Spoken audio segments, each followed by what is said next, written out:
Hello and thank you for choosing this clean Amish romance from Sarah Miller. Before we begin, don't forget to hit that subscribe button.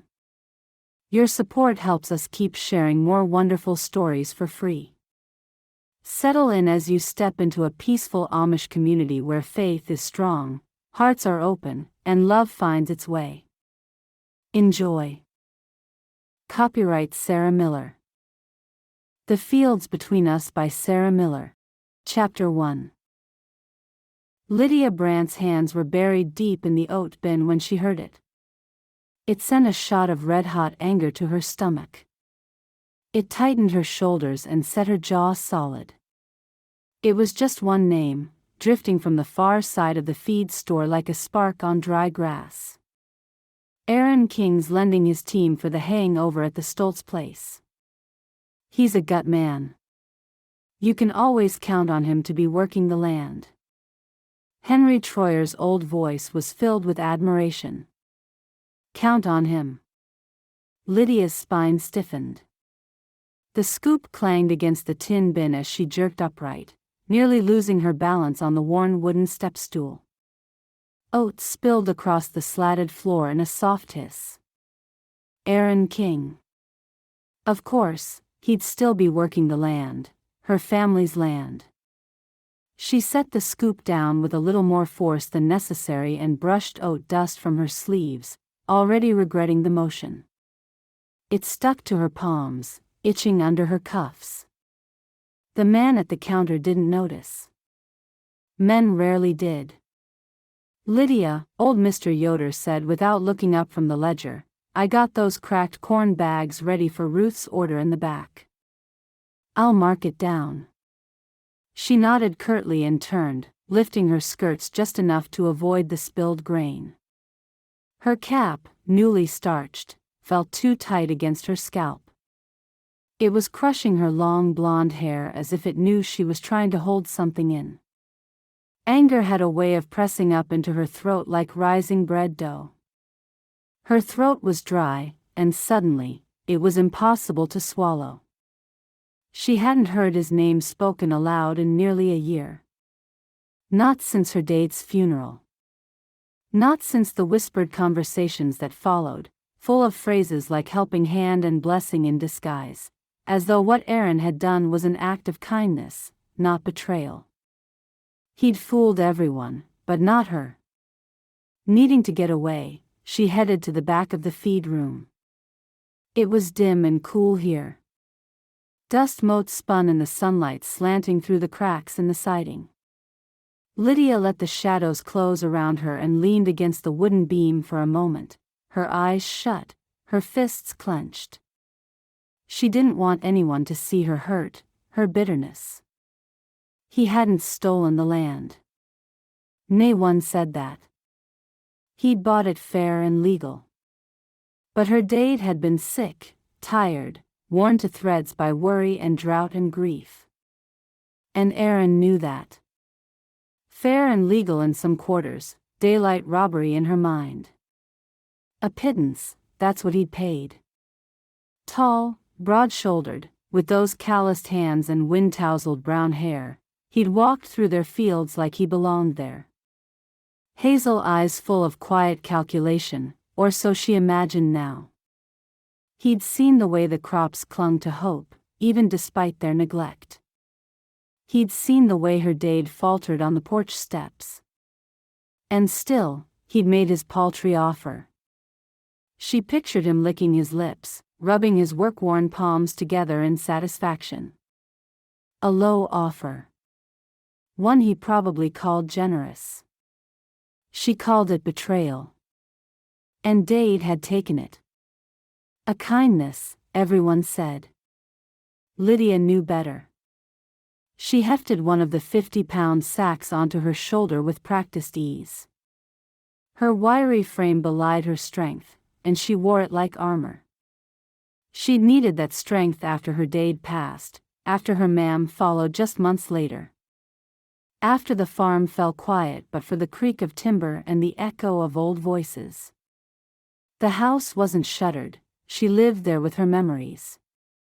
What was left of the land and buildings, she'd kept working, stubborn like the wild roses that climbed the porch rail.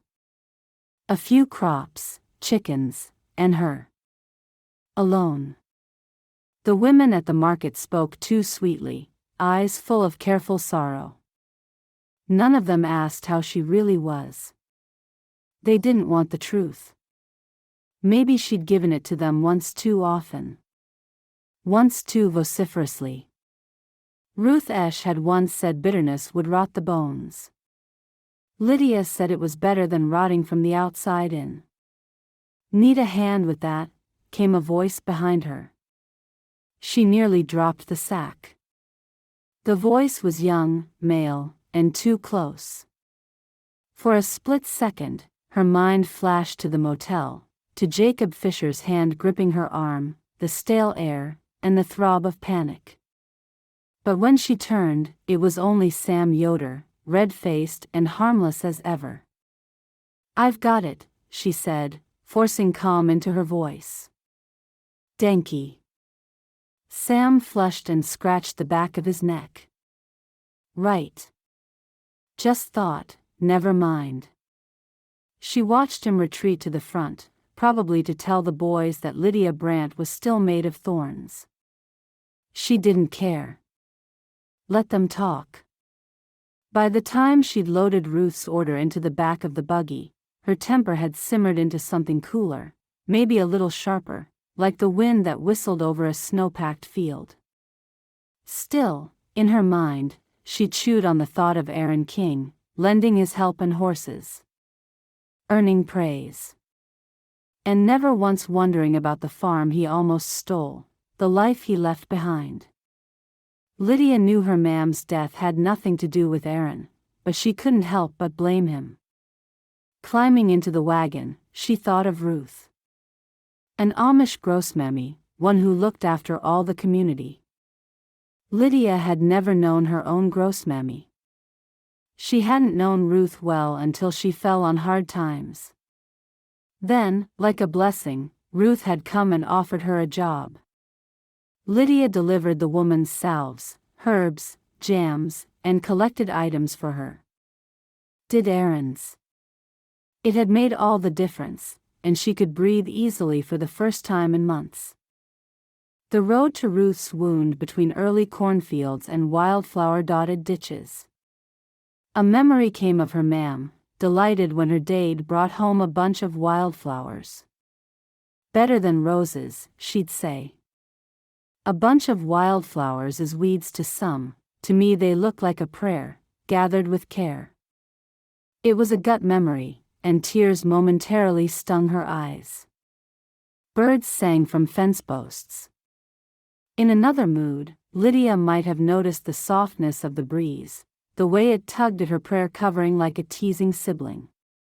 But not today. When she pulled into Ruth's yard, the older woman was sitting on the porch with her mending, squinting at a stubborn hem. A curl of steam rose from the coffee cup at her side. "You're back quick," Ruth said, not looking up. "Didn't stop to chat," Lydia replied, tying off the reins. "I heard enough at the feed store."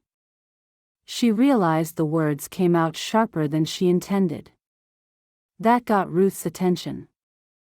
She looked over her glasses. "Oh." Lydia hauled the cracked corn onto the porch and dropped it with a thump.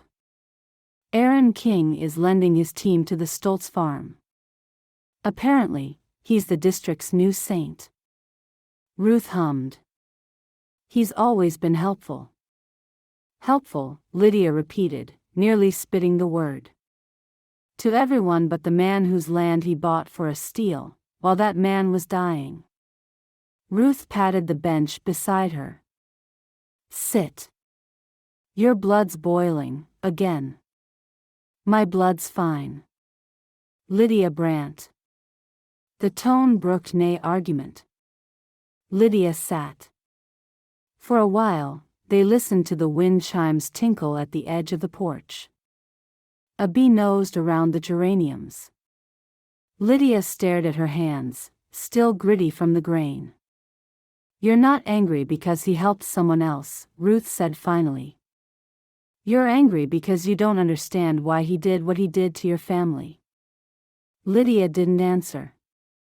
But she did understand. He did it for profit. For gain. For greed. She understood it all too well. You never asked him either. He had every chance to explain, Lydia said quietly. At the funeral. At the market. He looked right at me like nothing had happened. Like he'd done nothing wrong. Maybe he thought he did what was best. Maybe he's a coward. Ruth sipped her coffee, letting silence settle. He was your friend once, she said at last. Before all this. Lydia looked away. He was someone I thought I could trust. A creak of wood, a shift of skirts. Ruth stood and brushed off her apron. Well, she said, you're helping me with the fence tomorrow. Gabriel says it's barely standing. Lydia stood too. Of course. I can manage it, you rest your knees. Oh, I'm sure you can. Ruth's smile was just a touch too bright. But Aaron King offered to help, too. Lydia froze. I didn't ask him, Ruth added. He offered. Why would he? Because it's what neighbors do. Lydia stared. You set this up. Ruth walked inside, humming as if she hadn't just lit a match in dry stubble. Wear your boots. The ground soft near the post line. The door swung shut behind her, leaving Lydia on the porch, her jaw clenched, her heart racing, her bare feet tapping on the boards. Tomorrow. Aaron King. A broken fence and a history too deep to mend.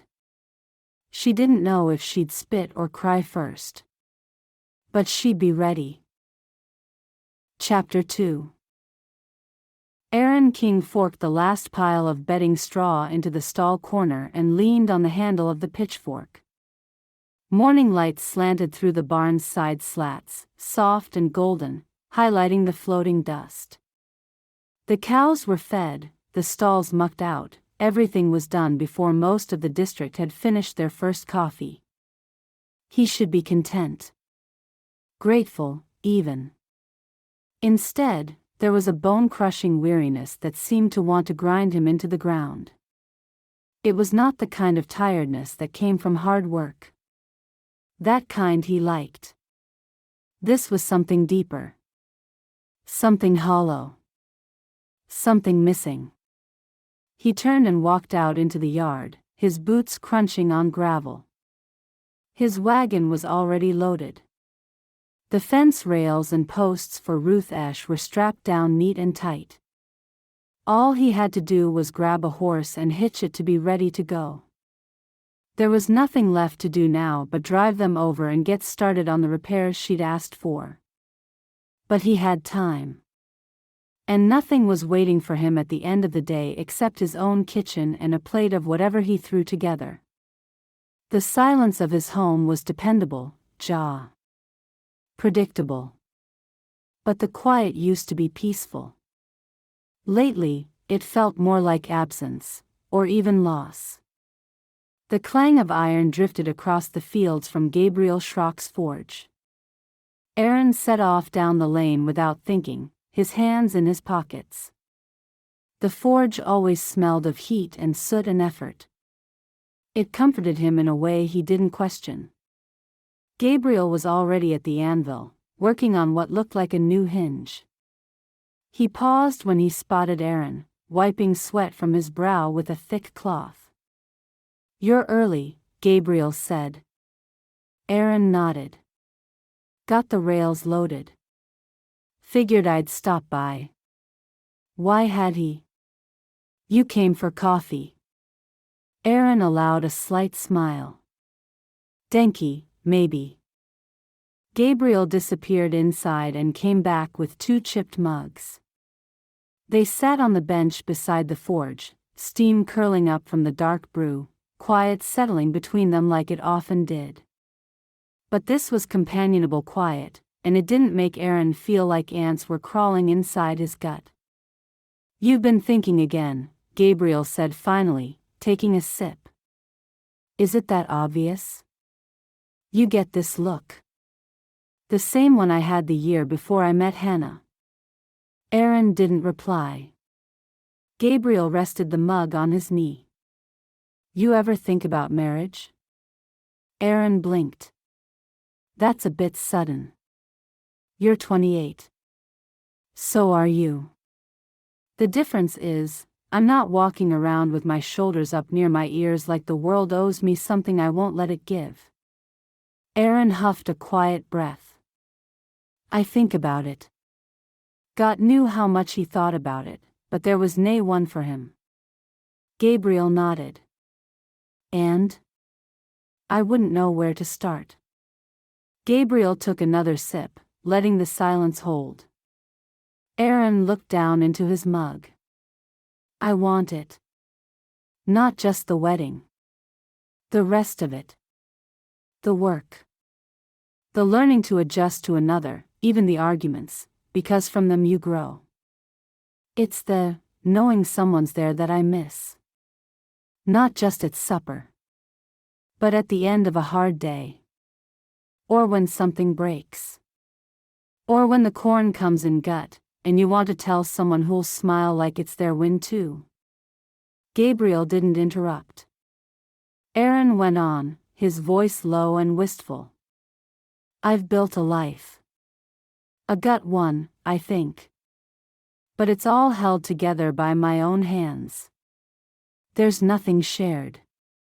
Some days, it feels like a barn without rafters. Strong, but empty." Gabriel leaned back. "Then build it up. Find someone who's worth the effort." Aaron gave him a flat look. "Women aren't exactly knocking on my door." "Nay. But you're not opening it either." Aaron said nothing. There was nay one he found attractive. Was that selfish? Did he have to find his frow attractive? Many marriages were arranged. Maybe he could just pick a single woman or get Bishop Beeler to do it for him. Only he knew that his heart yearned for more than that. He'd seen the love Gabriel had for Hannah, and he wanted that. The closeness, the connection, the being there for each other, it was intoxicating. Gabriel tilted his head. "What about Lydia Brandt?" Aaron stiffened.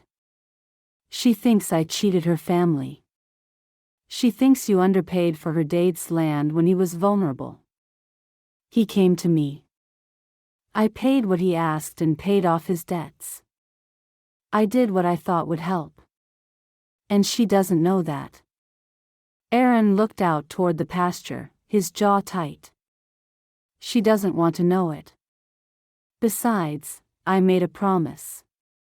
"She might," Gabriel said. "If you gave her a reason to listen."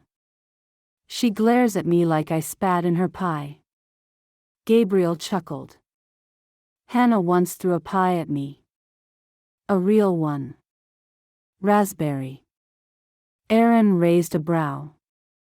"She missed," Gabriel said. "Barely. I deserved it." "And you still married her?" "Eventually.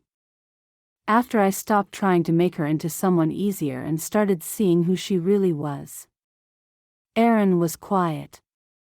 Gabriel continued, his voice softer now. "Hannah's been through more than most. She didn't trust easily. She still doesn't, some days. But when she gives you her heart, you know it's real. The feeling of the love of a gut woman is like being close to God." "Don't tell Amos I said that." He chuckled. "It's a powerful feeling like nothing else. Lydia strikes me as the kind of woman who could give you everything. She has hard edges with a soft center. She's full of grief and grit. I don't want to push where I'm not wanted, Aaron said. Then don't push. Just show up. Be kind. Let her see who you are now, not who she thinks you are. Aaron drained his mug. The coffee had gone cool. How long had they been talking? Gabriel bumped his shoulder lightly. You're a gut man, Aaron. But gut men get overlooked when they hide behind quiet. Aaron stood, brushing the hay dust from his sleeves. I'm not much for chasing. It doesn't have to be chasing. It just has to be honest. Aaron nodded once, then turned toward the buggy. Deliver the rails, build the fence, Gabriel said. Start there. You know Ruth, she will be fixing you up with someone before you know it. Aaron groaned as he walked away. That was all he needed, a meddling grossmammy. He paused at the gate and looked back. You think it's possible? After everything? Gabriel smiled. I think if you're still asking, it means you haven't given up. That's something. The wind shifted, carrying the scent of rain and damp soil. Somewhere beyond the orchard, Lydia Brandt was probably working already, her sleeves rolled up and her jaw set like stone. He'd see her soon enough. And maybe, this time, he'd try a little harder to let her see him too. Chapter 3. Aaron. The post hole was crooked. Aaron yanked the post out, set it aside, and tried again. The sun was already warming the back of his neck, and the soil near Ruth Esch's orchard was soft from last week's rain. He should have had this fence line half done by now. But every time he raised the mallet, he glanced toward the road. It wasn't like him to get distracted. He could build a stall blindfolded and still hit level. But he wasn't thinking about measurements today. He was thinking about Lydia and whether she'd bother to show up. He didn't want to admit he was hoping she would. The old rails lay stacked beside the wagon. He'd brought extra, just in case. Ruth needed this stretch repaired before the autumn winds came in. When he offered to help, she was overjoyed. She was one of his favorites, and he was always ready to lend a hand. In return, she gave him a steady supply of baked goods and often some unwanted advice. Why didn't he court the lap girl? Maybe he should go to the game nights, he might meet a nice girl. However, her voice had carried a particular tone when she said Lydia might be helping him with the fence. And here he was. Waiting. Working. Wondering what kind of woman he'd see today. The girl he remembered from Sunday school with those green eyes and a fierce laugh? The one who made his stomach flutter and his heart beat faster?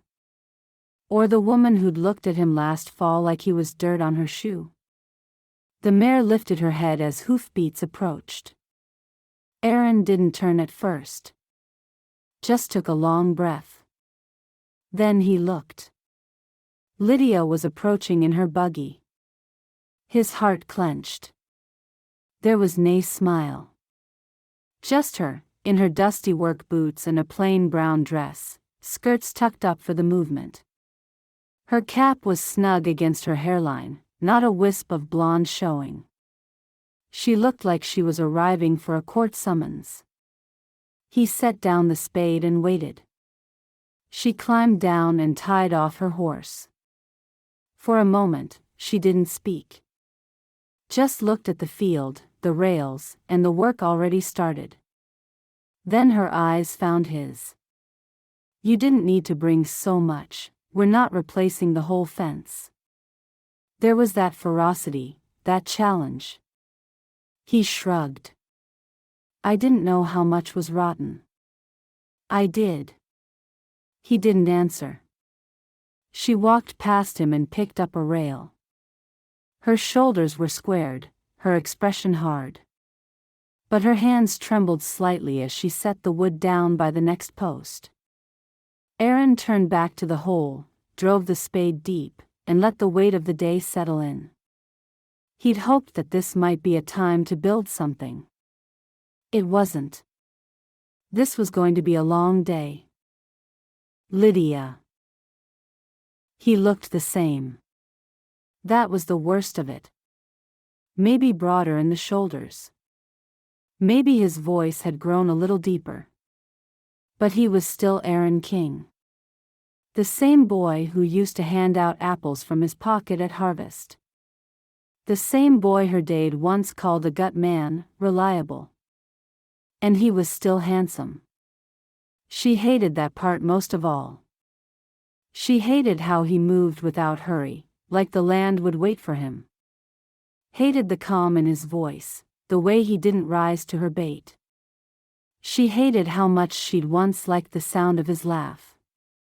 She stacked the next rail, her hands aching from the weight. Her back burned under the sun, but she didn't slow down. Couldn't. If she let herself rest, she'd start thinking again. Thinking about what it meant to work beside him like this. About how she dreamed, once, of him being the man who helped build something with her. Not anymore, not now she knew him, that was over. He drove a post into the ground and glanced her way. She glared back. The silence stretched. He looked away. She dropped her hammer and wiped her brow with the edge of her apron. "Do you always work like someone's chasing you?" he asked. She straightened. "Do you always talk like you're owed thanks for showing up?" He blinked, once. Then his jaw tensed. So be it. Let him feel a little of the burn he'd left behind. Let him feel shame for what he'd done. Aaron. He shouldn't have said anything. But her tone cut deep. Not the words, but the way she delivered them. Like he was just another man to be tolerated. Another betrayal she hadn't chosen but had to carry. He drove the next post in harder than necessary. "You think I came here to show off," he said without looking at her. "You came to play the hero." "I came because Ruth asked. She told me that, too. Doesn't mean I have to like it." He stepped back from the post and met her eyes fully. "I didn't ask you to like it. I didn't ask you for anything." "Nay," she said. "You just took." He froze. She dropped the rail she was holding. It thudded against the others. "You took what you wanted, Aaron. The land. The choice. The chance to fix things ourselves. You came in with your money and your calm voice and made it look like mercy." His chest tightened. "Your dad was in trouble. He came to me. You think that makes it right?" "I think I was trying to help." "Well, you didn't." They stood in the heat, the fence half built between them, the air thick with old pain. Lydia's eyes burned, but she didn't cry. She wouldn't give him that. Aaron picked up the next post and held it, but didn't move. "Is that what you really think?" he asked. She didn't answer. He set the post down carefully, the wood landing like a gavel between them. Then he turned and walked toward the buggy, his shoulders tight, steps slow and even. Lydia watched him go, her heart pounding in her chest. She hated how steady he looked. She hated that part most of all. Part of her wanted him to shout. To tell her she was wrong, only he couldn't. He'd cheated them, and she would never do anything but hate him. Chapter 4. The morning dragged like a mule with a sore leg.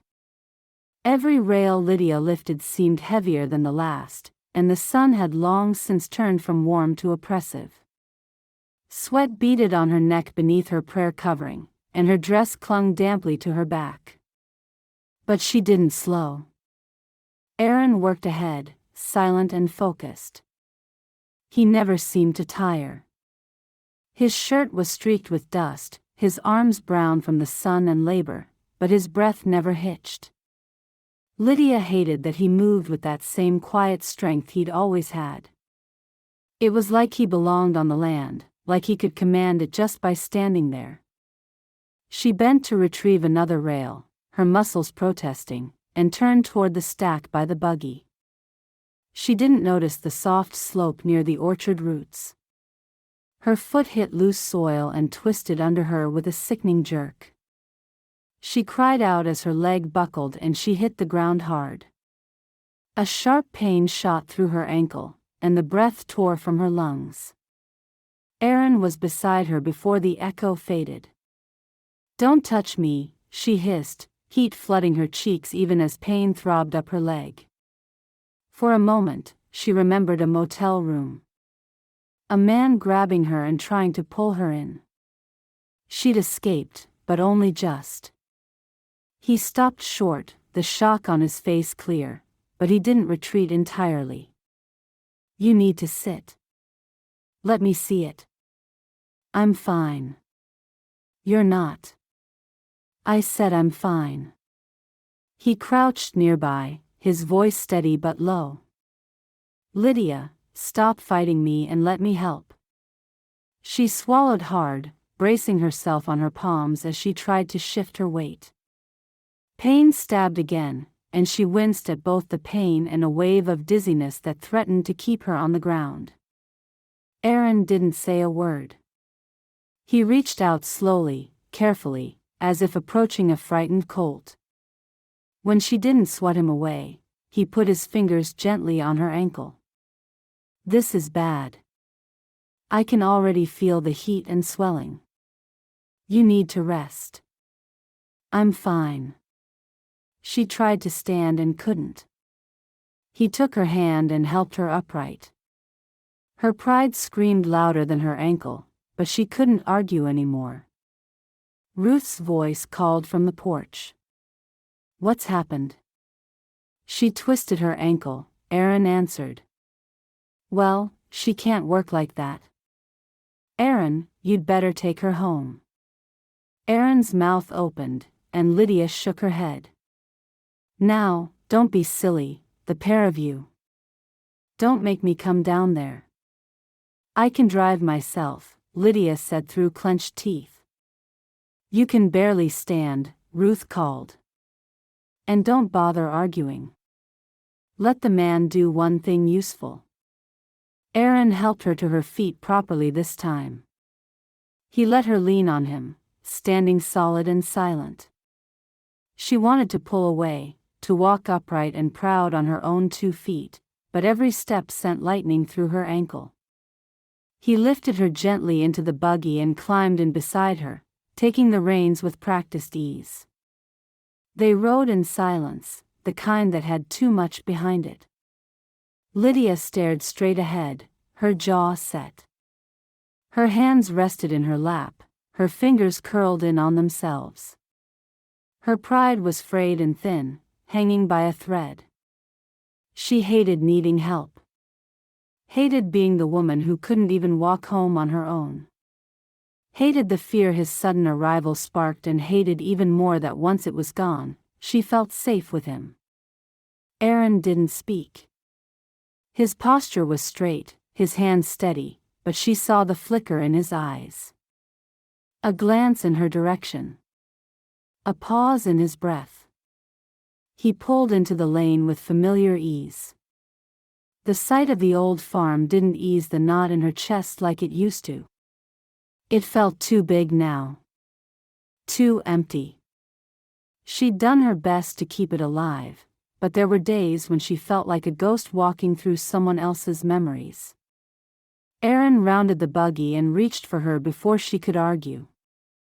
She opened her mouth to protest, but he was already helping her down, his grip firm and careful. "You're heavier than you used to be," he muttered. She looked up sharply, indignant. He smirked, just slightly. But stronger too. It almost made her smile. Almost. He helped her up the steps, one arm around her back, the other steadying her elbow. Once inside, he guided her toward the rocker near the stove. The motion of sitting sent another flash of pain through her leg, and she hissed under her breath. Aaron moved away before she could thank him. He crossed the kitchen, looked in the cupboards until he found a kit with bandages and some ointment. He set the wooden box gently on the table, dust clinging to the lid. She recognized it, her mam's old remedy kit, tucked behind the baking tins, probably untouched since spring. Aaron opened it without hesitation. Inside, the glass jar was labeled in careful handwriting, arnica and comfrey, for bruising and sprains.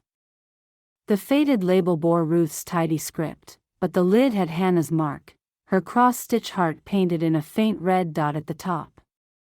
He turned the jar over once in his palm, then reached for a square of muslin. "I don't need fussing," Lydia said, shifting her ankle away slightly.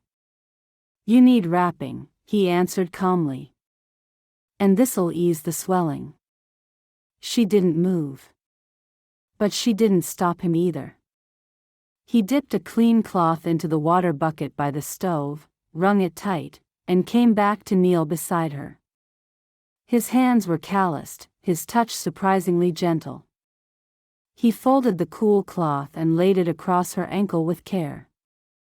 She flinched, more from the closeness than the cold. "I've wrapped worse," he murmured. "Calves kick harder than you." She scowled. "Are you comparing me to a cow?" A flicker of amusement passed over his face. "I wouldn't dare." He checked the cloth, then uncapped the salve. The scent rose immediately, earthy, sharp, with a hint of pine and beeswax. Familiar and oddly comforting. "This one of Ruth's?" he asked, dipping 2 fingers in. "Could be Hannah's. They work together now." He nodded, then gently dabbed the ointment around the swelling. He didn't touch the tender spot directly, just smoothed the edges, careful not to move from her ankle or linger too long. Lydia stared at the floorboards, her jaw tight. He wrapped the bandage smoothly, winding it firm but not tight. He tied it off with a steady knot, then leaned back. "There," he said quietly. "It should hold until tomorrow." She didn't thank him. But she didn't snap either. He stood, wiped his hands, and replaced the lid on the jar with a quiet turn. She watched him return the kit to the shelf. "Tell Ruth the salve's still gut," she said, her voice low. He paused, then looked over his shoulder. "I will." He crossed and opened the stove's warming cabinet and pulled out the pot she'd set there that morning. "Broth," he said. "I can get it." "You can't walk." He poured the broth into a mug, then brought it over. His hand brushed hers as he passed it off. She didn't pull away fast enough. She sipped carefully. It was still warm, still flavored with bay and thyme, and just salty enough to make her feel human again. Aaron returned to the stove and put water on for coffee. She watched him move, every gesture measured and purposeful. He didn't poke around like he was unsure of himself. He moved like someone who had worked alone for a long time. Someone confident in his own skin. That annoyed her, but it also felt soothing. The kettle began to hum. He set out a cup for her, poured the brew, and placed it on the side table without a word. Then he poured a second cup for himself and stood near the sink, sipping in silence. She hated the quiet more than anything. "You didn't have to do this," she said finally. "You didn't have to fall." She glared at him. He shrugged. You could say danky. I could. But you won't. She sipped the coffee instead of answering. He set his mug down and glanced toward the door. I can come back later and check your ankle. Maybe help with supper if you're still off your feet. That won't be necessary. His mouth pulled into something too tight to be called a smile. Of course not. He started for the door. She watched him go, something twisting in her chest that had nothing to do with pain. His hand touched the latch. She didn't mean to speak, but the words came anyway. I'm sorry. He froze but didn't turn back. The door clicked shut behind him. She looked down at the coffee in her hands, steam rising in delicate ribbons. It smelled like memory and missed chances. And it tasted a little like regret. Chapter 5. Aaron stood outside Lydia's house long after the door had shut. The sound of the latch closing echoed in his chest longer than it should have. She'd said sorry, too late, too softly, and he didn't know what to do with it. He stepped down from the porch and headed for the buggy, his boots quiet on the packed dirt. The sky had begun to shift, clouds drifting in from the west, painting the light with that end-of-day hush that made a man think too much.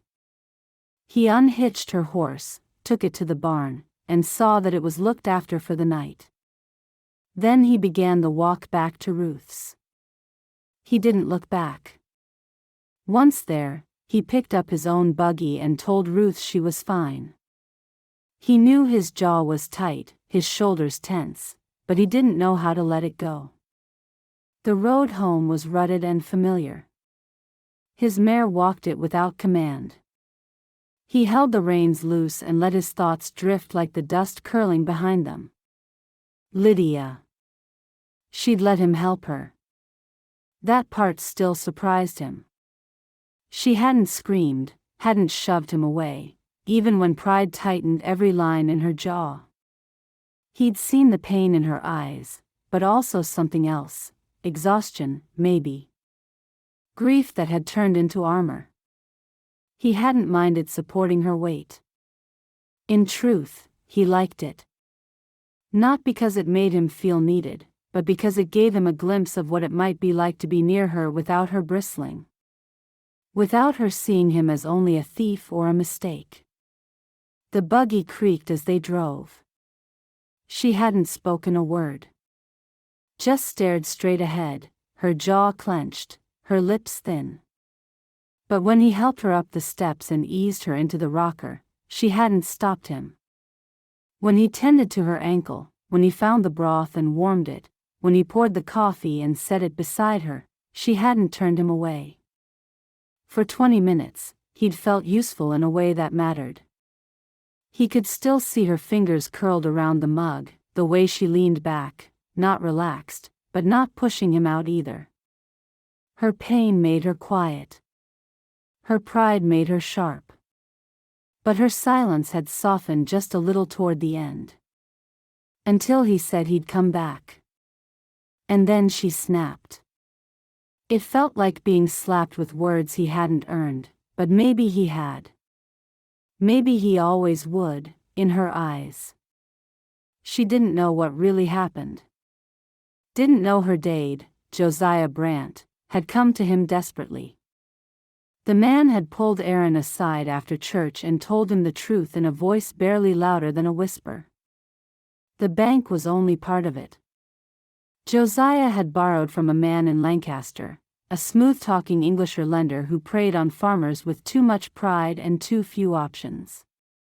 Aaron had seen the paper, stamped with interest rates that bordered on theft. Josiah had begged him. Said if he didn't get the money soon, he'd lose not just the land, but his gut name. Aaron hadn't tried to bargain. He'd offered nearly double what Josiah admitted to his own family. Enough to clear the debt and leave something behind. Josiah was grateful. Tearful, even. Pamela, Lydia's ma'am, had thanked him with a pie she barely had the strength to bake. Then she'd asked him to keep quiet. She didn't want Lydia to know the truth. Didn't want her doctor carrying the shame of it. Let her believe her Dade was the man she always admired, Pamela had said. Let her grief stay clean. He promised. Back then, it felt like the kind thing to do. Now, he wasn't so sure. As he turned into his own lane, he saw the house ahead, sturdy, straight, and silent. The windows were dark, depressing. No smoke rose from the chimney. The shutters were half drawn. Everything was in place. Nothing felt alive. He parked the buggy, unharnessed the mare, and brushed her down in the dimming light. Inside the barn, the cows rustled contentedly. One of the hens clucked from her perch as he passed. He cleared away their feed for the night. No need to attract vermin. He topped off the water trough, and shut the door behind him with a hollow thud. The quiet pressed in. Inside the house, the air was warm but empty. He lit the stove, fetched a jar of stew from the pantry, and dumped it into a pot with more force than necessary. The spoon clattered against the side as he stirred. He added a pinch of salt, not because it needed it, but because he wanted to do something. As the stew warmed, he wandered the kitchen. His boots echoed on the wood floor. The tick of the clock filled too much space. He glanced at an empty chair at the table, as if someone might appear to fill it. He thought of Lydia again. Not the anger. Not the bitterness. Just her sitting in that rocker, her ankle bandaged, holding her coffee like it was the only warmth she had left in the world. What would it be like if she lived here? If she stirred this stew, folded this towel, lit this lantern? He pictured her walking barefoot across the kitchen in the morning, her sleeves pushed up, her cap on, but her braid loose from sleep. His throat tightened. He couldn't let himself go there. She wasn't for him. Not now. Maybe not ever. But that didn't mean he wanted to be alone. He sat at the table and ate the stew, bite after bite, though it might as well have been water. It filled his stomach, not the ache inside him. He scraped the bowl clean, wiped it dry, and hung the towel with care. Tomorrow, maybe, he would go see Bishop Beeler. Not about Lydia. He wasn't foolish. She looked at him like he was something that crawled out of the muck. But there were other women. Women who didn't flinch when he entered a room. Women who smiled when they saw him. Kind, gentle souls with patience and grace. He was ready to build something. Not out of loneliness. Out of purpose. He wanted a home that wasn't just full of work. He wanted laughter in the kitchen. Fresh bread on the counter. Kinner's voices bouncing down the hallway. Someone to wait for him at the end of the day. He didn't need passion. He needed peace. And if peace didn't come from Lydia, then perhaps it could come from someone else. Maybe not tomorrow. Maybe not even next week. But soon. He looked out the window at the dusk settling over the fields. Fireflies blinked along the fence line, and the wind carried the soft rustle of corn leaves. He stood by the sink and let the stillness have him for a while. Then he whispered something he couldn't quite name and turned in for the night. Chapter 6. Lydia heard the buggy wheels before she saw the dust. She was still in her rocker, her ankle wrapped and propped on a stool. The coffee Aaron had made, the care he had given were long gone, but the warmth of it oddly lingered. When the sound stopped at her gate, she didn't move. Not even when the latch clicked, and Ruth let herself in like she owned the place. She did that sometimes. Walked in carrying baked goods and mischief in equal measure. "ACH, there you are," Ruth called. Still looking like a woman who fought a fence post and lost. Lydia arched a brow. "I won, for the record." Ruth's chuckle came with the scent of cinnamon. She carried a round cake under her arm and set it on the counter like it was something sacred. "You always win, dear," Ruth said as she untied the gingham cloth. "But I've never seen anyone limp so proudly." "I'm fine now," Lydia said. "Truly. I was going to send word. I'm ready to work again." Ruth didn't answer right away. She found 2 plates, a knife, and a pair of mismatched forks. The kitchen filled with the quiet rhythm of someone who knew their way around not just the space, but the silence of it too. The kettle was moved to the hot spot, the coffee spooned into the pot. Mugs grabbed. "You sure?" Ruth asked at last. "It hasn't even been a full week. That ankle of yours was puffed up like a poisoned pig." "I can handle it. It's just deliveries. I'll take the easy route." Ruth slid a generous slice of cake onto each plate, scraping the knife lightly against the ceramic. "It might be deliveries," she said, "but it's soap and honey and herbs and tea and one sour woman in New Haven who won't open the door unless you knock twice and call her cat by name. I know the routine. You know pride, young lady." Ruth passed over a plate, poured the coffee, and then sat opposite her and took a deliberate bite. "Which is exactly why I made sure you wouldn't be doing it alone." Lydia stopped with her fork halfway to her mouth. "What?" "I asked Aaron to help you. He's agreed." The fork clinked against the plate. "Ruth. Don't start. I said I was fine.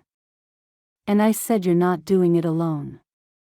You're limping like a horse with a nail in its frog. Aaron will drive. You'll rest that foot. It's temporary." Lydia stared at her.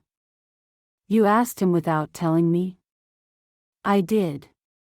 "You recruited him like some delivery mule?" "Nay. I asked him like a grown man with hands, 2 gut ankles, a wagon, and a fondness for doing the right thing." Lydia shoved the plate away. "He's the last person I want to be trapped for a day with." Ruth took another bite of cake, chewed slowly, and gave her one of those looks that could peel paint off a barn door. "He's the only one who could take time this week.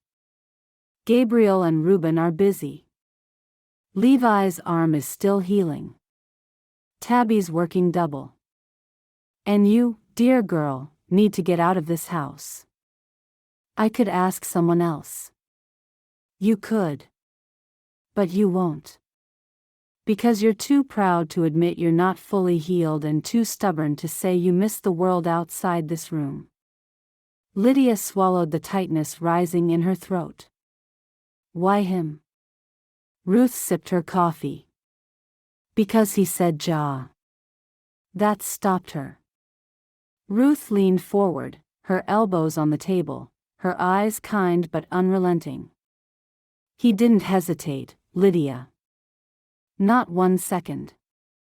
I told him you'd be prickly. He said, she's earned it." That left her more off balance than the sprained ankle. "I don't understand him," Lydia muttered. "You don't have to understand a man to appreciate the weight he's willing to carry." Lydia looked down at the untouched cake. Her chest ached in places she didn't have names for. She hated how complicated it all felt. How her memories clashed with the man who had lifted her gently from the ground, made her broth, and left without slamming the door. Ruth reached across the table and nudged the plate toward her again. "Eat the cake, Lydia. She didn't move. It's got spice and stubbornness. Just like you. A reluctant smile tugged at Lydia's mouth, but she masked it with a bite. The cake was gut. Too gut to stay angry, and Ruth knew it. Ruth stood, wiped her hands, and gathered her things. He'll come tomorrow morning. Be ready. And nay growling. Lydia rolled her eyes. I don't growl. You grumble, mutter, and stew. At least I don't meddle. Ruth grinned. Yet. She headed for the door, then paused with her hand on the frame. You'll be fine, Lydia. But sometimes, fine isn't enough. Sometimes, you need someone beside you. Even if it's someone you'd rather throw into a ditch. With that, she stepped outside. Lydia sat for a long time after the door closed. The cake was half gone. Her ankles still throbbed, but not badly. It was the rest of her that ached more. She looked around the quiet kitchen. Her dates mug still hung by the sink. Her mam's embroidery was folded neatly on the shelf. Everything was in its place. Except for her heart. She didn't know why Aaron had agreed. He had nothing to gain. She'd made her opinion clear enough. Yet he was coming. Maybe it was guilt. Maybe it was pity. Maybe he just wanted to be the hero again. She hated that her stomach fluttered when she thought of seeing him again. Hated more that she couldn't forget the way he knelt beside her, that jar of ointment in his hands, and the way he hadn't once looked at her like she was broken. She sighed, leaned back into the rocker, and stared at the ceiling for a while. Tomorrow, he would come. And she would be ready. Or at least, she would pretend. Chapter 7. Lydia. The buggy waited out front, the reins looped neatly over the fence post, as if Aaron King belonged there. As if he had the right to tie up like he was part of her day. Lydia opened the door and stepped out carefully. Her ankle was still stiff and a little tender, but she would not limp. Not in front of him. Not even if it ached all the way to her hip. Aaron looked up from where he'd been checking the wheel bolts and nodded. Morning, he said. She didn't answer. She climbed into the buggy in silence, and before he could offer a hand, her skirts gathered with more grace than she felt as she dropped without grace into the seat. That hadn't gone quite as smoothly as she hoped. The grin he was fighting to keep off his face told her he'd seen. Aaron joined her on the bench, clicked the horse into a walk, and then a trot. He kept his hands and eyes respectful and said nothing for the first 10 minutes. She thought he might stay that way. She hoped he would. He didn't. I know you don't want me here, he said quietly, his eyes on the road. But I do mean to help. You're not here for me, Lydia replied, crossing her arms. You're here for Ruth. I'm here because you need someone to drive and walk. That's all. She said nothing. They passed the old Miller place, then the crossroads. He drove well, steady, unhurried. He always had. Her dad used to say Aaron's buggy drove straighter than his own tongue. She hated remembering that. I don't want to fight, he said after a while. Then don't speak. He was quiet after that. Aaron.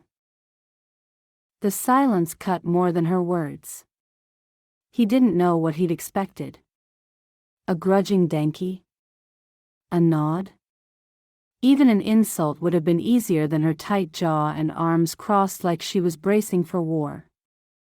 Still, he tried. You've been managing the deliveries a long time.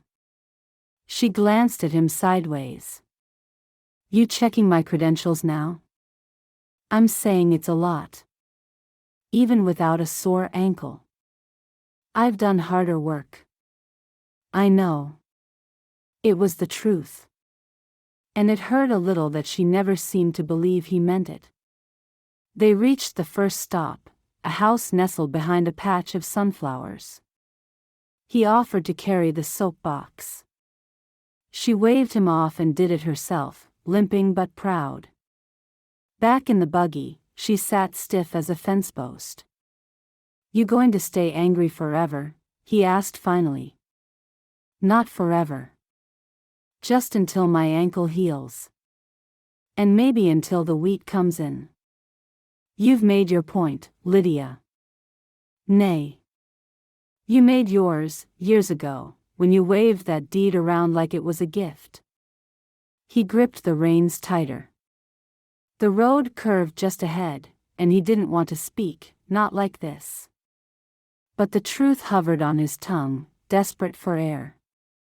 He had never waved the deed. He thought he did a gut thing, and it never occurred to him that she would think as she did, until it was too late. Until her mind was made up, and he was the villain. He thought of telling her. He thought of the debt. The promises. Her date's desperation.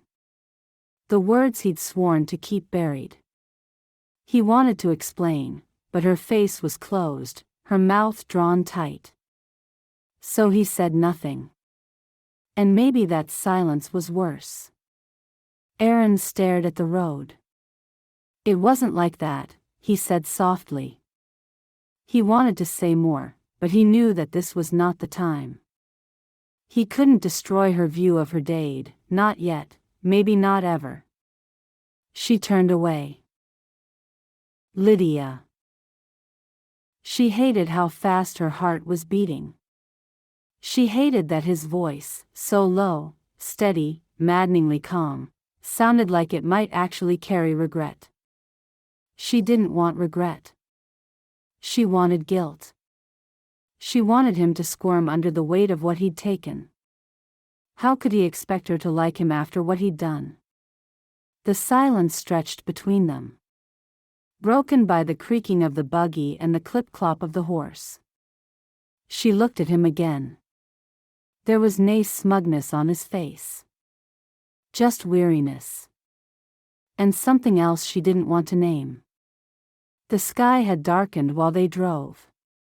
Clouds gathered low over the fields, and the scent of damp earth rose. A sudden wind swept across the road. The horse twitched. The wind picked up. Rain began to spit, and then all at once the clouds opened. Rain came down sharp, slanted, and cold. The wind hit them so fierce that they were pushed to the side. The horse whinnied as the buggy wheels ran onto the soft shoulder of the road. With a sudden jolt, the right side dipped low. The buggy lurched, and Lydia grabbed the sideboard. "What was that?" she said, her heart jumping. "We're off the road," Aaron muttered. He pulled the reins and stepped down into the mud. The wind took us. One wheel sunk. The ground soaked through already. He tried to rock the buggy back with his shoulder. The wheel spun in place, splattering his coat with wet earth. Aaron braced his shoulder against the buggy again, clicking the horse to lean into the traces. The wheel was stuck deep in the mud, refusing to budge. Rain streamed down the back of his neck. He cursed under his breath, though not loud enough for Lydia to hear. "Can you get it free?" "Not without help." The rains made a bog of it. She winced as she twisted to look out. "So what now?" "There's nae use getting soaked for nothing. An old schoolhouse is just ahead. We'll shelter there." Lydia hesitated. "And the horse?" He didn't answer right away. He looked at her through the slanting sheets of rain, her bonnet soaked through, the blanket slipping from her shoulders. She was trying not to shiver, trying to stay angry. "I'll unhitch him and tie him up in the schoolhouse shelter," he said. "There's room under the eaves. It'll be tight, but he'll be safe and dry enough." She nodded, but he saw the unease in her eyes. "He'll be safe. I promise." "And the buggy?" "It'll be fine. We'll come back for it once the ground dries." She didn't like it, but she didn't argue. Her ankle throbbed from the jolt. She let him lift her down, his hands warm despite the rain. He unbuckled the traces, walked the gelding to the side of the schoolhouse, and looped the reins through an iron ring still bolted into the old beam. Someone must have used it for tying up wagons long ago. He found a saddle blanket and a nose bag in the back of the buggy and draped it across the horse's back, rubbing down his flanks as best he could. "You're a gut boy," he murmured. "We'll be out of here in the morning." Aaron. Inside the schoolhouse, Lydia sat stiff-backed at one of the old desks, her hands wrapped around the mug he'd filled from his emergency kettle. He hadn't made much, just a coffee from the pouch in his bag, but it was warm, and she hadn't refused it. "You didn't have to bring a horse blanket," she said quietly as he came back in. "I always carry one." She nodded slowly. "You think of everything." "Sometimes." He crouched by the fire again and added another stick of kindling. The flame caught with a soft crackle. The warmth crept slowly across the floor, mingling with the candlelight. Shadows danced across the low ceiling, silent witnesses to the storm outside. He sat across from her, on the bench meant for skulkinner long grown. Lydia didn't look at him. "I suppose you think this makes us even," she said, her voice flat. "Helping with deliveries. Lighting fires. Playing the gut neighbor." "I never said that." "You didn't have to." Aaron's jaw tightened. He wanted to say more. To explain. But the words caught like burrs in his throat. He'd promised Pamela, her ma'am. And even now, soaked and accused and bone-tired, he would not betray that. "I'm not trying to win anything," he said, maybe too sharply. "You think I enjoy this?" "Nay," Lydia said. "I think you enjoy being the man everyone trusts. Even when they shouldn't." That stung more than he wanted it to. She stared into the fire. "You used to be someone I could stand to be around." His breath caught. "I did like you, you know. Once. Before everything. Before people started whispering about my family like we were pitiful. Before your name started showing up in stories that used to belong to mine." "I never asked for that," he said tightly. "But you didn't stop it either." The wind howled at the seams of the schoolhouse. Aaron turned back to the fire, watching the flame flick along the dry bark. "I never meant to hurt you," he said, voice low. "But you did," she replied. And the silence that followed said she had nay intention of forgiving him. Not yet. Maybe not ever. The fire popped softly. Wind scraped against the windows, and somewhere out beyond the glass, the gelding gave a faint, restless snort. Aaron watched her for a moment. Her eyes were distant, unreadable. But she hadn't moved away from him. He thought of the words he wanted to say. The truth that pressed behind his ribs like steam with nowhere to go.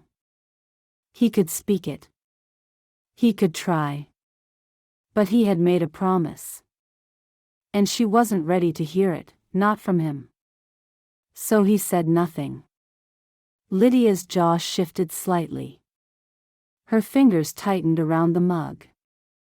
"I used to think you were steady," she said. Like something I could lean on. Aaron swallowed. The firelight flickered across her cheek. And now, he asked. Now I think you just know how to stand still when other people fall. He looked at the flames.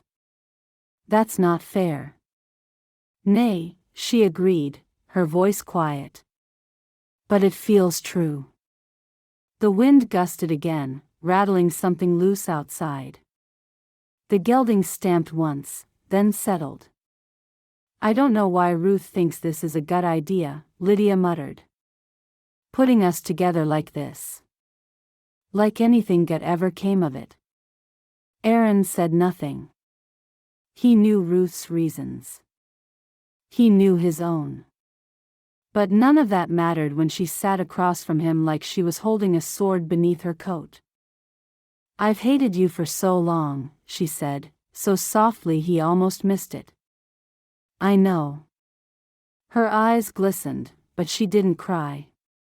She just stared into the flames like they held answers she didn't want to face. I'm sorry, he said, the words aching in his throat. This time, she didn't say anything at all. The fire settled into a steady glow. The rain continued to patter against the windows.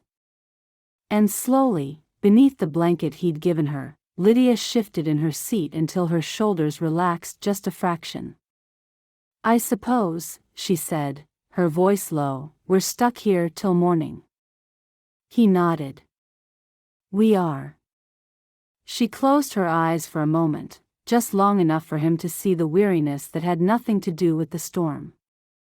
Then she whispered, more to the fire than to him, you still keep quiet better than most.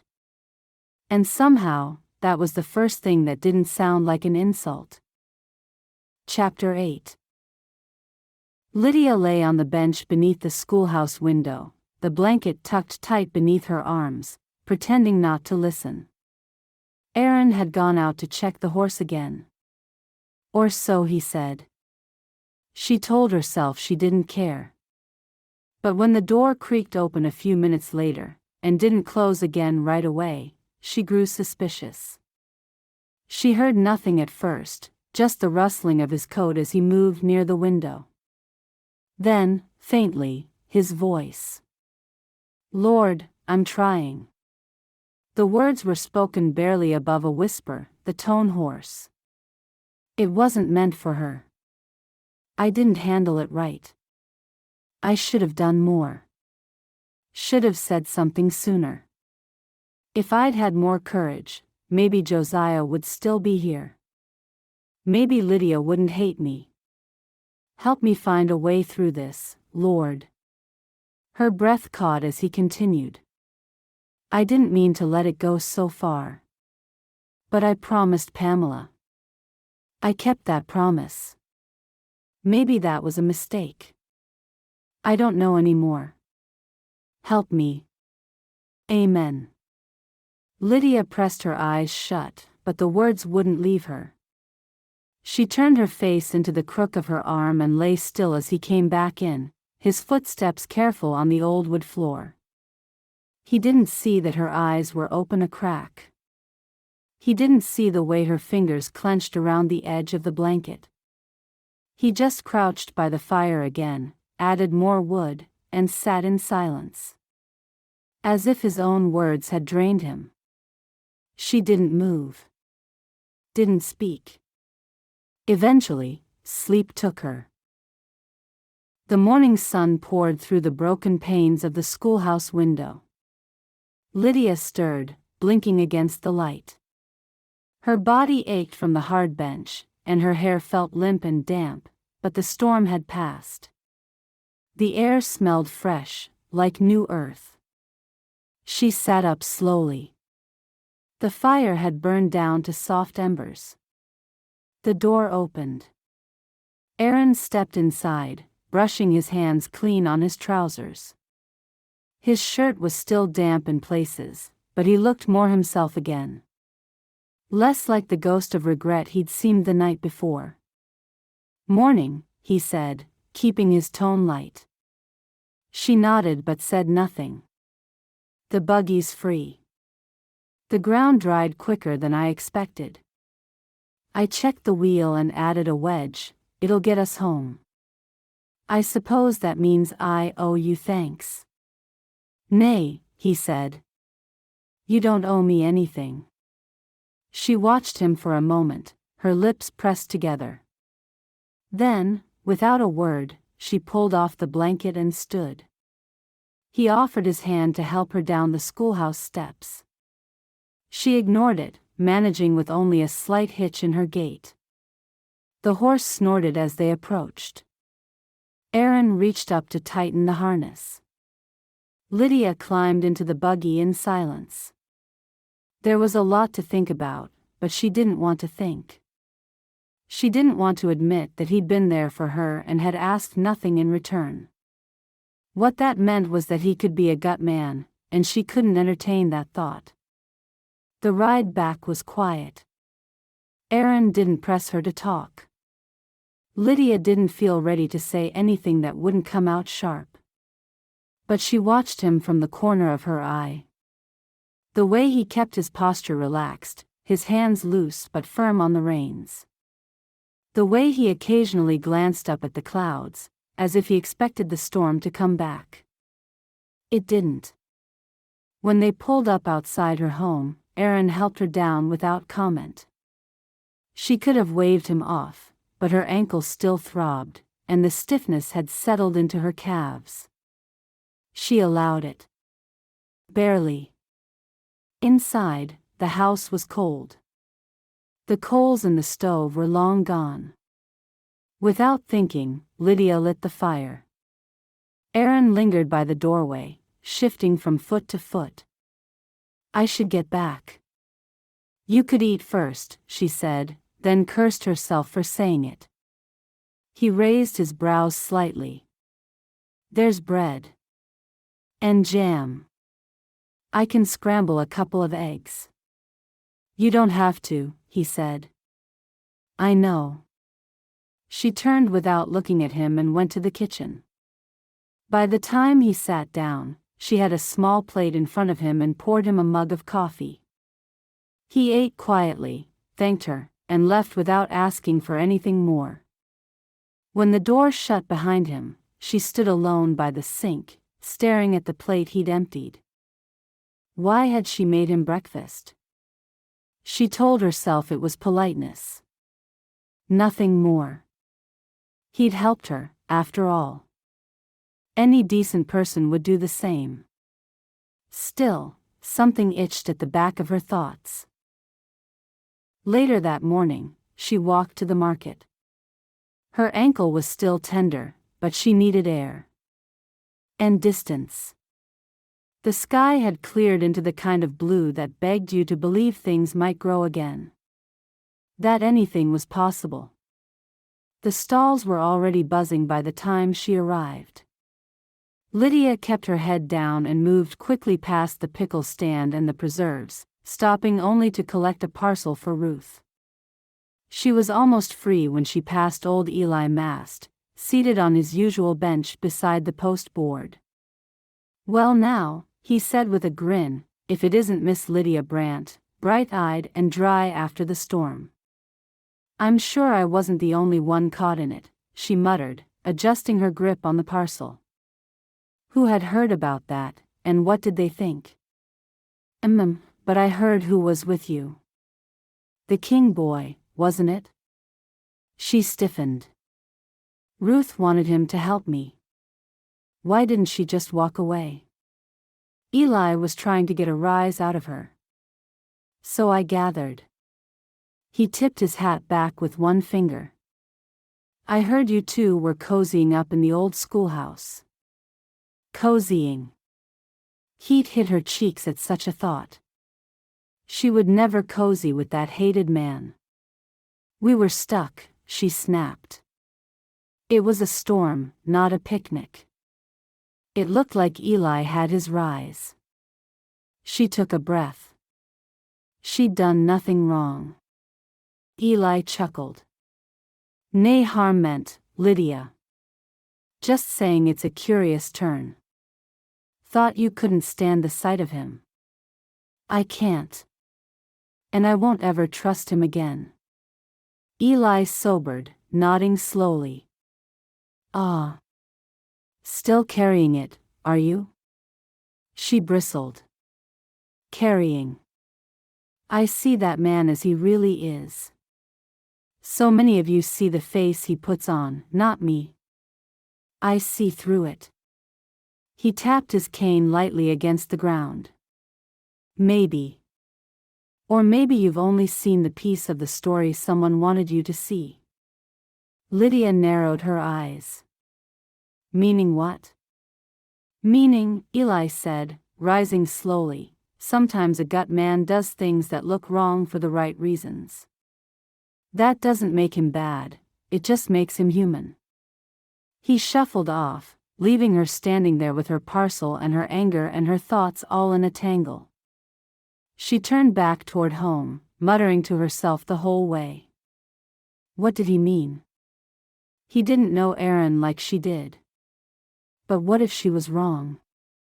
Nay, she wasn't, and she didn't owe Aaron King anything. Nothing had changed. Except now, she wasn't quite sure if that was true. Chapter 9. Aaron hadn't planned on stopping by the Schrock place. He'd told himself he'd ride out to check the gate at the back pasture. But somewhere between the edge of his field and the turnoff to the main road, he'd steered his buggy toward Gabriel and Hannah's instead. The horse seemed to know the way without being told. Maybe it was easier than heading home. He tied up at the post and climbed the steps slowly. The scent of sweet pastries and coffee floated through the open window. A lump formed in his throat, and he dithered on the step. What was he doing here? A moment later, Hannah answered the door, wiping her hands on a towel. Aaron. Surprise was followed by a smile. Have you come for fence posts or coffee and a cake? He offered a sheepish smile. Both? Then you'd best come in before I eat the last slice myself. Inside, the kitchen was warm and filled with the quiet hum of home. A kettle hissed on the stove. Fresh loaves cooled near the window. Hannah moved gracefully between tasks, setting out a plate and pouring 2 mugs of coffee. Gabriel was in the corner, mending the handle of a spade with a leather strap. He looked up as Aaron stepped in. Well. Did another fence fall in the storm, or are you just lonely? Aaron chuckled as he removed his hat. Bit of both. Hannah set down the mugs and gave them each a slice of cake. You boys talk. I'll be outside gathering herbs. Gabriel, don't forget to ask him. Aaron raised an eyebrow. Ask him what? You'll know, she said with a wink, then disappeared out the back door, a basket in hand.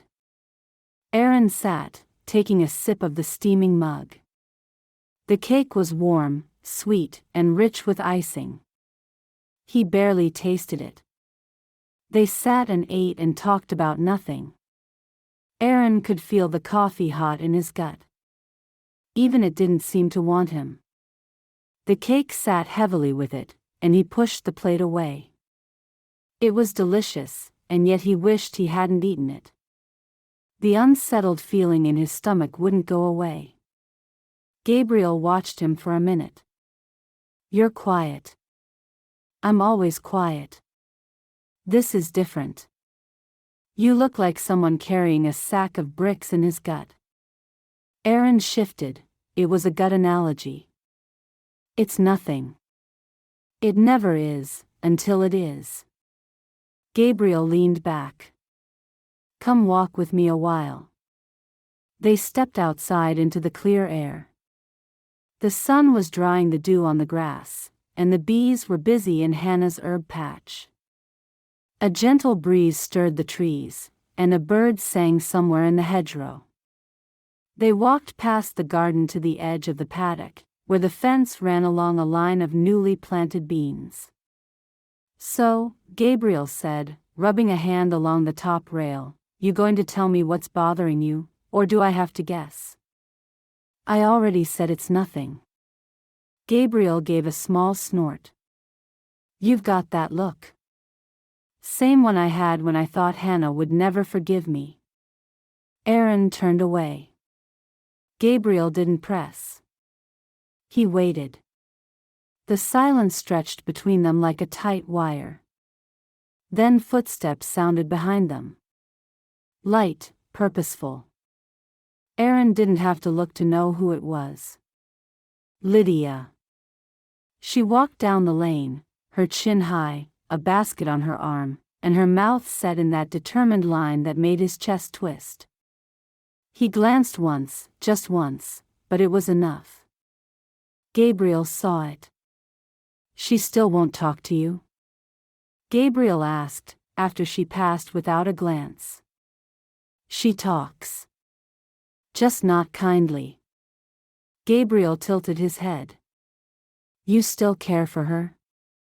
Aaron didn't answer right away. "I'm not blind, Aaron. You've been carrying this torch a long time." "I don't." Aaron cut himself off and looked out toward the trees. "It wouldn't matter even if I did. There's a wall between us, and I helped build it." Gabriel folded his arms. "So, tear it down." "I made a promise. I can't break it, not even to fix things." "Then talk to someone about it." "If not me, then Bishop Amos." Aaron shook his head. "Nay. It wouldn't help. I would hate to waste his time on such things." Gabriel let out a huff of air and raised his eyebrows. "You sure? Sometimes the bishop sees things from a place of peace we can't reach on our own. And he would want you to come and see him, would be angry if you carried this alone." Aaron's jaw clenched. "It's not just about me." Gabriel studied him. "You know what Hannah once said to me, when I was too stubborn to ask for help?" Aaron raised a brow. "She said love is like a sore that festers when you won't clean it out. It'll just keep hurting until you let someone in." Aaron gave a tight smile. "That sounds like Hannah. She's right more than she's wrong. I can't ask Lydia to forgive me when she doesn't even know what I did." Gabriel sighed. "Then maybe that's your answer." They stood for a while longer, listening to the wind rustle through the young corn. A bee buzzed past, drunk on marjoram. Somewhere up the lane, Lydia disappeared around a bend, her basket swinging with each determined step. Aaron finally stepped back. "I should get going." "Back to the lonely house, eh?" "Back to doing what I know how to do." Gabriel nodded. "You'll always have a place here, Aaron. Whether you figure it out with Lydia or not." Aaron gave a nod of thanks, climbed into his buggy, and drove toward home. But he didn't turn down the lane right away. Instead, he kept going. All the way to Bishop Amos Ballar's place. The bishop's white picket fence glinted in the sun. The garden was bursting with green and color. Bees and butterflies flitted through the rows of snapdragons and cabbage. Aaron tied up his buggy, patted the horse, and walked the short path to the front door. When Bishop Amos answered, he wore his usual warm expression. It was both serene and sharp, like he could see right into a man's soul. "Aaron," he said, "what can I do for you?" Aaron hesitated, then cleared his throat. "I wondered if you might help me find a fra." The bishop didn't blink. "Come in. Let's talk." And as the door closed behind them, Aaron felt the weight of every unsaid word settle deep in his chest. Chapter 10. Lydia pulled her shawl tighter as she walked the familiar path toward town. The sky was a gentle gray, soft with low clouds and the promise of rain later. Not enough to ruin the day, just enough to give the air a damp heaviness. Her ankle still ached faintly, but she walked as though it didn't. She always did. A limp felt like weakness. And she'd already shown enough of that lately. The bakery bell chimed as she passed. The smell of fresh bread and the sweetness of donuts drifted out onto the street. Lydia kept her head high, her steps firm. She didn't need to stop. She didn't need distractions. But she paused outside the small coffee house, where a pair of voices drifted through the open door. She recognized them both immediately. Ruth Esch and her gross doctor, Tabby Lapp, sat by the window, each with a steaming cup of caffeine, what looked like a generous wedge of lemon cake. Tabby looked lovely, her skin flushed with health, a glow in her cheeks that made Lydia's heart pinch unexpectedly. She knew that glow. She'd seen it before. There was no mistaking it. Ruth caught her eye through the window and waved her in before she could turn away. With a quiet sigh and a glance up at the gray sky, Lydia pushed the door open. "Lydia, Liebchen," Ruth beamed. "Come in out of the wind. You're looking tired. Sit down before you fall down." "I'm fine," Lydia said, brushing off the fuss, but she sat anyway. The chair felt warmer than she expected. "I'm just walking to the market. You should be resting that ankle. It's healing." Tabby smiled softly. "You're stubborn. You're pregnant." Ruth nearly choked on her cake, and Tabby's eyes went wide for a second before a shy smile curved her lips. "You noticed." "Sorry, that was blunt." "I've seen women with that glow before," Lydia said. "And I'm not blind, congratulations." "Well, then. Danke." Tabby's hand dropped protectively to her belly. "We just started telling people last week." Lydia tried to smile. "It's wonderful. Truly." Ruth leaned back, pleased. "It is a blessing. Every new life reminds us that God hasn't finished with us yet." Lydia nodded, but something in her throat caught tight. She wouldn't have minded being a ma'am. Once. She used to picture it sometimes. A kinner toddling beside her in the garden, learning the names of herbs. A warm kitchen, a drowsy Bopley in the crook of her arm. Those dreams had faded over the years, hardened under the weight of other losses. She was 24 now. Not old, not by most standards. But old enough that no one asked about suitors anymore. Old enough that she'd begun to think perhaps the chance had passed. "Are you working again?" Ruth asked gently. "I started yesterday. I can manage fine." She glanced meaningfully out the window.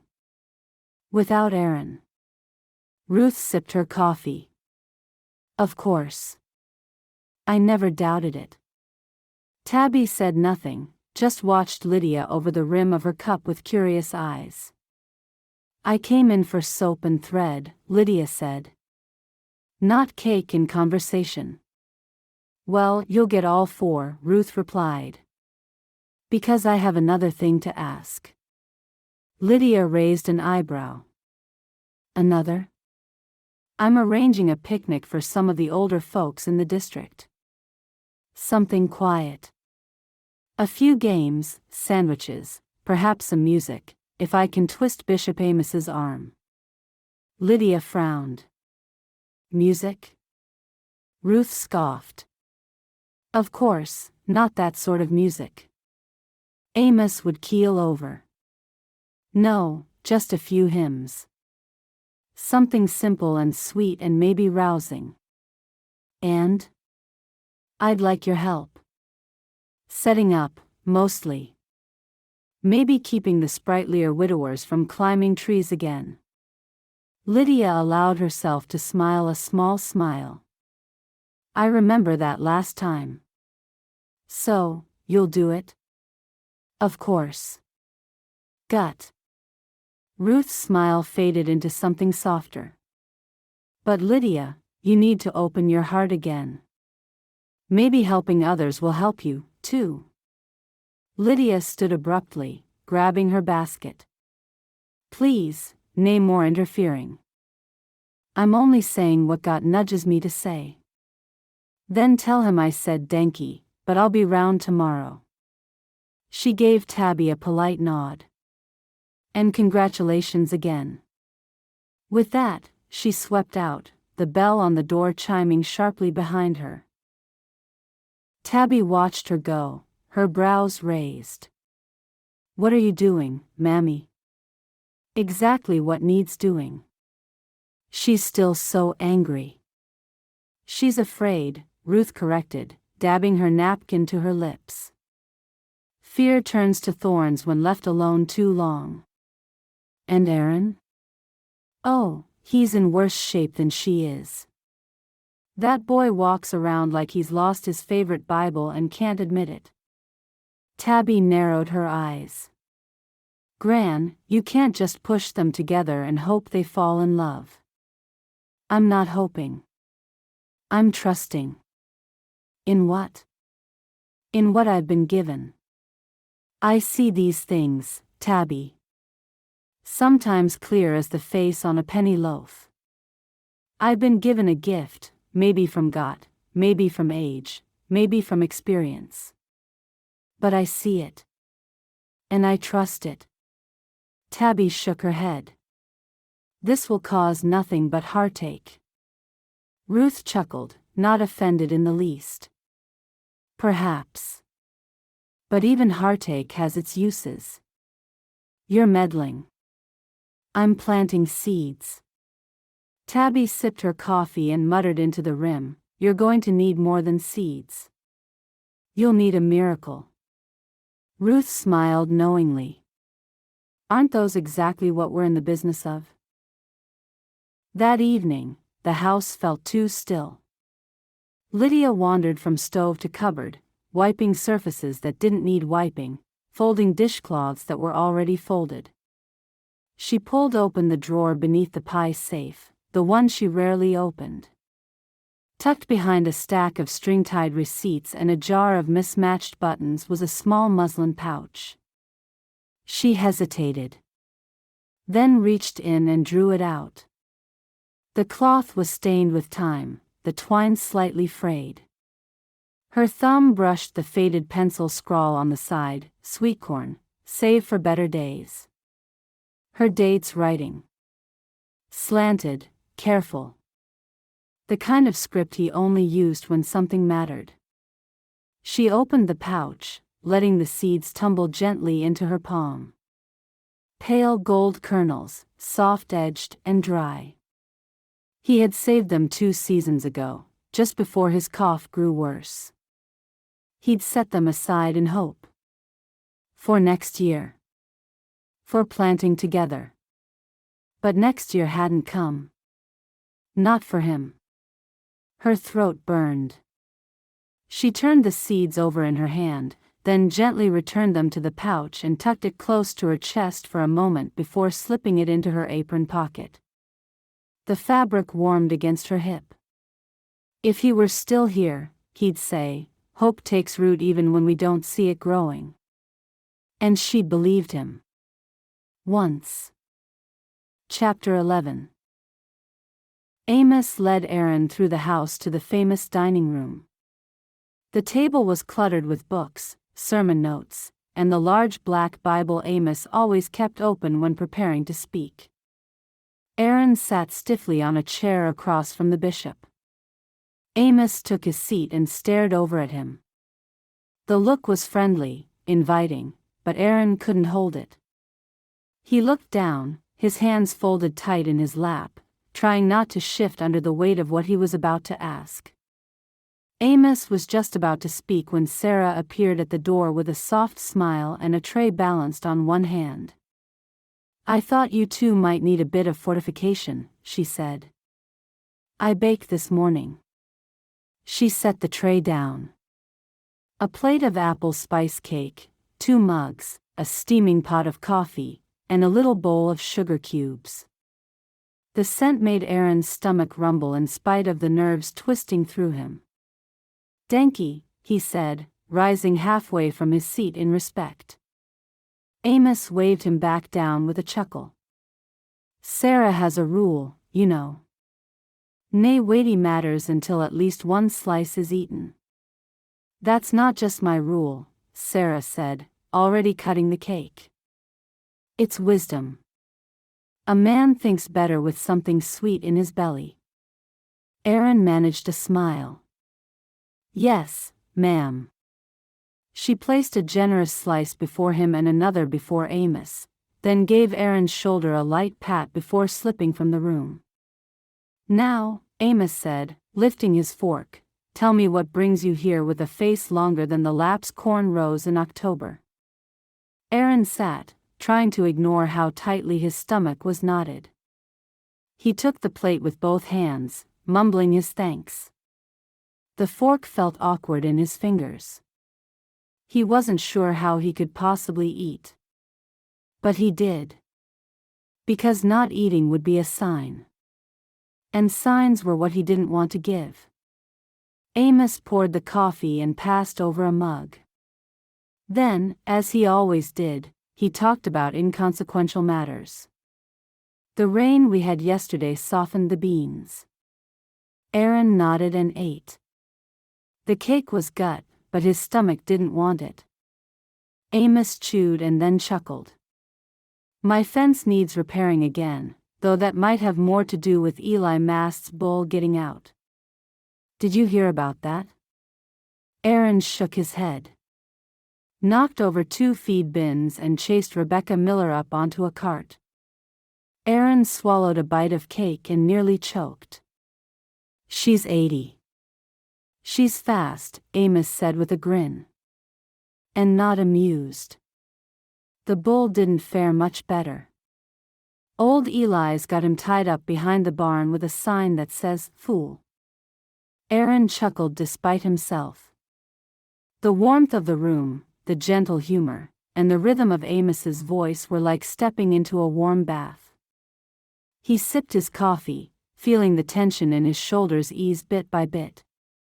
When the cake was almost gone and the coffee nearly cool, Amos folded his hands on the table and fixed Aaron with a quiet, steady look. "So, what can I help you with?" Aaron cleared his throat, his fingers tightening around the handle of his mug. "I came because I wondered if you might know of someone." "Someone?" "A woman. I mean, someone I might court." Amos blinked once, then smiled.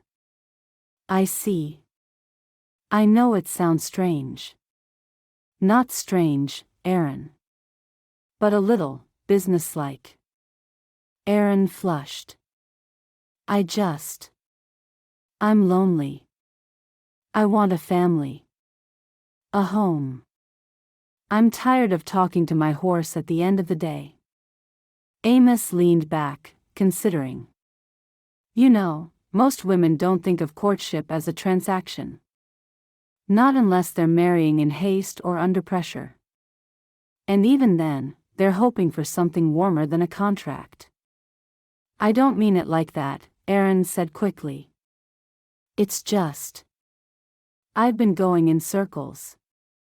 I work, I sleep, I pray. And none of it fills the space." Amos's gaze softened.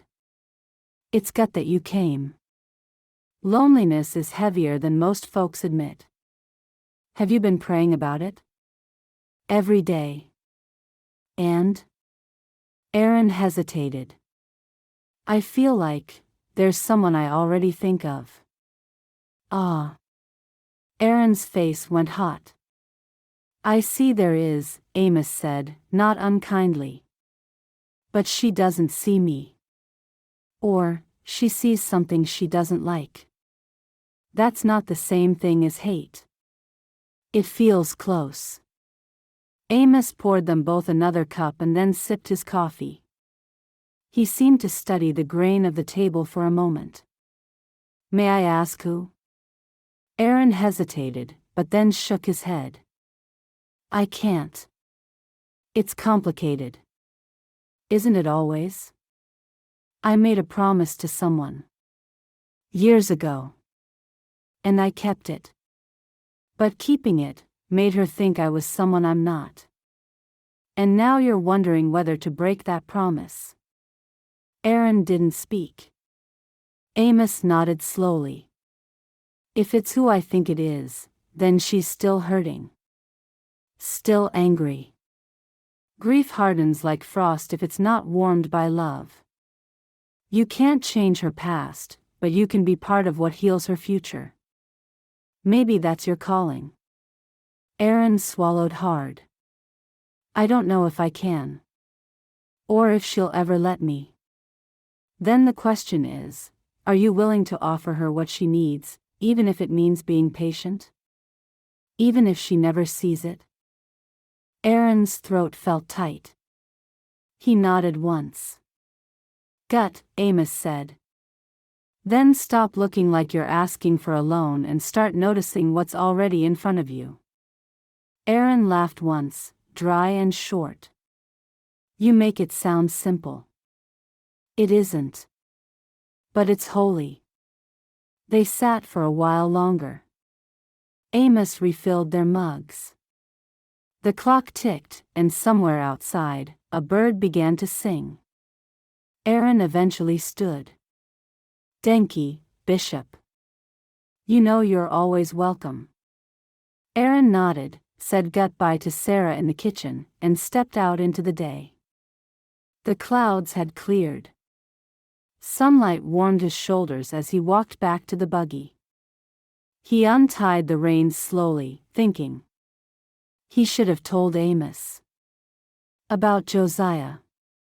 About the truth.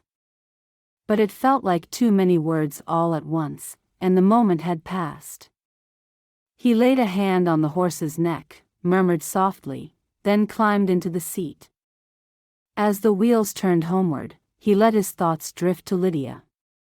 To the look on her face when she refused his help. To the ache in her voice when she didn't think he was watching. To the girl she'd been before all the sorrow set in. Maybe he needed to tell her the truth. Maybe it was time. He prayed as he rode, whispering words into the wind, asking for strength and courage and a little mercy. The sun stayed warm on his back, as though someone heard him. Chapter 12. The meadow behind Ruth's house buzzed with quiet energy. Folding tables leaned against the porch rail, gingham cloths flapped from a makeshift clothesline. Lydia rolled dough with brisk, practiced strokes.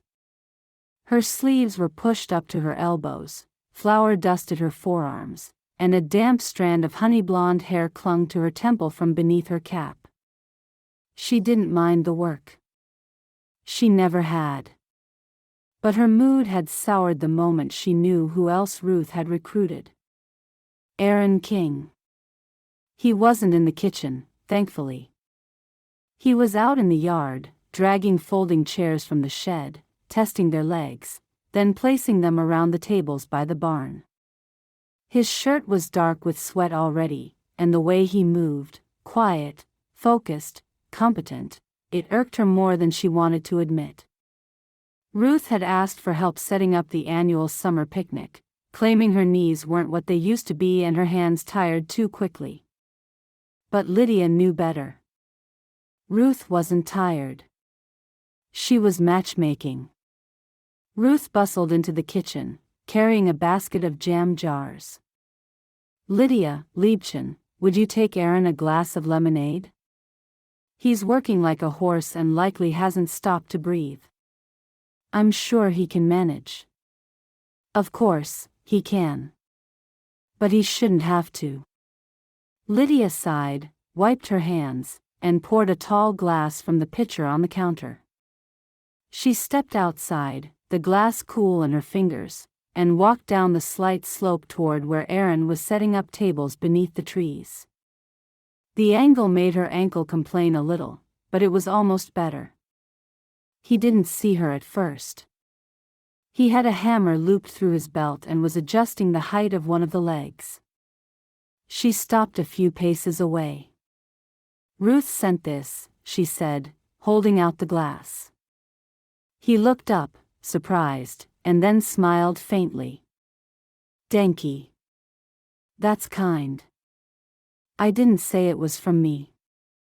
You didn't have to." He took the glass and drank deep. A trickle ran down his jaw, catching in a touch of stubble at his chin. His stubble always grew so quickly. Lydia looked away too quickly, annoyed by the flutter she felt. "You're working hard," she said stiffly. "It needs doing." He glanced down. Her apron pocket bulged slightly, and a corner of muslin peeked out. "What's that?" he asked lightly. "Looks like one of those old seed bags my dad used to keep in the cellar." Her hand shot down, shoving the pouch deeper into the pocket. "It's nothing." Aaron blinked. "Sorry. I didn't mean." "They're my dates," she snapped, sharper than she intended. "Sweet corn. He saved them 2 years ago. Said we'd plant them along the edge of the field this spring. The east side. Where the morning sun hits first." Aaron said nothing, but she caught the way his jaw shifted, something between sorrow, guilt, and understanding. "I see," he said gently. "That'd be a gut spot." She turned to leave him. She was not going to chat about why she couldn't do this anymore, about how he now owned that field. As she got back to the house, she turned back, watching for a moment. He set the glass on the table, then bent to gather the rest of the chairs. She grabbed the door, but something made her hesitate. Just then, Marcia Horn came along the lane, walking slower than usual. Her basket bumped against her hip, too full for her slight frame. Aaron noticed too. He walked straight toward her, speaking quietly, then gently took the basket from her hands. She looked relieved, chatting as he walked her along the lane and up to her front door. He waited for her to go in and then followed, returning a few moments later. Lydia stood half in shadow. He hadn't realized anyone was watching.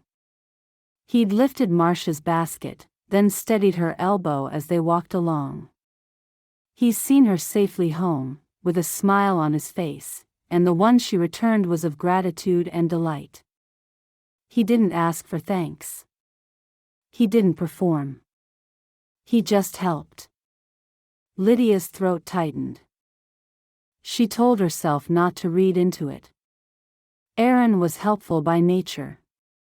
It didn't mean anything. It didn't change what he'd done. What she still knew he'd done. But when he turned and walked back across the yard, she found herself watching the way he moved. His steadiness. The way he ducked his head as he passed Gabriel and accepted some teasing with a gut-natured smile. He wasn't putting on a show. And that was worse. Inside, the kitchen was hotter than ever. Lydia went back to shaping dough, but her rhythm was off. She burned the edges of the first tray of rolls and snapped at Ruth when asked to fetch more linens.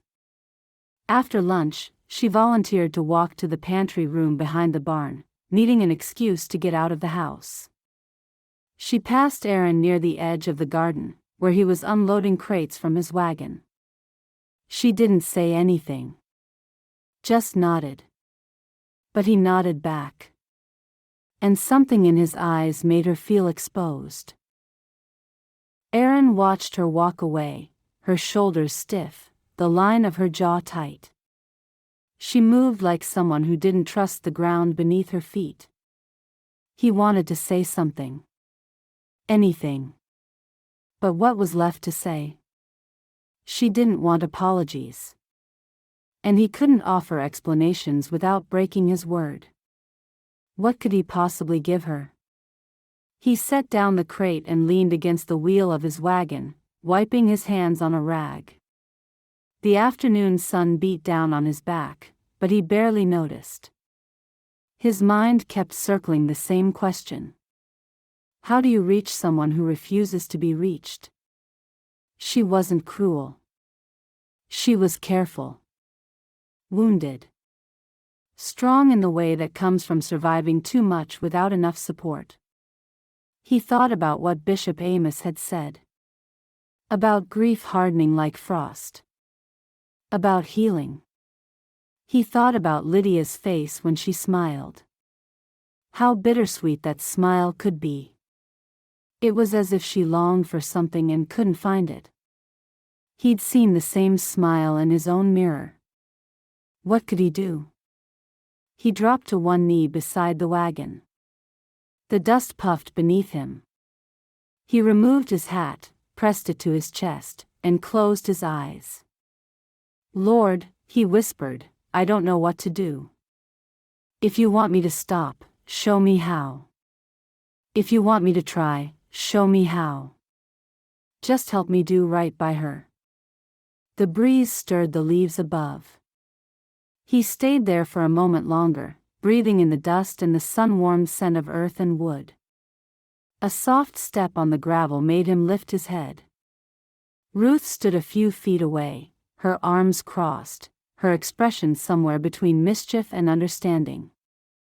I was wondering when you'd kneel, she said quietly. He got to his feet slowly, brushing off his trousers. You saw? I see more than people think. She tipped her head toward the wagon. You're praying for her. He didn't deny it. I figured it was only a matter of time. Ruth stepped closer, her gaze gentle but sharp. You're in love with her. I don't know if that's helpful. Helpful? Aaron King, love isn't meant to be helpful. It's meant to be holy. And hard. He gave a tired laugh. It is that. Do you want my help? That depends. On what? On whether your help means more trouble. Ruth smiled. Of course, it means more trouble. He groaned. But trouble's the only way to stir still water. Leave it sitting too long, and it grows stagnant. She already thinks I'm the worst sort of man. Then show her you're not. Not with words. With actions. With kindness. With patience. I've been trying. Try longer. She's worth it. Aaron looked toward the house, where Lydia had just returned to the kitchen, brushing flour from her apron. She didn't glance outside. He sighed. If she finds out you're involved, she might never speak to either of us again. Ruth chuckled. That's a risk I'm willing to take. Chapter 13. The meadow was alive with sound. Laughter, the clatter of crockery, the squeals of Kinner running barefoot through the grass. Hymns hummed in the background, sung without instruments, soft and sweet like honey dripping from the comb. Tables covered in red-checked cloth stood under the shade of tall maples, their surfaces heavy with pie plates, lemonade pitchers, and dishes of every description. Lydia moved among them, straightening chairs and collecting empty glasses, her smile just polite enough to pass for cheerful. Her dress was already smudged with a bit of blackberry juice, and someone's little girl had left sticky handprints on her apron. But Ruth's plan had come together beautifully. The older members of the district were in their element. Men in suspenders talked about the old ways. Women in faded bonnets swapped pickle recipes and fussed over everyone under 30. Lydia had to admit, it was the most peaceful afternoon they'd had since planting season. She passed one table where a group of elderly women were laughing as Aaron handed them small wooden spoons. "Just a little something," he said modestly. "I whittled them last winter, thought they might be nice to hand out." "Nice?" scoffed Martha Stoltzfus, cradling her spoon like it was a diamond. "Young man, this is a work of art. Look at the grain on this, Lydia." Lydia stepped closer, despite herself. The spoon was curved just right, polished to a soft sheen, the handle etched with a delicate leaf pattern. "He made this?" she asked, reaching out before thinking better of it. Aaron handed her one from his basket. "You can have one, too." "I didn't say I wanted one." "You didn't say you didn't." She took it, mostly so he'd stop looking at her like that. His hands were calloused and warm where they brushed hers, and she nearly dropped the thing out of pure reflex. Martha leaned toward her with a knowing grin. "He's as gut with carving as he is to look at, isn't he?" Lydia flushed a deep pink, her breath catching. Excuse me," she mumbled, turning on her heel and walking briskly toward the food table. Her pulse thudded in her ears. She found Tabby behind the punch bowl, arranging lemon bars with care. "I need a minute," Lydia muttered, grabbing a cloth and pretending to wipe a non-existent spill. Tabby raised a brow. "What happened?" "Nothing." "Something." Lydia glanced over her shoulder. Aaron was back with the elders, one of them laughing so hard she had to wipe her eyes. "He gave me a spoon." "Oh. Scandalous." "And Martha Stoltzfus said he was handsome." "She's not wrong." "He is not." Tabby snorted softly. "What's really bothering you?" "I don't know what's real with him." Tabby leaned her hip against the table, arms folded. "You mean because of the land?" "Jaw. He seems so kind. He helps everyone. He smiles at Kinner. He carves spoons for old ladies. And then there's what he did to us." Tabby's expression softened. "Have you heard it from him?" Lydia didn't answer. "Lydia." "Nay. But I don't need to. I know what happened." Tabby tilted her head. "Do you?" Lydia bristled. "My dade told us. Dades aren't always right. Or clear. Especially when they're ashamed." Lydia looked away. "My dade had nothing to be ashamed of. It's okay. He was a gut man, but so is Aaron. The truth," Tabby said gently, "is almost never just one thing. It's three. His side, your side, and what really happened. I want to believe he's gut. But if I do, then I have to ask why I've hated him all this time. Do you still?" Lydia stared down at the spoon in her hand. The soft ridges of the carving pressed into her fingers. She didn't answer. Tabby reached over, touched her wrist. "Look into your heart, not your memory. Do you think Aaron King is a bad man?" Lydia's voice came quiet, small. "I no longer know." Behind the pantry door nearby, Ruth Esch bit into her lemon bar and smiled so wide it nearly cracked her jaw. The door wasn't latched. The walls weren't thick. And her hearing was still sharper than a beet slicer when it came to her girls. She closed her eyes briefly. "Denki, Lord," she whispered under her breath. "I knew you'd get through to her. Now keep nudging them. I promise I'll do the rest." Then she stepped back into the bustle of the picnic, pretending to need another stack of napkins, her face the picture of innocence. Across the meadow, Aaron sat beneath a tree, letting the elders talk among themselves while he carved another spoon with slow, sure movements. His hands worked on instinct now. The shape always revealed itself once the grain told him which way to turn the blade. But he wasn't thinking about the spoon. Not really. He was thinking about Lydia. The way she'd looked holding the carved piece. The color that had flooded her cheeks when Martha teased. The way she'd fled, fast and flustered, like the ground might give way beneath her. He remembered that look. She'd given it to him once before, years ago. Back when they were both younger and everything was still possible. Back when she liked him. He glanced up and found her speaking to Tabby near the pie table, her hands moving as she talked, her brows furrowed. She was always so contained. So tightly wound, like someone expecting a blow that never came. But today, he'd seen something shift. The laughter at the lemonade spill, when old Amos Yoder tripped and upended an entire pitcher down his own front. It had made her laugh, really laugh, before she caught herself and turned away.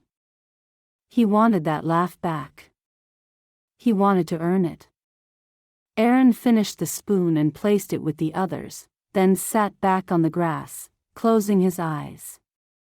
The sun filtered through the maple leaves above, dappling his face with light.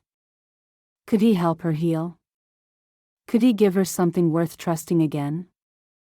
He didn't know. But he knew he wanted to try. Chapter 14. Aaron. The road to Lydia's farm felt longer than it had any right to. Aaron walked it with his hat in hand, his boots scuffing the dust in rhythm with his thoughts. It was late afternoon, the lights slanting just enough to catch on the fence rails and cast long shadows across the field. He knew this path well. Too well.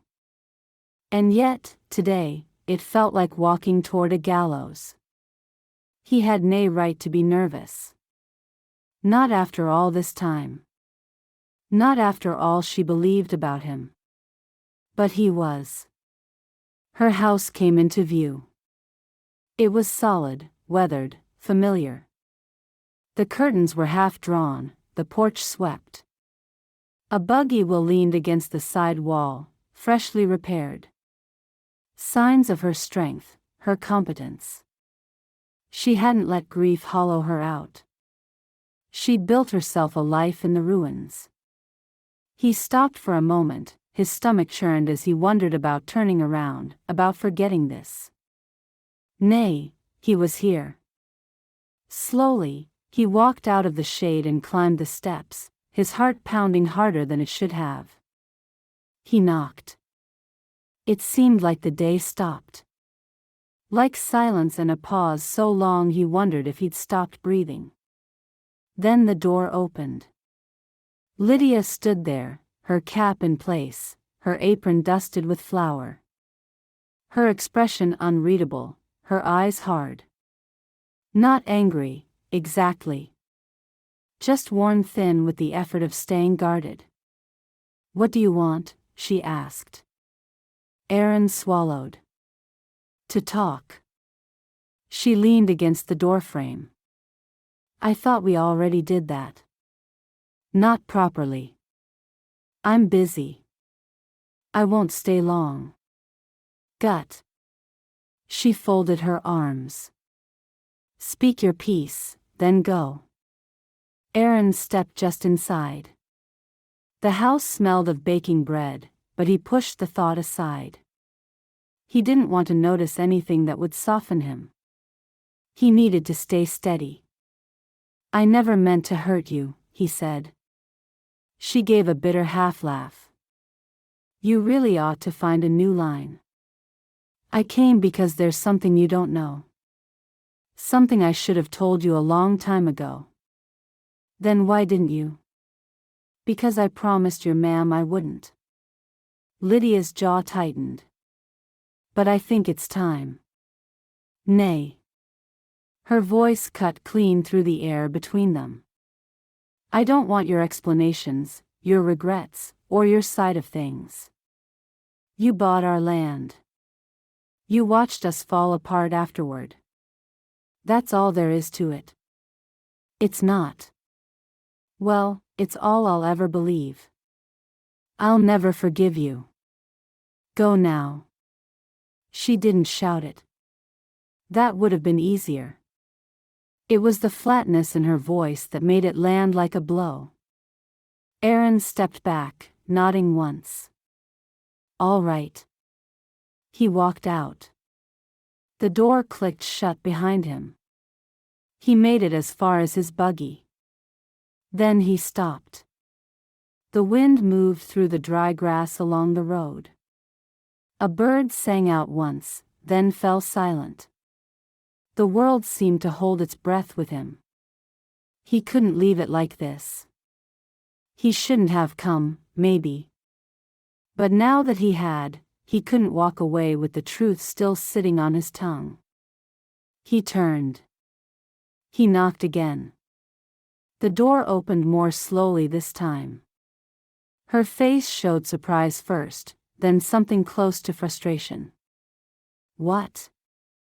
I'll go, he said, if you'll just let me speak. That's all I ask. 5 minutes. Then I'll leave you alone for gut. She stared at him. He took the silence for permission and stepped in before she could change her mind. Aaron didn't sit. He didn't expect hospitality. He stood in the center of the kitchen, his heart pounding, and he spoke before he lost his nerve. Your dad came to me, he began. I didn't go to him. Lydia said nothing, but her arms slowly dropped to her sides. He asked me to buy the land. Not because he wanted to give it up, but because he had no other way to save what was left. He was in trouble, Lydia. Not just with the bank. There was a loan from an English lender, one of those high-interest, short-term men. They were going to take everything. He didn't want you or your ma'am to know. He asked me to keep it quiet.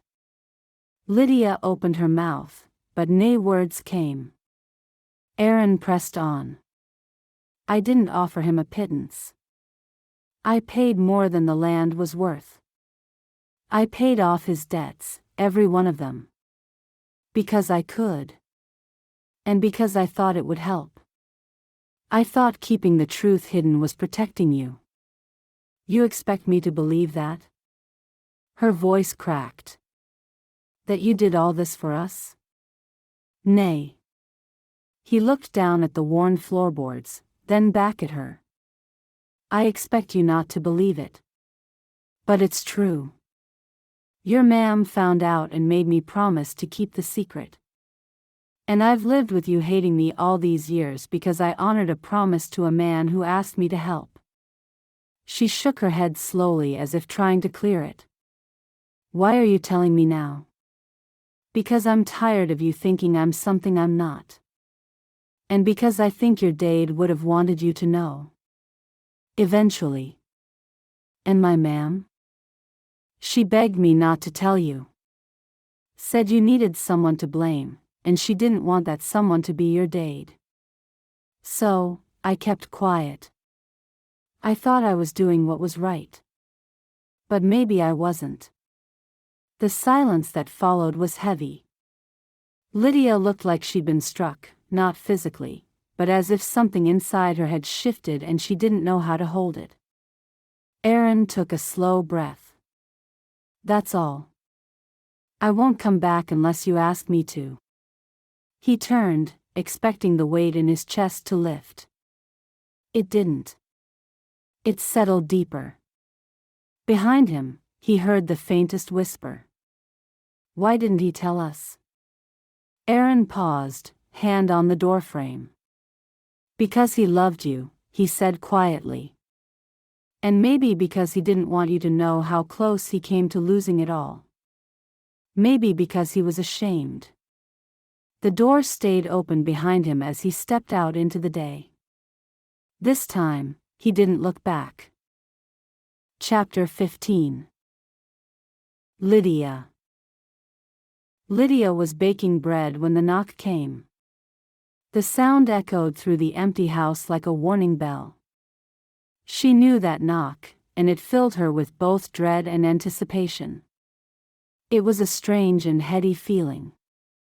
She put down the dough and covered it. Slowly, she dusted her hands on her apron. When she opened the door, Aaron King stood on her porch, hat in hand, eyes uncertain. Her chest tightened without permission. "What do you want?" she asked. His voice was too quiet to talk. "I thought we already did that." "Not properly. I'm busy. I won't stay long." "Gut," she said, folding her arms across her chest. "Speak your piece, then go." She didn't move aside. If he wanted to talk, he could do it from the threshold. But he stepped in anyway. Not boldly. Just steady. Like someone who decided something and didn't want to back down. "I never meant to hurt you," he said. The same tired line. It sparked a heat under her ribs. She laughed. A short, sharp sound without any humor. "You really ought to find a new line. I came because there's something you don't know. Something I should have told you a long time ago." "Then why didn't you?" "Because I promised your ma'am I wouldn't." The nerve of him. Standing in her house, digging up pain like it was a gift. "I don't want your explanations, your regrets, or your side of things," she said, her voice low and firm. "You bought our land. You watched us fall apart afterward. That's all there is to it." "It's not." "Well, it's all I'll ever believe. I'll never forgive you. Go now." She held his eyes until he stepped back. "All right," he said softly. And he left. She closed the door slowly, her hands trembling. Frozen, she hated how rattled she felt. Hated that even after all these years, he could still undo her balance with a few words and a quiet look. She turned toward the hallway, but before she took 2 steps, another knock came. Lydia froze. What was he doing? She opened the door again, sharper this time. "What?" "I'll go," he said, not stepping in this time. "If you'll just let me speak. That's all I ask. 5 minutes. Then I'll leave you alone for gut." She didn't say jaw. But she didn't stop him either. He entered slowly, and this time, he stayed near the center of the room. Not taking space that wasn't offered. Just standing like a man with something too heavy to hold. "Your dad came to me," he said. "I didn't go to him." Lydia's breath caught. That couldn't be true. "He asked me to buy the land. Not because he wanted to give it up, but because he had no other way to save what was left. He was in trouble, Lydia. Not just with the bank. There was a loan from an English lender, one of those short-term, high-interest kinds. They were going to take everything. He didn't want you or your ma'am to know. He asked me to keep it quiet." She didn't know what to say. Her mouth opened, but no words came out. It felt as if the rug had been pulled from beneath her feet. That the very floor was giving way. Aaron looked almost ashamed. But not of what he'd done, instead of how long he'd waited to say it. "I didn't offer him a pittance," he continued. "I paid more than the land was worth. I paid off his debts. All of them. Because I could. And because I thought it would help. I thought keeping the truth hidden was protecting you. Her throat burned. You expect me to believe that, she managed. That you did all this for us? Nay. His gaze didn't waver. I expect you not to believe it. But it's true. And I've lived with you hating me all these years because I honored a promise to a man who asked me to help. She swallowed hard. Why are you telling me now? Because I'm tired of you thinking I'm something I'm not. And because I think your dad would have wanted you to know. Eventually. She stared at him. She wanted to scream. To cry. To believe. To run. Her voice, when it came, was barely above a whisper. And my ma'am? She begged me not to tell you. Said you needed someone to blame, and she didn't want that someone to be your dad. So, I kept quiet. I thought I was doing what was right. But maybe I wasn't. The world tilted sideways. Her hands went limp at her sides. She had spent years clinging to the idea of betrayal. It had shaped everything. The silence stretched between them. Aaron turned as if to leave. Then stopped. Lydia heard herself ask, why didn't he tell us? His shoulders sagged just a little. Because he loved you, Aaron said. And maybe because he didn't want you to know how close he came to losing it all. He left without another word. The door stayed open, letting in the cool hush of a gentle breeze. Lydia didn't close it. She stood still in the center of the room, the weight of too many years pressing into her chest. Her dad had trusted Aaron. More than that, he'd asked him for help. And Aaron had paid. Not just in money. In silence. In distance. In her anger. What kind of man does that? She moved to the table, sat down slowly. Her knees felt weak. She picked up her mug from earlier and stared into the cold dregs of coffee. Everything she thought she knew, everything she had used to wall herself in, had all cracked open. Not shattered. But cracked. And that was worse. She set the mug down, her hand trembling just slightly. Chapter 16. The house had settled into evening stillness. Shadows stretched across the wooden floors, softening the lines of furniture and blurring the edges of her world. Lydia hadn't lit a lamp. She didn't want the sharpness of it. The golden hour gave her just enough light to sit with her thoughts. Aaron's words still echoed through her mind. She'd thought silence meant guilt. That his leaving had confirmed every suspicion. But he hadn't left this time, not until he'd said what she now couldn't unhear. Her dad had asked him. Her ma'am had begged for silence. She closed her eyes, resting her head against the back of the chair. The weight of those two sentences pressed into her like a millstone. Every belief she'd carried for years began to shift underfoot. She rose slowly.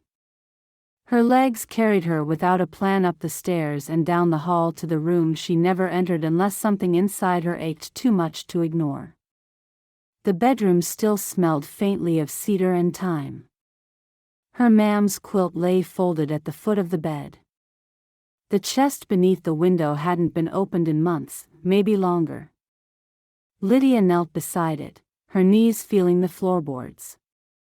She placed her hands on the worn lid and hesitated. Opening it felt like letting something loose. But she did it anyway. The hinges creaked softly. Inside, everything was exactly as she remembered. A folded shawl, her ma'am's embroidery frame, a bundle of dried lavender tied with a blue ribbon. Beneath that, a carefully wrapped linen parcel held her date's gloves.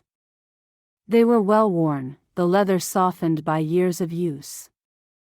She pressed them to her chest, eyes stinging. She could almost feel the strength in those hands. The way he used to lift her up to reach the apple branches. The calloused thumb wiped smudges from her cheek.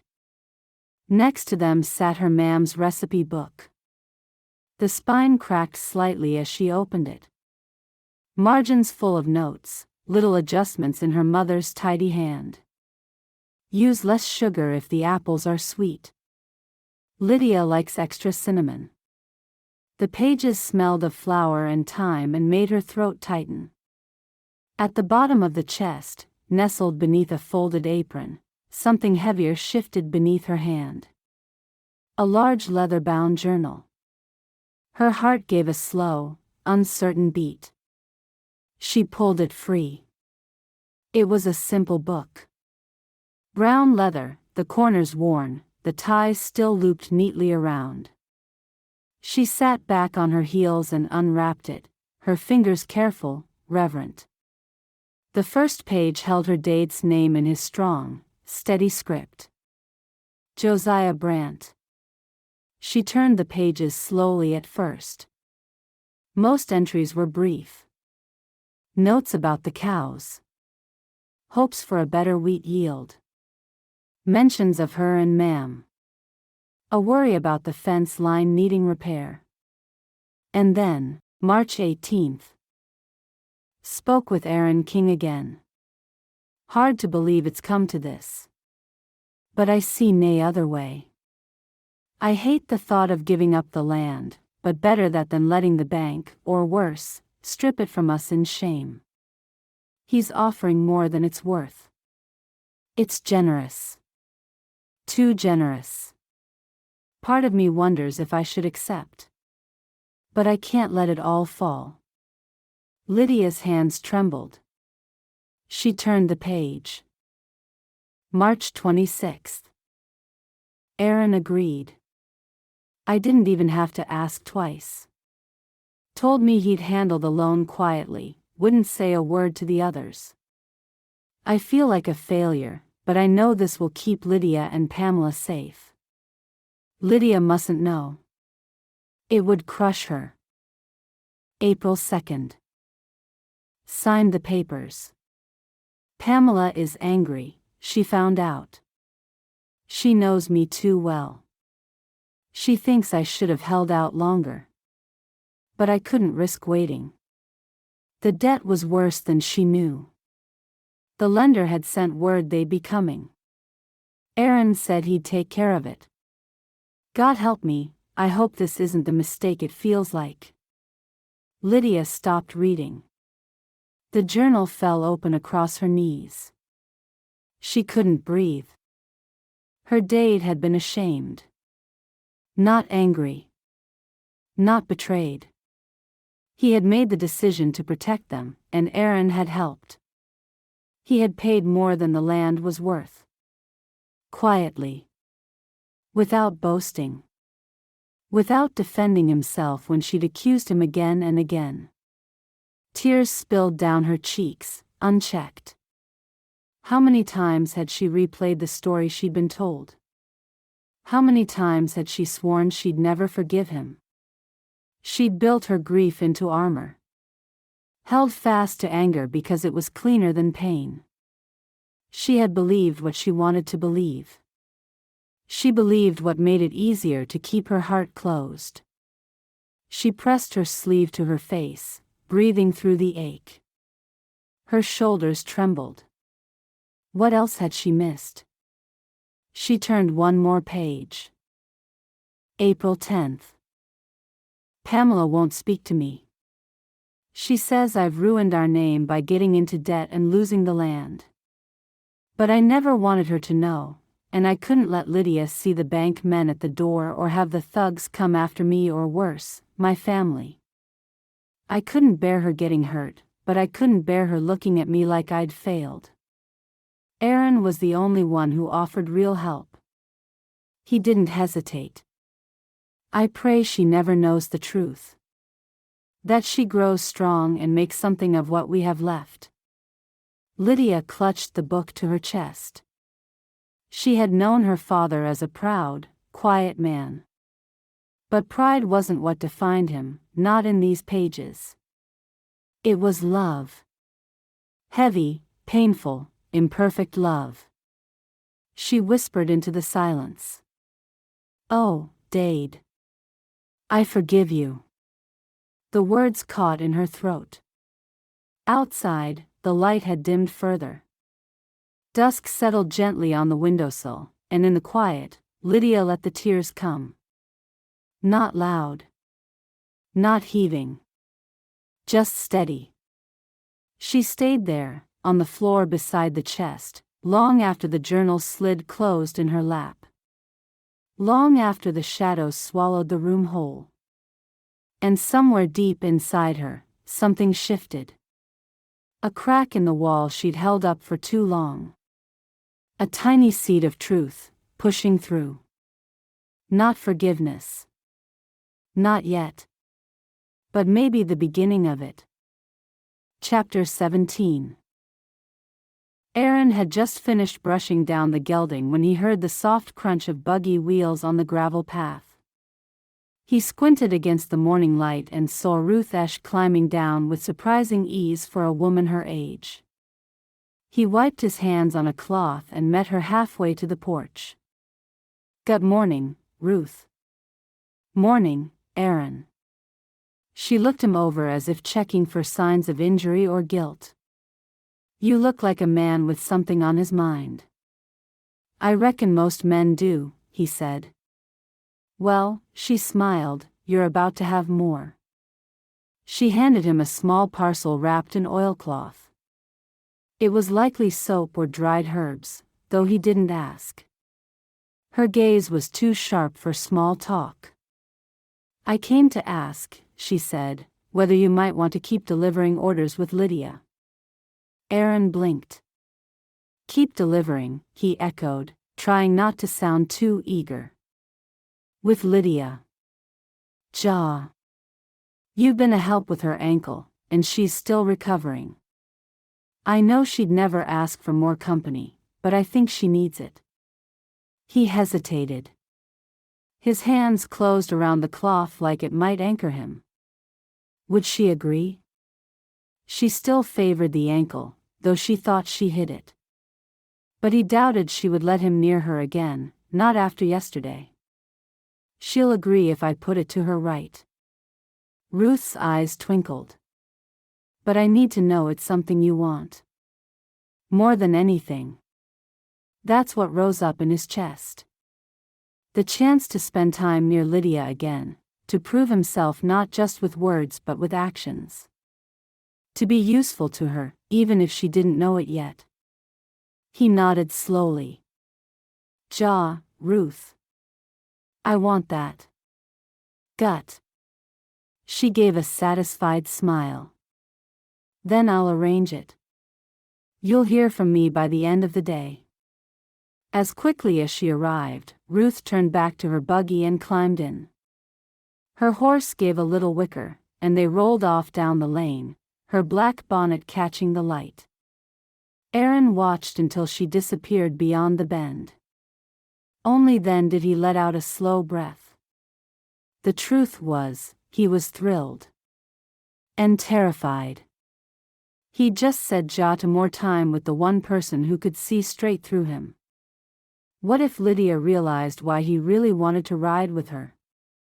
What if she saw it not as repentance or friendship but as manipulation?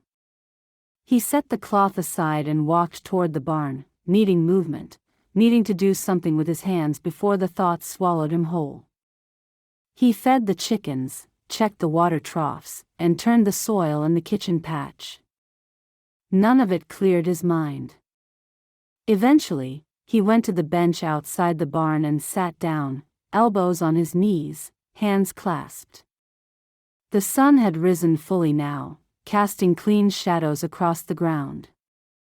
The day was warm but not stifling, the kind of weather that reminded him of long harvests and easy laughter, back when life had felt simpler. He bowed his head. "Lord," he said softly, "I don't know what I'm doing." I told her the truth. And she listened, sort of. But I don't know if it made anything better. Now Ruth wants me near her more. And I want that. But not if it means pressing where I don't belong. I do not want to hurt her. He paused. I want to help her. Not for me. But for her. If there's still a chance to mend things, show me how. He stayed there until footsteps broke his prayer. Aaron.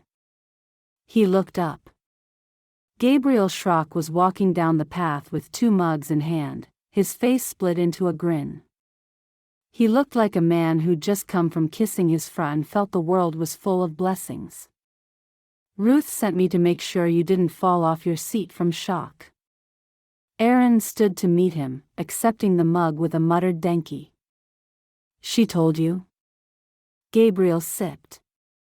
"She tells me everything. Sometimes, whether I want to hear it or not." Aaron chuckled. Gabriel eyed him. "So, you're going to be delivering with Lydia again?" Aaron nodded. "That's what Ruth said." "And that worries you?" "I don't want to cross a line." "Which line?" "The one between helping and hoping. Between duty and wanting more." Gabriel leaned against the post beside the bench. "You're not trying to trick her, are you?" "Nay." "Then you're fine." Aaron gave him a look. Gabriel shrugged. "What?" "You asked." "I'm just not sure she'll ever see me without remembering everything that happened. She's got a stubborn streak." "You think?" "But she also wants the truth.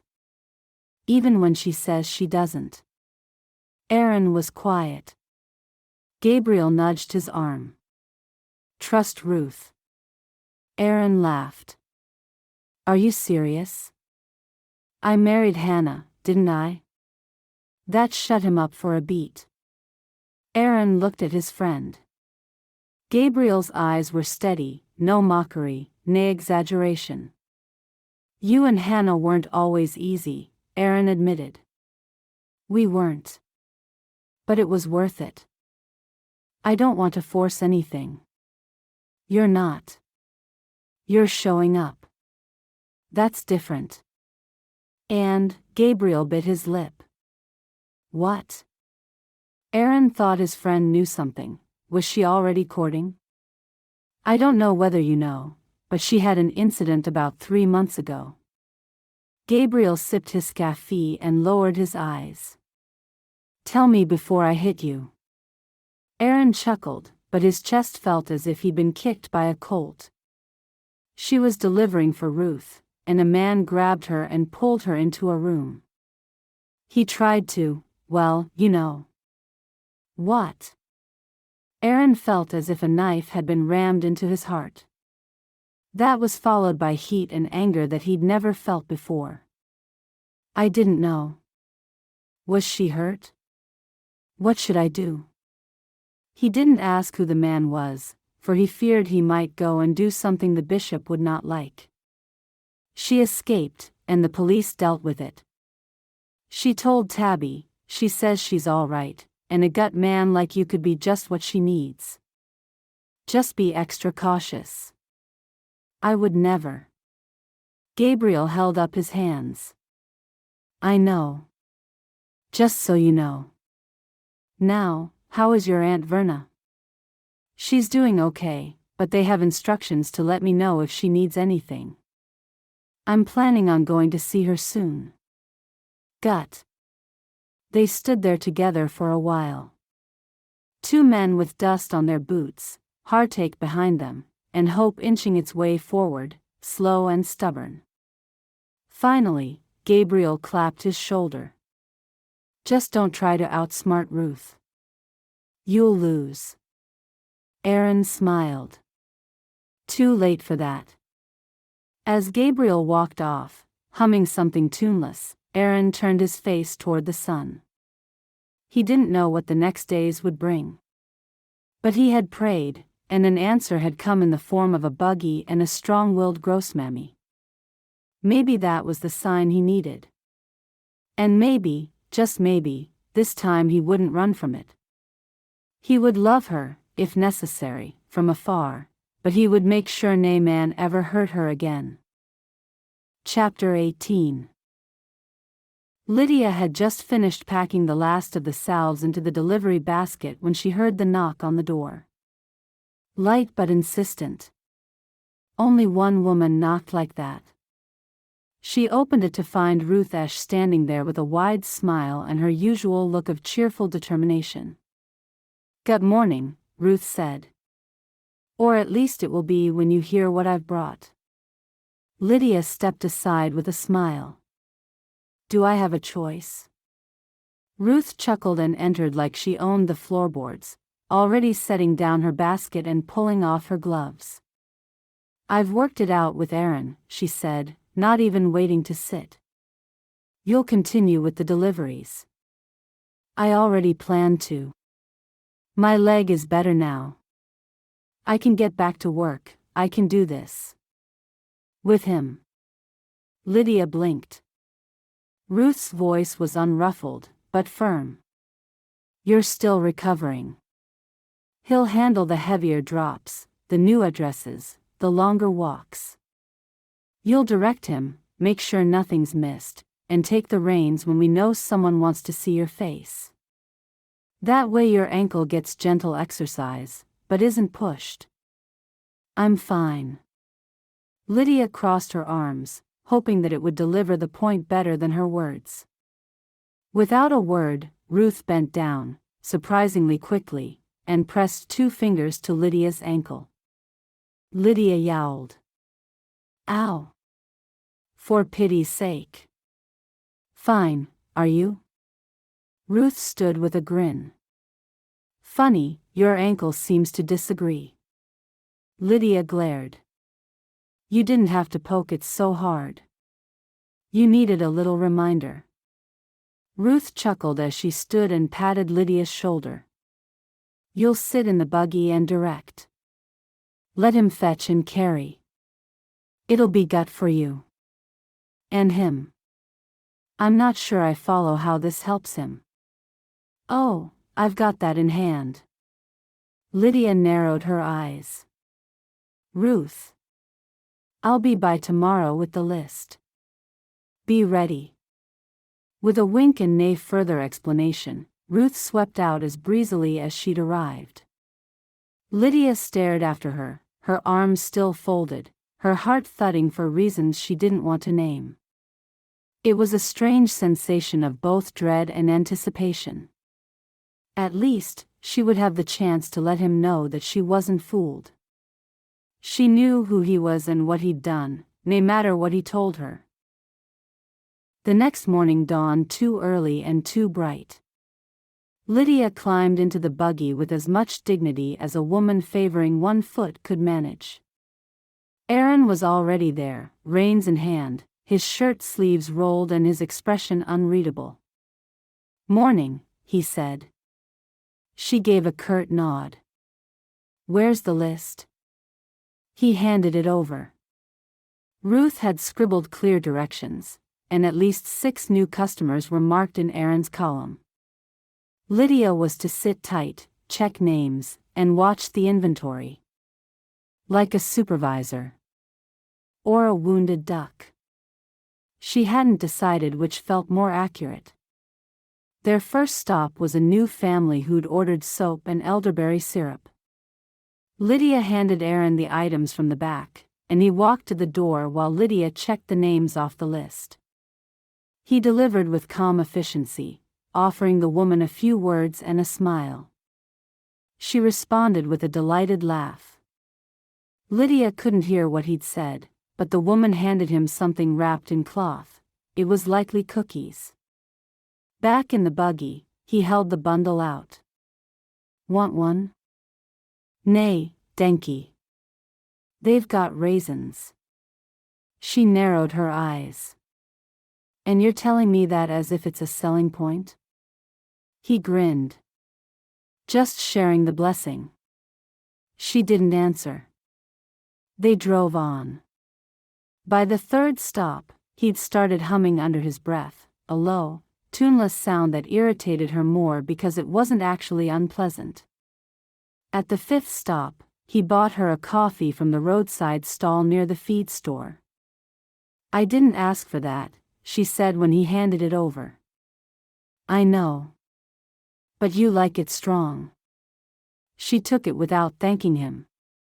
By the sixth stop, she grudgingly admitted that he was faster than she'd expected. He remembered every item, carried them without complaint, and kept a respectful distance unless she asked for help. He even fixed the loose board on the back of the buggy without being asked. And still, he didn't press. Didn't ask questions. Just worked. She found herself watching him more than she meant to.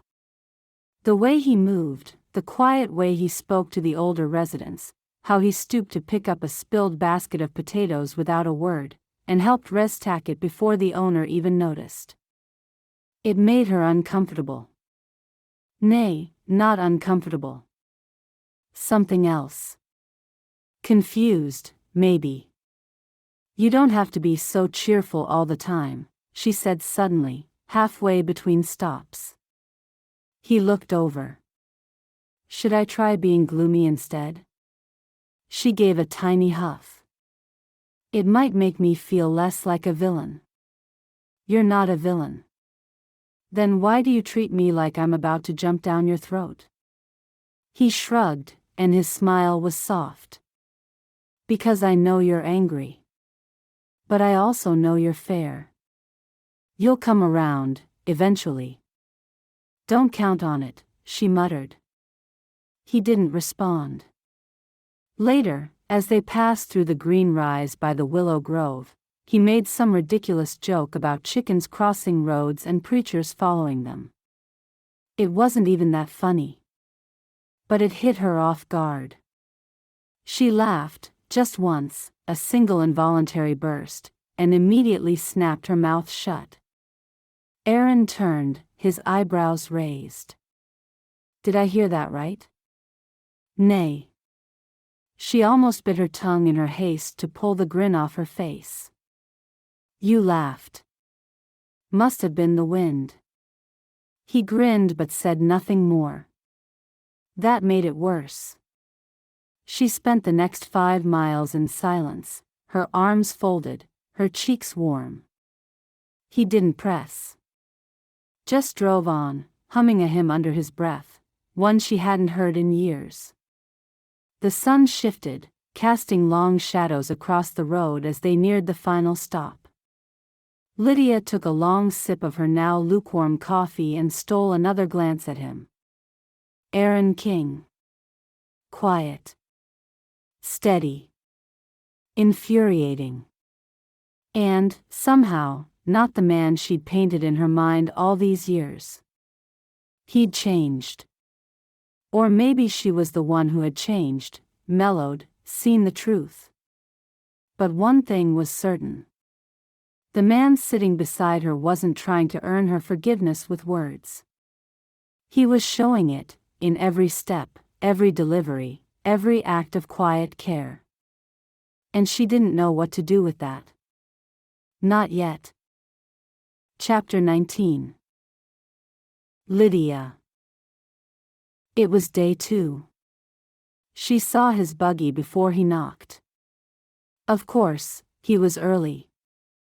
Of course, the horse looked freshly brushed, and the wheels were greased and shining like he thought that mattered. She opened the door before he could wrap his knuckles on the frame. You're early, she said, already brushing past him with the delivery bag slung over her arm. Morning to you, too, he said. She didn't answer. She climbed into the buggy with a tight jaw and didn't look at him as he climbed in after her. The bench felt narrower than usual.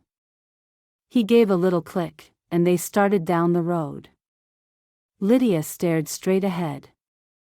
Her ankle didn't throb as much these days, but she still hadn't taken over the heavier stops.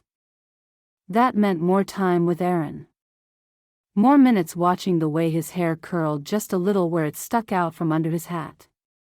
More moments noticing the way he quietly greeted every person they met. He made it difficult to hate him, which made her angry. Ruth said, "We've got a new stop by the Weaver place," he said, glancing at the paper in his hand. "You'll know better than I do what they're like. Mrs. Weaver wants things set just so. If you mix up her calendula and her arnica, you'll get a 3-day lecture." Aaron nodded. "I'll remember." He didn't say anything more. She appreciated that. Sort of. He slowed the buggy as they neared a bump in the road and guided it around without jolting the wheels. He always drove like that. Careful. Intentional. Not lazy, not showy. Just thoughtful. It grated on her. He stopped in front of the Weaver house, hopped down, and lifted the box from the back with practiced ease. She watched him through the corner of her eye. He didn't rush. He didn't complain. And when he came back, he had 2 small paper-wrapped bundles in his hand. "Mrs. Weaver's ginger cookies," he said, offering her one. "I don't want it." She said, "To give you 2. "I don't want them." "I do," he said, and smiled before popping one in his mouth. Her fingers curled in her lap. She hated that smile. Mostly because she didn't. At the next house, he stopped to fix a loose latch on the gate before going up the walk. The customer didn't even ask, he just did it. As if it were the natural thing in the world. As if that sort of kindness didn't confuse everything. He got back in the buggy. She handed him the list, not looking at him. "You forgot Mrs. Esch wants an extra hand balm for her doctor." "Right. Sorry." He looked a little confused. "You're not usually so forgetful." "I'm distracted, I guess." She turned to him. "By what?" His jaw flexed. "Doesn't matter." Her pulse skipped. Then she got angry again. Because she was noticing. And because some part of her was waiting to hear what he might say next. And that, more than anything, made her furious. "I don't need you to be nice," she snapped as they turned onto the lane back to town. "I don't need coffee and cookies and gate repairs. I need the truth. I need peace. And every time you smile or help or say something kind, it just muddies everything." He didn't answer right away. That only made her angrier. She folded the list with sharp fingers. "Stop trying to make me like you. It won't work." Still, he said nothing. She didn't look at him for the rest of the drive. But her heart did not quiet. Aaron. She was quieter than usual. That was saying something. He'd expected short answers. Maybe the usual frown. But today she wasn't even snapping, not until late in the deliveries. That was almost worse. He tried to treat her like he would anyone else. With kindness. With care. With respect. But none of it seemed to be landing right. He'd started the day feeling hopeful. He'd prayed that morning. Kneeling by the woodpile, he'd asked for patience. For strength. And for clarity. He hadn't expected miracles. Just the chance to prove he wasn't the villain she believed. But every time he tried with something small, a joke, a gesture, it bounced off her like water from oil. The cookie? Rejected. The coffee? Barely acknowledged. Even his careful driving didn't seem to help. He knew what she was doing. Holding the line and protecting herself. And yet, now and then, he saw it, the tiniest flicker. The twitch of a smile that vanished too fast. The way she reached for something before remembering she didn't want to take it from him. He could feel her watching him at the gate latch. She thought he didn't know. He did. When she snapped at him in the final stretch home, he kept his eyes on the road. Not because he didn't want to respond. The problem was, if he looked at her, he might say too much. "I don't need coffee and cookies and gate repairs," she'd said. Maybe not. But he needed to give them. Because if he couldn't make up for the past with one grand apology, maybe he could build something better one piece at a time. He stopped the buggy in front of her house and waited for her to climb down. She did so with more grace than pain today, though her limp was still there. Every time she got in and out of the buggy, he wanted to help her. But he knew that if he did, she would not appreciate it. In fact, she would be furious. It was hard, sitting there and not helping. He'd been raised to be courteous, yet he had to take his time. Let her see him before he helped her too much. She didn't say goodbye. He didn't ask for one. As she walked toward the door, he watched her. And still wanted to follow. Instead, he flicked the reins and turned the horse back toward the road. Maybe tomorrow, she'd smile. Or maybe she wouldn't. Either way, he'd be back. Chapter 20. Aaron. The morning sun slid low across Ruth's porch as Aaron balanced on the second rung of the ladder, squinting through the jagged edge of her broken windowpane. His fingers were sticky with dried putty, and a trickle of sweat slid down the side of his face. Ruth, of course, was inside humming and rearranging jars of summer preserves on the shelves near the kitchen door. He heard her voice float out. "Careful not to cut yourself, Aaron. That window's older than I am." "I'll be fine," he called back. "Though I doubt it's seen as much scheming." She appeared in the doorway with a sly smile.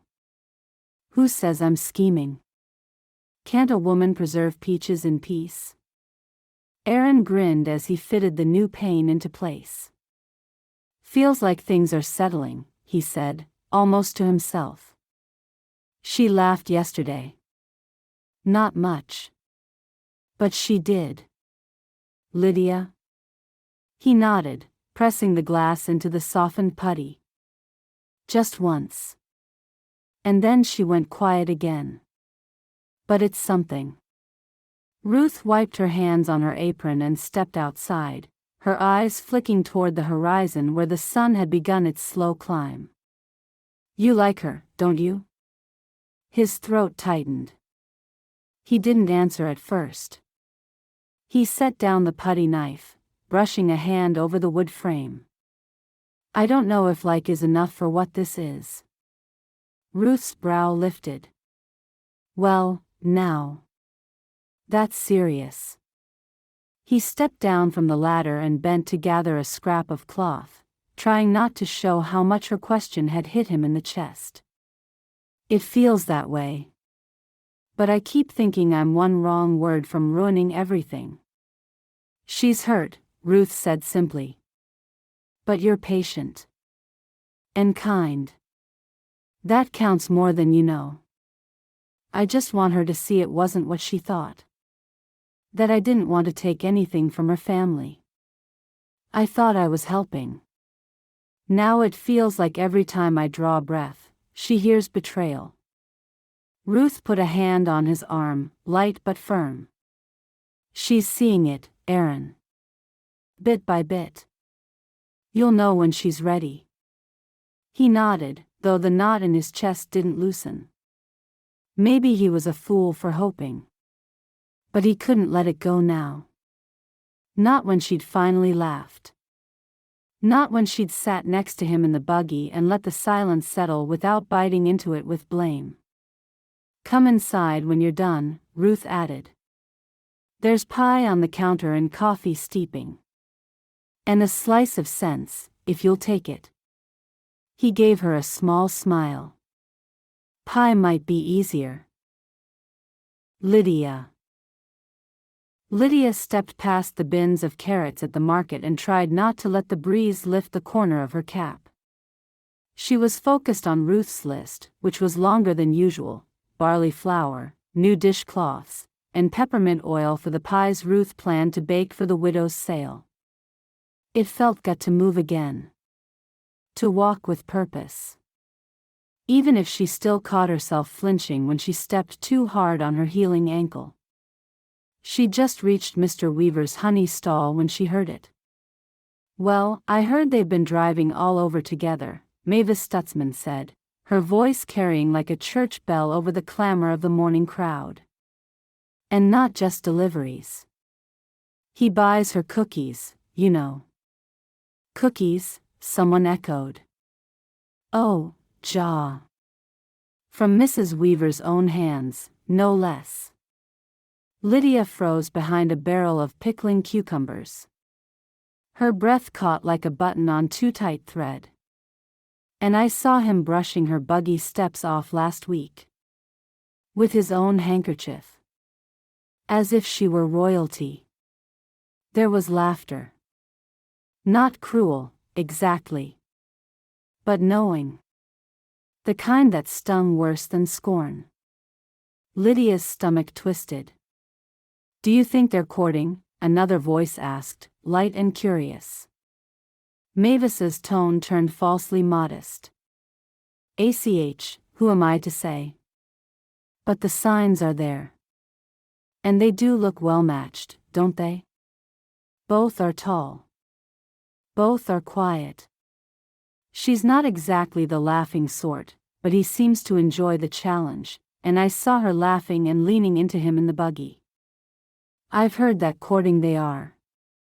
Lydia turned so sharply she nearly knocked over a basket of parsnips.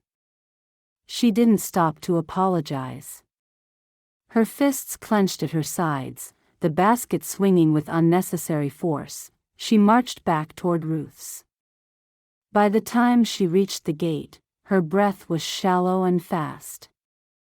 She flung it open without pausing and stormed through the yard, her boots crunching on the gravel path. She didn't knock. "Aaron King," she called as she rounded the corner. There he was, up a ladder by Ruth's side porch, smoothing putty around the new glass with a steady hand. He looked down, his brow furrowing. "Lydia? You been telling people we're courting?"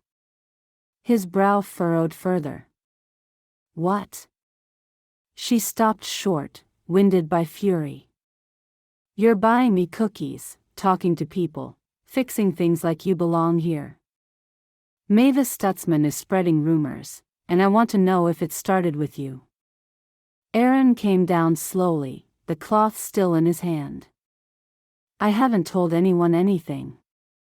Ruth, who had just stepped out with a basket of towels, paused at the top step. "What's going on?" "Mavis is telling everyone we're courting," Lydia snapped. Ruth's eyes sparkled with something dangerously close to delight. "Well now, that's a surprise." "Is it?" Lydia shot back. Aaron met her gaze, jaw tense. "I don't spread gossip." She crossed her arms. "You don't have to. You just act like this is something it isn't." "I've been helping." "Exactly. And people are watching. I can't control Mavis Stutzman's mouth." "Nay, but you could stop acting like this is some kind of quiet romance." The silence that followed was thick enough to choke on. Aaron looked down, wiping his hands on the rag. "I never meant to embarrass you." You didn't, she said too quickly. She stopped, her throat tight. Forget it. She turned to go. Lydia, Ruth said softly. But she didn't look back. She walked faster than her ankle liked, ignoring the sharp pull behind her heel. Her breath felt too close in her chest. How dare he? How dare Mavis? How dare Ruth? She didn't know where the anger should land. So it landed everywhere. Chapter 21. Lydia barely remembered stepping back through Ruth's gate. Barely remembered Ruth catching her, a gentle hand on her shoulder. Her chest was still tight, the sting of embarrassment crawling up her neck as if her skin itself wanted to shrink away. How could she have looked so foolish? Bursting in like a scolded child, shouting accusations at Aaron while Ruth stood there with her basket of folded towels and that maddening, knowing smile. She hadn't expected Ruth to be kind. She hadn't expected softness. She had braced for disapproval, for that same sharp flick of judgment that sometimes slipped into Ruth's voice when the gossip turned toward stubborn girls or scandal. But what she hadn't expected, most of all, was this question. Who are you really angry with, Kinner? Ruth asked. The words landed harder than they should have. Lydia's spine straightened, every nerve pricking. She opened her mouth, but nothing came out. Her hands balled into fists at her sides. If you're against me too, she said hoarsely, then keep your job. The second she said it, she wanted to take it back. But it was too late. The words were hanging in the air between them, and the hurt in her own voice made her stomach twist. She turned, her legs moving fast, almost running, heat burning her face. She was halfway across the kitchen when she heard the swift shuffle of Ruth's skirts. Lydia moved faster, but Ruth was quick. Too quick for her age. Stop, Ruth called, and somehow it wasn't a command but a plea. Lydia didn't stop. But Ruth stepped in front of her, one arm rising gently, not as a block but as a question. And then Lydia was pulled into a hug. It wasn't stiff or awkward. It was strong and certain. Ruth didn't squeeze her or pat her like she was a Kinner needing soothing. She just held her, like she had the right to, like someone who had known her for long enough to see beneath the snapping words and tight shoulders. Lydia didn't hug her back. Not at first. Her arms stayed trapped between them, her muscles tense. But something inside her cracked just a little. She let out a long, shuddering breath and stared at the folds of Ruth's apron. Come on, Ruth said softly. Let's have some coffee. She didn't argue. Lydia sank into a chair. She glanced toward the far end of the kitchen, where Aaron had been mending the window. He was gone. Thank goodness. Ruth poured water into the kettle and stoked the stove without a word. She moved slowly, as though giving Lydia space by not asking questions. The silence wasn't uncomfortable. It gave Lydia a chance to breathe. Ruth pulled down a small tin of cake and set it on the table, slicing into it with practiced ease. The knife thudded softly against the wood as she cut generous wedges. Lydia shuffled in her seat. I should go, she said eventually, though her voice lacked conviction. You'll go after cake, Ruth replied, pouring coffee into 2 heavy mugs. And not before. Lydia didn't smile. But the words settled something in her chest. She wrapped her fingers around the mug, letting the heat soothe her hands. Ruth sat opposite and waited. I don't know what's true anymore, Lydia said finally. What's real? What's made up? I'm too tired to sort it all out. I keep thinking I know what I feel, and then something tips it all over again. You feel hurt, Ruth said gently. That's real. I feel like I'm losing control. That too. Lydia let the steam rise against her face, breathed it in like it might help settle her thoughts. I don't know if I like him, she whispered. I don't know if I want to. You don't have to decide anything right now. But if he's spreading gossip, if he's letting people think something's happening, how could I ever trust him? Ruth stirred her coffee with the tip of her spoon and gave Lydia a thoughtful look. Who told you this gossip? She asked. Lydia hesitated. Mavis Stutzman. Ruth's face cracked into a wide grin. She covered it with a hand for a moment, but a soft chuckle slipped out anyway. Oh, that explains it. Lydia blinked. Explains what? Ruth laughed again. Mavis saw you two in the buggy together and put 2 and 2 together and made 6. That woman could turn a side glance into a wedding proposal.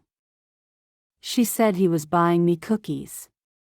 Which he was, Ruth said with a shrug. But so what?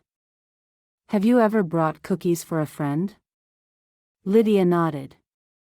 She said he brushed the buggy step. I've seen him do the same for Sarah Beeler. Lydia sat back, her cheeks warm. Why does she do it? Because it makes her feel important, Ruth said. Because people lean in when she talks. She thrives on it. Lydia sighed. How often is she right? Ruth pursed her lips. Maybe 40% of the time. She's going to have half the district thinking we're engaged. Let them. What? Let them think it. Those who matter will know the truth. And those who don't will move on to something else next week.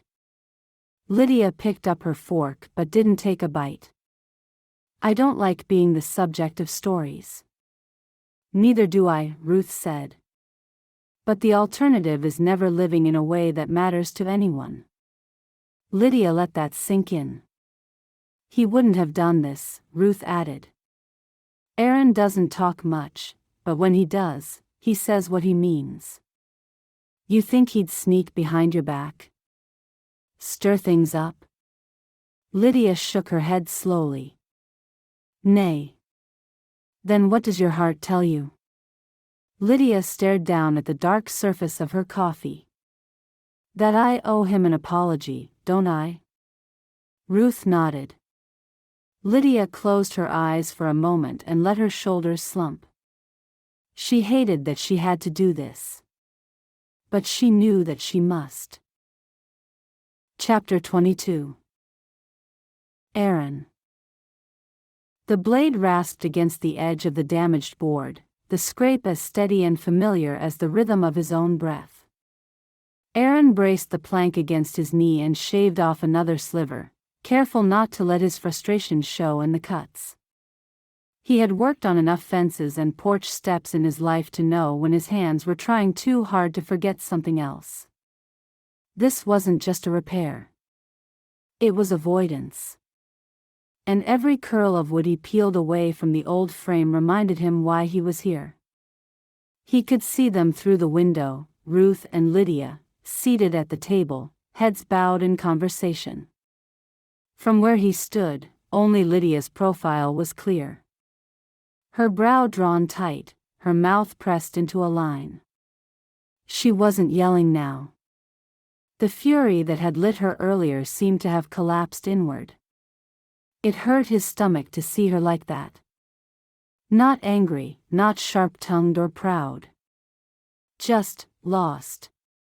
He forced himself to look away and return to the wood, fitting the replacement piece into place. It took a little sanding and a bit of fussing with the corner, but eventually it settled into the frame like it belonged. Not perfect. But solid. That was what he aimed for these days. Not perfection. Just something that would hold. He tapped the noose slat gently into place, then stepped back and ran a hand through his hair. The back of his neck was damp.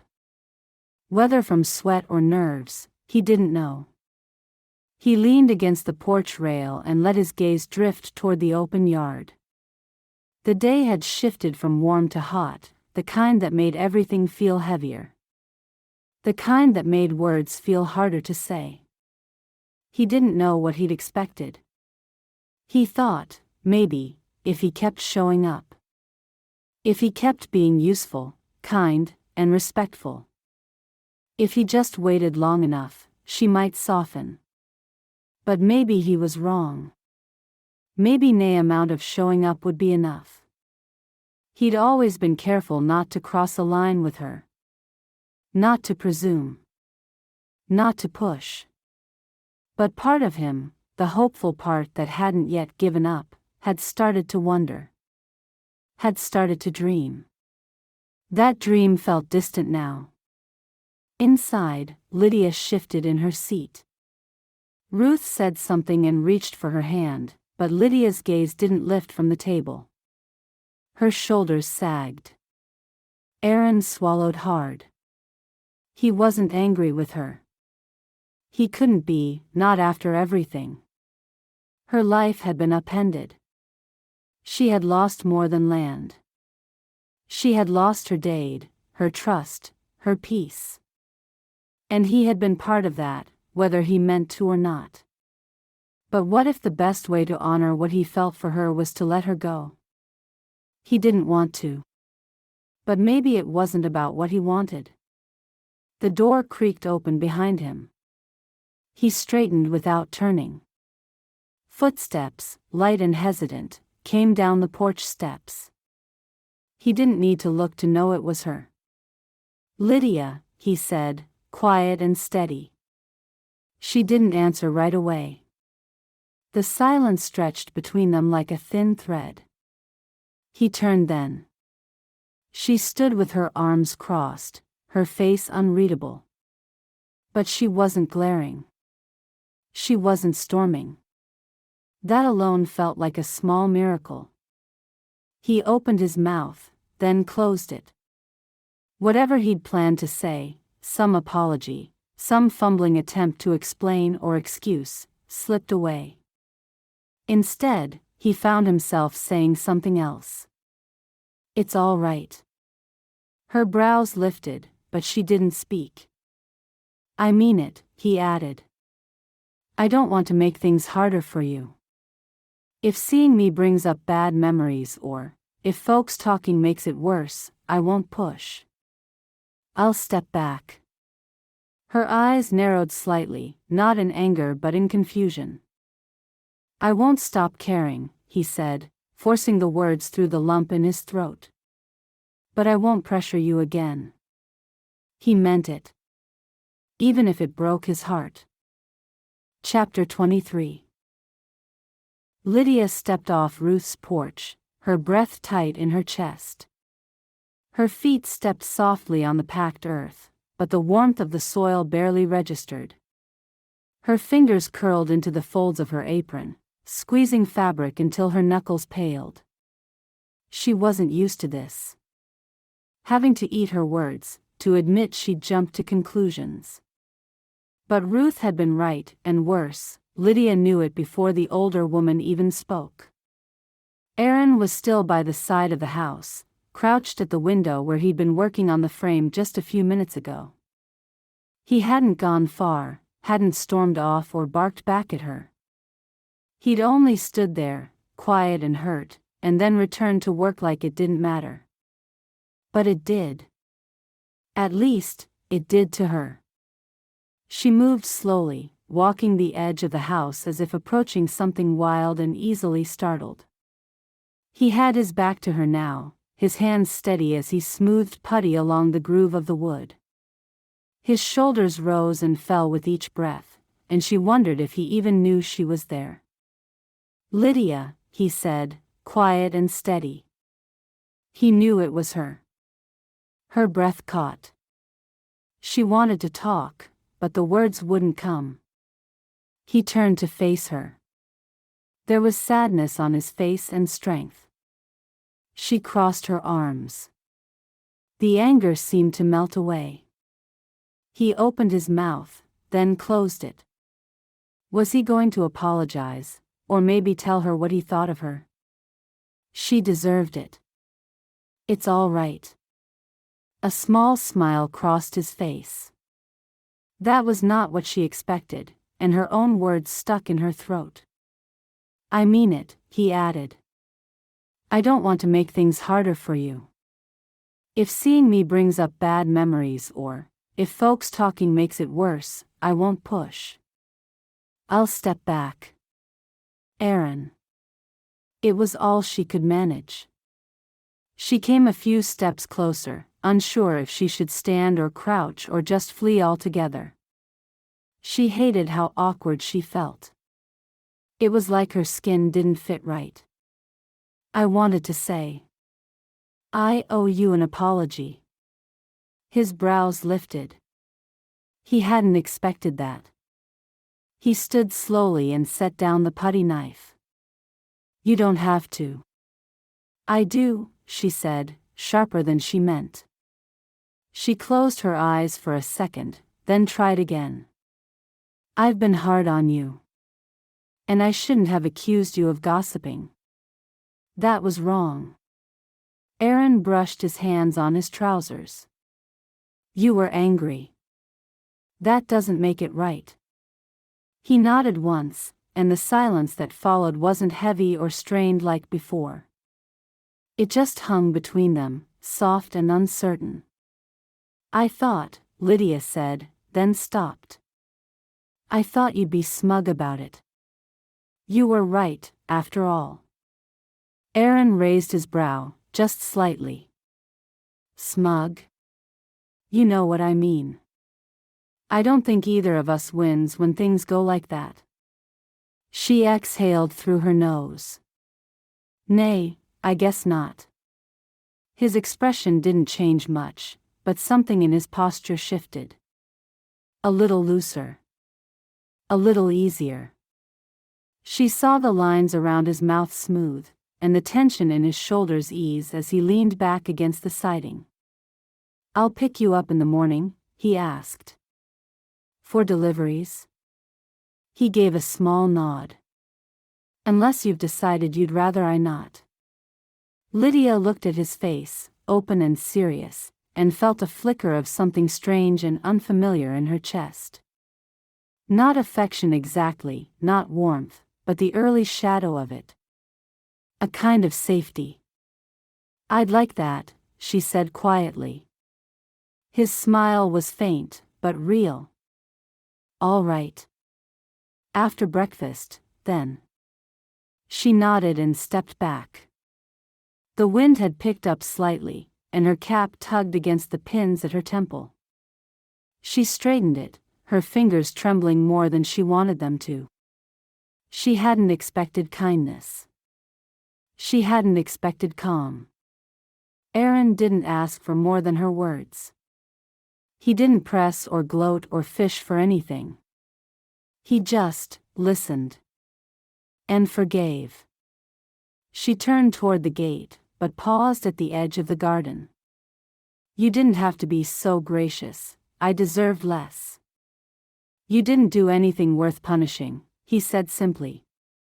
You let your feelings show, and that's okay. Lydia gave a slow nod, then continued toward the road. The gravel crunched underfoot, and the sky had gone a shade deeper, the early signs of dusk beginning to settle. She made it all the way home before she realized that her shoulders weren't tight anymore. Her jaw didn't ache from clenching it. Her breath wasn't caught in her throat. She'd been bracing for a fight and found peace instead. The hens clucked softly as she passed the coop. She scattered some feed with a quiet hand and leaned against the wooden post, staring out toward the tree line. She had expected the apology to feel like swallowing something sharp. But instead, it had been gentle. Healing, even. Why should that make her chest ache? Maybe because he hadn't looked at her like she was foolish. Maybe because he hadn't laughed or brushed it off or tried to make her feel small. He had let her speak, then answered with kindness. No one had done that in a long time. She went inside, lit the oil lamp, and placed the basket from the market on the counter. Her ma'am-sold flour tin sat beside it, dented but clean, and for the first time in a long while, Lydia reached for it without flinching. She set the kettle on the stove and measured out the coffee. Her thoughts tumbled and turned like laundry on a line in high wind. Aaron King. The man she had blamed for so much. The man who had come back again and again, offering help without asking anything in return. He'd driven her, cooked for her, listened to her scold and snap, and had never once answered back with anything cruel. She wrapped her arms around her waist as the kettle began to hiss. She didn't know what to make of that. Of him. Of the way he made her feel something that wasn't anger or grief or bitterness. She filled the cup and sat at the table, letting the warmth curl around her fingers. Tomorrow he'd come again. And for the first time, she didn't dread it. She didn't want to admit what that meant. But even so, she found herself thinking of his quiet voice, the way he hadn't defended himself with pride, but with patience. She would sleep better tonight. And for the first time in years, maybe she wouldn't need to wake up ready for battle. That unsettled her more than anything else. She had gotten used to walls. Now, just maybe, one of them had begun to shift. Chapter 24. Lydia wasn't sure why she'd come. The little jar of berry preserves in her hand had been meant for Ruth, but her feet had taken a different turn at the fork in the road. Now, standing in front of Tabby Lapp's door with the jar tucked awkwardly beneath her shawl, she felt more like a fool than a friend. The door opened before she could knock. Tabby's round face lit up with pleasant surprise. Lydia. This is a treat. I had extras, Lydia said, lifting the jar like a peace offering. Figured you could use it, with all the growing you've got going on.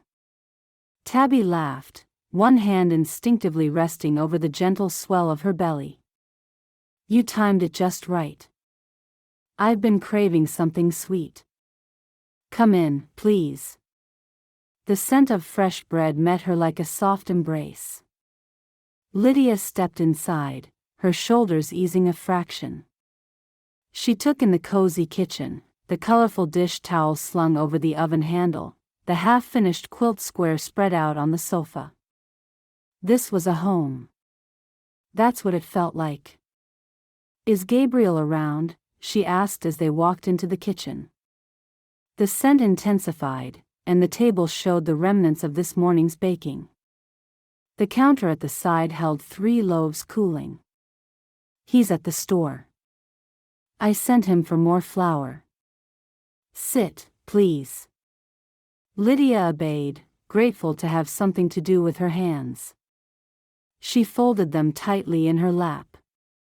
The silence stretched. I made a mistake, she said quietly. Tabby slid into the chair opposite her without a trace of surprise. About Aaron? Lydia looked up. How did you know? Tabby smiled softly. Because I did the same thing once. Lydia blinked. I had to apologize. I thought he'd gloat. That he'd be smug or rub it in somehow. But he just said it was fine. Like it really was. And how did that make you feel? Safer than I have in years. And that scared me more than anything. Tabby reached for 2 glasses and poured lemonade from the clay jug on the counter. She handed one to Lydia. It's hard to stop being angry when anger's been holding your ribs up for so long. Lydia accepted the glass. Exactly. You don't have to let it go all at once, Tabby sat back down. Just, maybe stop swinging it like a sword. Lydia looked down at her fingers curled around the glass. What if I was wrong about everything? Then you're just like the rest of us. Making peace with the pieces. That drew a small, sad smile from Lydia. You always sound like you've figured it all out. I haven't, Tabby said. But I married a man who helped me want to. One who stood by me when I got angry or made mistakes just as much as he did on my best days. That counts for a lot. Lydia looked up sharply. You and Gabriel didn't have it easy. Nay. Tabby's voice lowered, but her gaze held steady. We didn't. But God knew what he was doing. Even in the hard parts. Maybe especially in those. Lydia sipped the lemonade. It tasted sharp but gut, like something that wouldn't lie to her. I still don't trust him, she said, though the words lacked conviction. Tabby tilted her head. Are you sure about that? Or is it easier to say you don't than admit you might want to? Lydia flinched. He could have defended himself months ago. He could have cleared this all up a long time ago. Maybe he didn't want to speak ill of someone you loved. The weight of those words sat heavy in her chest. Her date's voice echoed dimly in her memory. Fairness costs more than most men are willing to pay, he used to say. But maybe Aaron had paid it. Quietly. Without asking for anything back. I hate not knowing what he wants, what really happened, why he kept the secret for so long, Lydia whispered. You could ask him. She stared at Tabby. What if I'm not ready for the answers? Then wait. But don't punish him for not giving them sooner. Lydia rubbed her fingers together. I owe him another apology, don't I? Tabby didn't say ja. She didn't have to. It hung in the air like the truth they'd both been circling. I don't want to owe him anything, Lydia muttered. That's not what an apology's for, Tabby said gently. It's not about debt. It's about honor. Lydia bit her lip.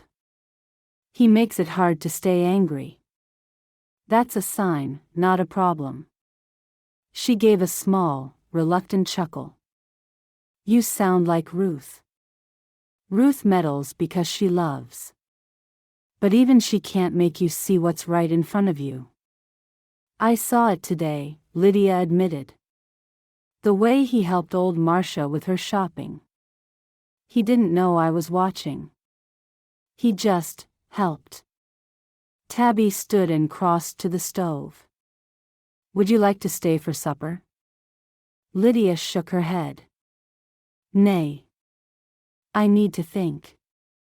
I need to figure out what's mine to carry and what I can set down. Tabby leaned against the counter. We all carry things. The question is whether they're still serving us. Outside, the sky had shifted to early evening gold. Lydia stood, smoothing her skirts. I'll walk home before it gets dark. Tabby didn't stop her. You know where I am if you want to talk.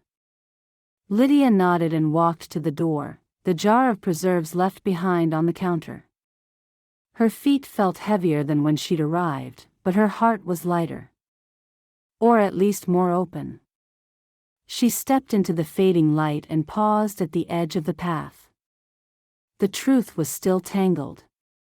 But she wasn't holding her sword quite so tightly now. And somehow, that felt like the beginning of peace. Chapter 25. The morning light slanted low through the sitting room window, casting golden streaks across the worn wooden floor. Lydia sat cross-legged in front of her mam's old cedar chest, the lid open and the scent of cloves and time-worn fabric drifting up from within.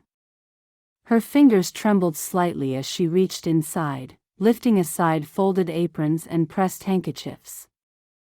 A knitted shawl still held the faint scent of rose water. Beneath it lay a bundle of letters tied with twine and, tucked deep at the bottom, the leather-bound journal she'd found days before. She hadn't dared read more than a few pages the first time. The pain had been too fresh. Her heart was too tangled. But now she opened it slowly, smoothing the spine with care, as if by touching it gently she might somehow step back into those quiet evenings when her dads sat by the fire, pen in hand. The ink had faded a little. His handwriting, always neat, carried the slight slant she remembered. March 17th. I met with Aaron again today. He offered more than I expected for the land. I told him it was too much, but he only said, "You're not just selling fields. You're saving your family." I didn't want to do it, but I see no other way. Her breath caught. She flipped forward, heart hammering. April 3rd. Aaron brought the papers today. I signed them. Pamela didn't look at me for hours afterward. I fear what Lydia will think one day. But the boy has a gut heart. I see it, even if no one else does. He works hard, and he never once pushed me. I wish things were different. I wish I'd been stronger. Lydia pressed her hand to her mouth. The paper blurred as tears welled up in her eyes. April 10th. I pray that Lydia will forgive me someday. And that she'll see Aaron King for who he really is. Not a thief. Not a trickster. But a man who saw us drowning and threw out a rope. The page trembled in her hands. Her chest felt tight. The grief she thought had hardened into bitterness melted all at once into something far worse. Shame. She had hated Aaron for so long. Blamed him. Resented every quiet kindness. Every smile. Every offer of help. And all the while, he had carried her date's secret. Her tears dropped onto the page, darkening the ink. She didn't think. She just rose, clutching the journal, and ran for her shawl. She had to tell him. She had to apologize. Had to somehow make this right. The sun had risen, and the air was warm on her shoulders as she hurried down the lane, her steps uneven from the memory of her healing ankle. She didn't care. The words in her date's journal repeated in her head like a hymn. He saw us drowning and threw out a rope. How many times had she pushed it away? Her breath hitched as she neared the feed store.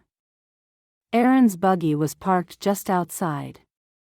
Her heart lifted with hope and nerves as she stepped closer. She would see him sooner than she hoped. It was almost as if God had put him there for her. Then she saw him. He was standing near the side of the building, talking with a woman Lydia didn't recognize. Englisher, nay, her clothing was Amish but different.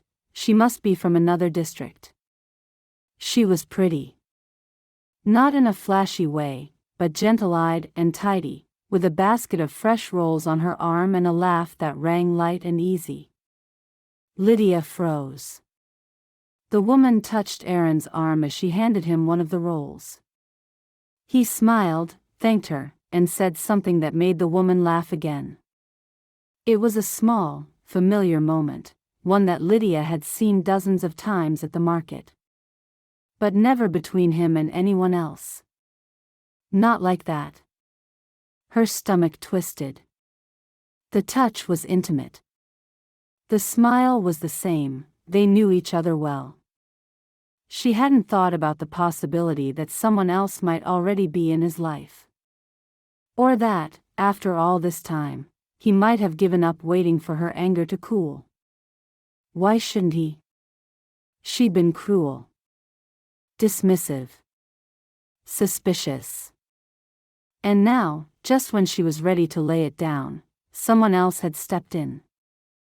She turned around before either of them saw her, the journal clutched tightly in her arms like a shield.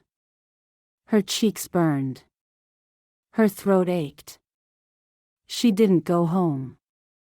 Not yet. She walked the long way back through the edge of the orchard, the sun climbing higher with each step. By the time she reached her front porch, her legs ached, and her heart felt like a stone in her chest. She sank onto the bench, opening the journal again just to run her fingers over the page where her date had written Aaron's name. She didn't read any more.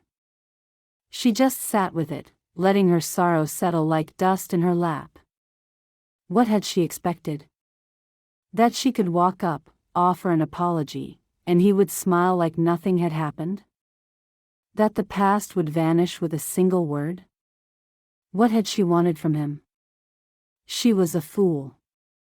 And yet the hurt wasn't just regret. It was something else.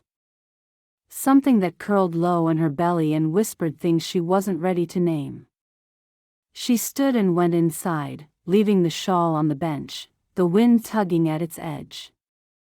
Later, as the sun crossed the sky and the house filled with the scent of cooled coffee and worn wood, she sat at the table and stared at the loaf of bread she had meant to share with him. She tucked the journal away beneath her pillow that night, as if its presence might guard her from the ache in her chest. She told herself it didn't matter. He was free to talk to whomever he liked. And yet, as she closed her eyes, the image of his smile, soft and easy for someone else, lingered. Why did this bother her? She hadn't known it could feel like loss before anything had even begun. And that was the hardest part of all. Chapter 26. The morning began like any other, but Lydia felt the storm of it building before she'd even left her porch. Her hands trembled slightly as she harnessed her horse and put him in the buggy. Climbing aboard, she caught her cap before the wind grabbed it, tying it beneath her chin with fingers that would not settle. The breeze tugged at the corners of her apron, but she didn't feel the cold. What she felt was something far heavier. Resolve. She drove the short distance to Ruth's house with her jaw set and her heart thudding in her chest. A robin hopped along the fence beside her, pecking at the ground like it hadn't a care in the world. She envied it. How simple it must be to live without memory. Ruth was at the side table when she opened the door, polishing the last of the spoons Aaron had carved at the picnic. She looked up with that usual smile, her brown eyes sparkled with mischief behind her glasses. "Well, now, I thought Aaron might be fetching you this morning." Lydia felt her stomach tighten and her shoulders stiffen. She stepped inside and closed the door softly. "I wanted to come early. Before things got busy." Ruth's eyebrows lifted. She wiped her hands on her apron and leaned her hip against the table. "All right. What's on your mind?" "I'd like to take over all the deliveries again. Alone." The words came out in a rush, pushed with anger and a touch of hurt. Ruth tilted her head slightly, as if she hadn't heard right. "Alone? Ja. I've rested long enough. I'm healed. I can manage." The ankle still hurt if she stepped wrong, bent it, but she was strong. It would heal better if it were used. Ruth didn't answer immediately. She set down the spoon, then folded her arms. "That ankle of yours may be better, but I don't believe this is about walking or lifting. Now tell me, what's happened?" "Nothing." "It is." Lydia didn't flinch. "I'm able." Ruth looked at her carefully, like she was trying to read a secret between the words. "Aaron's been helping a great deal. I thought you two were getting closer." "I know. And the two of you have worked well together, better than I dared hope. Lydia's throat tightened. It doesn't matter. He has his own work to do, and I can manage. I just need a little space. Why couldn't Ruth take things as said?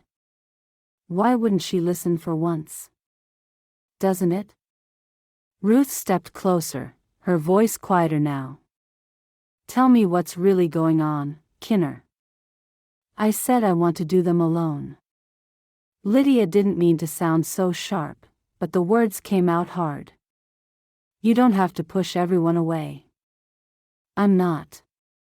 Lydia lifted her chin. I'm drawing a boundary. Ruth didn't speak for a long moment. The air between them hung heavily. I either do the deliveries alone, Lydia said again, or I quit. The silence cracked like a branch underfoot. Ruth's eyes widened just a little. You feel so strongly that you would give up the work entirely? If I must. Ruth exhaled slowly. You're not one to make empty threats. Nay. Lydia's hands clenched at her sides. She wanted Ruth to argue. To dig deeper and force her to explain. But more than that, she wanted this to be over. She couldn't bear another moment of pretending that things were fine when every breath felt like it was straining against a wall of ache. Ruth stepped back and nodded once. Very well. I'll tell Aaron after today. He'll be here soon, so you may as well continue as was planned. Nay. Lydia's voice caught as a sense of panic curled in her stomach. I'll be gone before he comes. The words hung there, suspended in the quiet. Ruth watched her, brow furrowed with something between worry and sorrow. Lydia, she said softly, you don't have to do everything by yourself. Lydia whispered. I do. She turned before Ruth could say anything more. Outside, the sun was already warming the path, though it felt like none of that warmth reached her. She walked stiffly to the buggy around the back, where the old maple cast wide shadows over the fence line. Her gelding nickered softly as she approached, as if sensing her unease.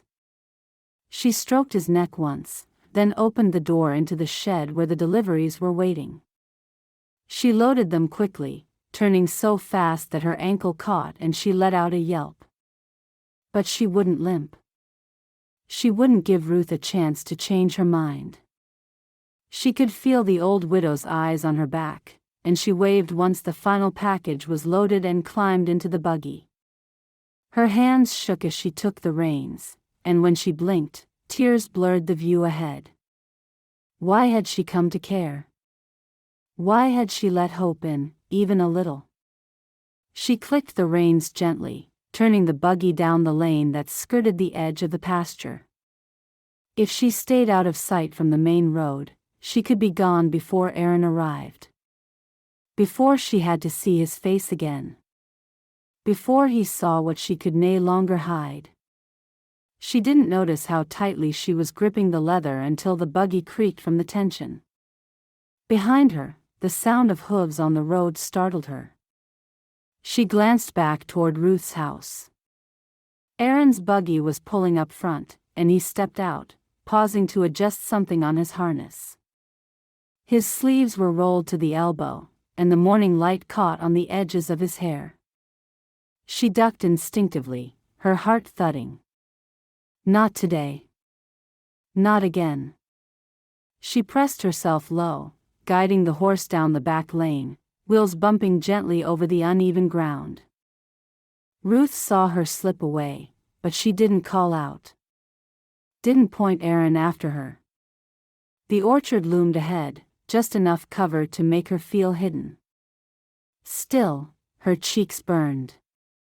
It shouldn't matter. She had made a choice. This was what she wanted, and he must honor that. It was only fair. But the pain in her chest said otherwise. She drove without aim for nearly an hour. Just back roads and fence lines and quiet fields. When she finally stopped, it was by the brook at the far edge of the Miller property. She let the reins drop, leaned forward, and rested her forehead against the curve of the seat rail. Her breath came hard. She hadn't expected it to hurt like this. She thought setting boundaries would feel like freedom. But all she felt was empty. Back at Ruth's, Aaron would be wondering where she was. What would Ruth tell him? Maybe a lie, that she was ill. Maybe he would be relieved, after today, maybe he wouldn't think of her at all. She couldn't work out which would hurt more. The wind picked up and tugged at the edge of her shawl. The sound of the brook whispered softly beside her. Somewhere overhead, a lark sang, bright and clear and careless. She envied it. But even envy was too heavy to carry today. She closed her eyes and tried not to cry again. She had made her choice. Now all she had to do was live with it. Chapter 27. Aaron whistled as he guided the buggy into Ruth's yard. His heart was lighter than it had been in weeks. The sun was already high, glinting off the clean window he'd repaired for her a few days ago. It felt like a gut day. Lydia had laughed and apologized. It was not much, but it was real, and it clung to him like a blessing since he last saw her. He hopped down and looped the reins over the fence post before stepping onto the porch. Ruth was at the side table, sorting deliveries into baskets. She looked up with a smile that faltered just a breath too soon. "Ach, Aaron." She wiped her hands on her apron. "You're here early." "Thought I'd help get things loaded," he said. "Lydia and I can make the north route today. I brought the wagon with the wider seat." Ruth pressed her lips together, then looked down at the basket she'd been filling. "Ruth?" he asked, the back of his neck prickling. "Is something wrong?" She let out a breath and straightened, meeting his eyes. "She won't be going with you anymore." "What?" The word left his throat like a stone dropped into a still pond. "She came by this morning," Ruth said gently. "Said she's ready to do all the deliveries herself again." But, heart sinking, he looked down at his feet.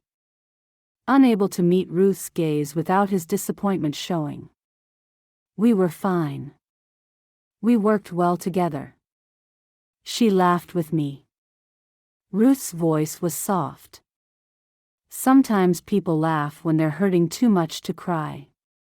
He stared at the baskets. "She didn't even tell me. She said she needed to do it alone or not at all." Aaron blinked hard, his throat tightening. "Did I do something wrong?" "She didn't say. And I don't think it's about something you did during the deliveries. Something has hurt her, I just don't know what." Ruth's gaze was kind but unflinching. "You've been patient with her. Gentle. But she's still carrying pain, Aaron. Pain that doesn't always make sense." He felt like the breath had been knocked out of him. "We were getting somewhere. I thought." "I know." Ruth touched his arm. "Give her time." Aaron gave a jerky nod, though nothing in him felt settled. He turned without another word and climbed into the buggy. He drove to Lydia's house, each clop of the horse's hooves thudding against his ribs like a question he couldn't answer. The windows were empty, and so was her house. He could just feel it. Her buggy was gone. There was no sign of her anywhere. He sat for a moment, then turned the horse toward home. The day dragged. He tried fixing the fence behind the barn, but the nails bent twice as the hammer missed the ideal spot. If he kept this up, the next hammer blow would likely be on his fingers. He gave up and turned to the vegetable beds. The soil was dry, and the beans needed watering, but he couldn't keep his focus.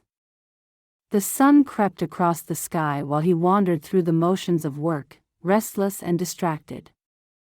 He ran the grindstone, sharpened a scythe, then forgot where he'd put it and had to walk the fence line twice before finding it leaning against the post. Why had she pulled away again? What had changed? It didn't feel like anything had gone wrong, not between them. He sat on the back step with a jar of water and stared out across the fields. Golden light swayed across the tops of the grass, and swallows dipped through the air, sharp-winged and silent. He missed her. That was the plain truth of it. Missed her voice, even when it was sharp. Missed the way she sat on the buggy seat, knees pressed tight together, and the way her brow furrowed when she was trying not to smile. He stood up suddenly and walked to the barn. Maybe it was foolish. Maybe it would make things worse. But he couldn't sit another hour wondering. Chapter 28. Lydia guided the buggy down the narrow track toward the last house on her list.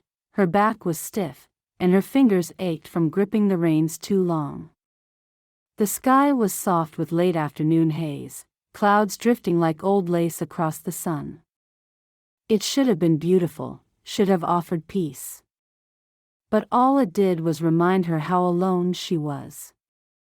She shifted her weight on the bench, trying to ease the pressure on her left hip. The ache had been worse since the storm. Since that night in the schoolhouse. Since Aaron. She pushed his name from her mind and focused on the house ahead. One last delivery. A parcel of dried herbs and bath salts for Mrs. Lapp's niece. Lydia carried it to the door, forced a smile, listened politely to the woman's chatter, and left as quickly as she could without seeming rude. By the time she climbed back into the buggy, her legs felt like wood, her ankle throbbed, and her heart was heavy. Tears were prickling at her eyes, but she blinked them away. The drive home stretched longer than it should have, each turn in the road another mile of thinking she didn't want to do. The fields were golden and green and full of life, but Lydia felt like a husk. She thought, not for the first time that week, about leaving Faith's Creek altogether. Not forever. Maybe just long enough to start again somewhere else. Another district. Another community where no one knew her story, where no one looked at her with pity or whispered behind her back about her family, about the land, about Aaron. She could learn to bake for sale or do something new. Offer her services to an herbalist. Someone would need help. Or maybe she could speak to the bishop and ask if there were any widowers looking to remarry. Not as a romantic idea. Not like the stories Ruth liked to meddle into being. But for sensible reasons. A man with kinner would need help. She could do that. She could cook, sew, and care for the kinner. Possibly have her own, their own. That would be something. The thought pierced her chest in a strange, quiet way. She'd always imagined holding a Bopley of her own. Feeling tiny fingers curl around hers. Hearing the squeal of laughter in the yard and knowing it had come from her kinner. She's always wanted a home that echoed with something more than silence. She turned the buggy into her yard and tried not to let the grief rise again. The barn loomed ahead, and she pulled the horse to a gentle stop, guiding him to the trough before unhitching. "Gut boy," she murmured, patting his flank. She took her time brushing him down, running her hands along his coat with practiced calm. The motions kept her anchored. Keep moving, she told herself. Keep doing. The feelings would pass. But they didn't. Not really. Inside the house, the air was stale and quiet. She set her empty basket on the table and glanced toward the stove. She should eat. She hadn't had more than a slice of bread and cheese since morning. But the idea of cooking anything felt too heavy. Instead, she lit the small lamp and sat at the corner of the kitchen table, pulling her worn Bible toward her. The leather cracked under her fingers as she opened it to the Psalms. The words swam before her eyes. She blinked, tried again. The Lord is close to the brokenhearted. Her throat tightened. She stared at the page but couldn't read any more. Her hand pressed to the worn wood of the table. It was too quiet. Too still. She shut the Bible and lay her head against the cool surface of the table. She didn't know what was worse, the aching or the anger. She had pushed Aaron away because he had someone else, but did he? He'd been kind. He'd been patient. What had she really seen? Nay, she was right. He had someone else and was making a fool of her, or she had misjudged friendship for something more. Maybe that was it. She was desperate and making up romances when he just wanted her animosity to end. She hated that she didn't know what to believe anymore. He made her feel something, and it frightened her. She'd seen him looking at her that day Ruth teased them. He had looked hopeful. Soft in a way that unraveled her more than she wanted to admit. And now she realized it had all been a lie. Maybe that was what she did. Ruin things before they could ruin her. Her eyes burned.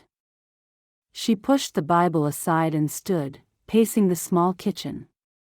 The cupboard door creaked when she opened it, and she stared at the shelf. There was a tin of peppermint tea behind the barley. Her mam used to brew it when her thoughts wouldn't settle. She filled the kettle and set it on the stove, poking the flame beneath it. The hiss and pop of the fire gave the room a heartbeat. She leaned against the counter and closed her eyes. Maybe she would ask Ruth for some work outside of deliveries. Help with the garden. Or the widow's committee. Anything to keep busy. Keep from thinking. Maybe next week she would write to that bishop in Indiana Ruth once mentioned. See if there were any men needing a fra. She could be useful, even if she never felt soft or trusting again. The whistle of the kettle startled her. She poured the water and dropped in the sprig of mint. The scent reminded her of evenings by the fire, her mam humming under her breath, her dad writing in his journal quietly in the corner chair. That old ache returned. What would they think of her now? Her dad had written about Aaron with respect. Admired him. Trusted him. And what had she done? She had doubted him. Pushed him away until he'd gone and found someone else. She set the cup down with a thud. Tonight, she would sit with the ache and let it teach her something. Because she was tired of running. Tired of walls and silences. Of watching her own life from the outside. She wanted more. But she didn't know if she deserved it. She took a slow sip of her tea and closed her eyes. Tomorrow. Tomorrow, she would figure it out. Chapter 29. The road to Lydia's farm seemed longer than usual. Aaron walked slowly, each step measured, the toes of his boots kicking up fine dust that clung to the hem of his trousers. The day was still warm, but not unbearable. It was the sort of weather that used to bring him comfort. The sun on his shoulders, birds in the trees, the familiar creak of buggy wheels in the distance. But nothing about the day felt familiar now, not with this heavy ache behind his ribs. He wasn't even sure why he was walking. Only that he needed to. He needed to see her. Needed to understand why everything that had been going right suddenly veered left.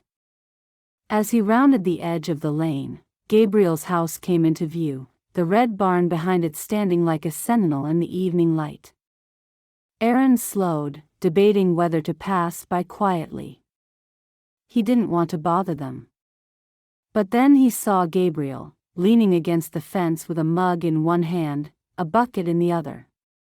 Gabriel lifted his chin. "You look like a man with too many thoughts and not enough coffee." Aaron managed a weak smile. "Hey. Come here." Gabriel gestured with the mug. "Take a load off for a minute." Aaron wandered over, and as if she'd been watching, Hannah appeared and brought him a mug of coffee. Nodding as she smiled and walked away, he drank, then leaned against the fence. "You ever think you've finally figured something out, only for it to fall apart the next day?" Gabriel gave a snort. "Only every week since I got married." Aaron stared down at the dry earth near his boots. "I thought things were better." She laughed, Gabriel. She laughed, apologized, and didn't look at me like I'd stolen the moon. "And now?"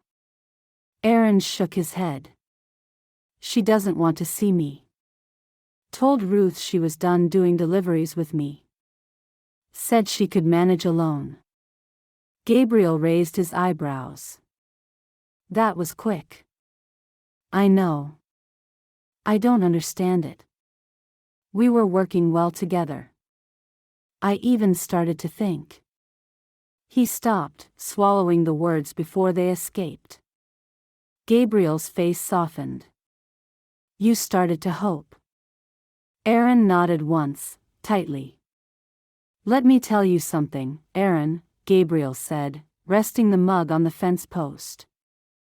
"If you ever think you understand a woman, turn around 5 times and then stand on your head." Aaron gave him a sideways look. "I'll be dizzy." "Exactly." Aaron chuckled in spite of himself. "But seriously," Gabriel went on. "You want to know what's wrong? You ask. And then apologize. Even if you don't think you've done something, you probably did." Aaron bristled. "I've done nothing wrong." "I thought she knew that now." "Then you're ahead of most men." "It still doesn't mean she doesn't feel something you missed." Women feel deep. They notice things we don't even know we're doing. Aaron ran a hand over the back of his neck. "I was sure we were finally making progress." Gabriel gave his shoulder a nudge. "Then go talk to her. Nay games, nay guessing. Ask her. Let her tell you. That's the only way." Aaron glanced toward the road again. "I will." "Denki." Gabriel nodded. "Gut man. And if she throws something at you, duck." Aaron smiled. "I'll try." He left Gabriel at the fence and resumed his walk, still uncertain, but at least moving. The closer he got to Lydia's farm, the tighter the knot in his stomach became. The place looked the same as it always had. The barn neat and tidy, the fences upright, the porch steps swept. But something felt different. He hesitated at the gate, then walked slowly up the path to the door. He paused for a breath and knocked, keeping his touch light so as not to startle her. There was no answer. He waited, then knocked again, a little firmer this time. Still nothing. But he was sure, absolutely sure, he'd seen a flicker of movement through the side window. A shift in the curtain. A shadow, maybe. He squinted toward it, trying to see clearly. "Lydia," he called gently. No reply. He stepped back, his hands loose at his sides. They felt too big and as if he didn't know what to do with them. It was the same with his feelings. They were awkward, difficult, and in the way. They hurt. So, where was she? Would she hide from him? If so, why? Surely, it wasn't that bad. Surely, he hadn't made such a mess of things that she wouldn't even come to the door. Unless, maybe he had. He turned and looked at the fence line, at a neatly coiled rope, and the chicken scratched near the coop. Everything here was orderly, kept. So was she. Lydia didn't let chaos in if she could help it, not in her work, not in her home, and not in her heart. Maybe he had disrupted that too much. He lingered another moment, willing her to come out. But the door stayed closed.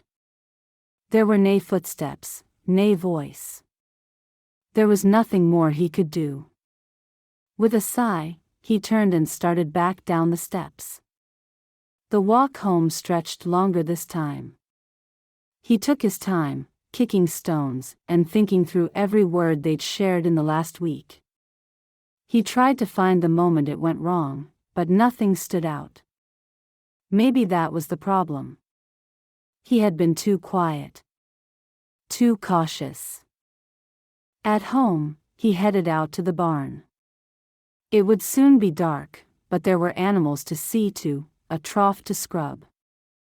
But everything felt slow and sluggish. He saw to the chores, but his hands moved without thought. His heart wasn't in it. He kept seeing her face, drawn, tired, guarded.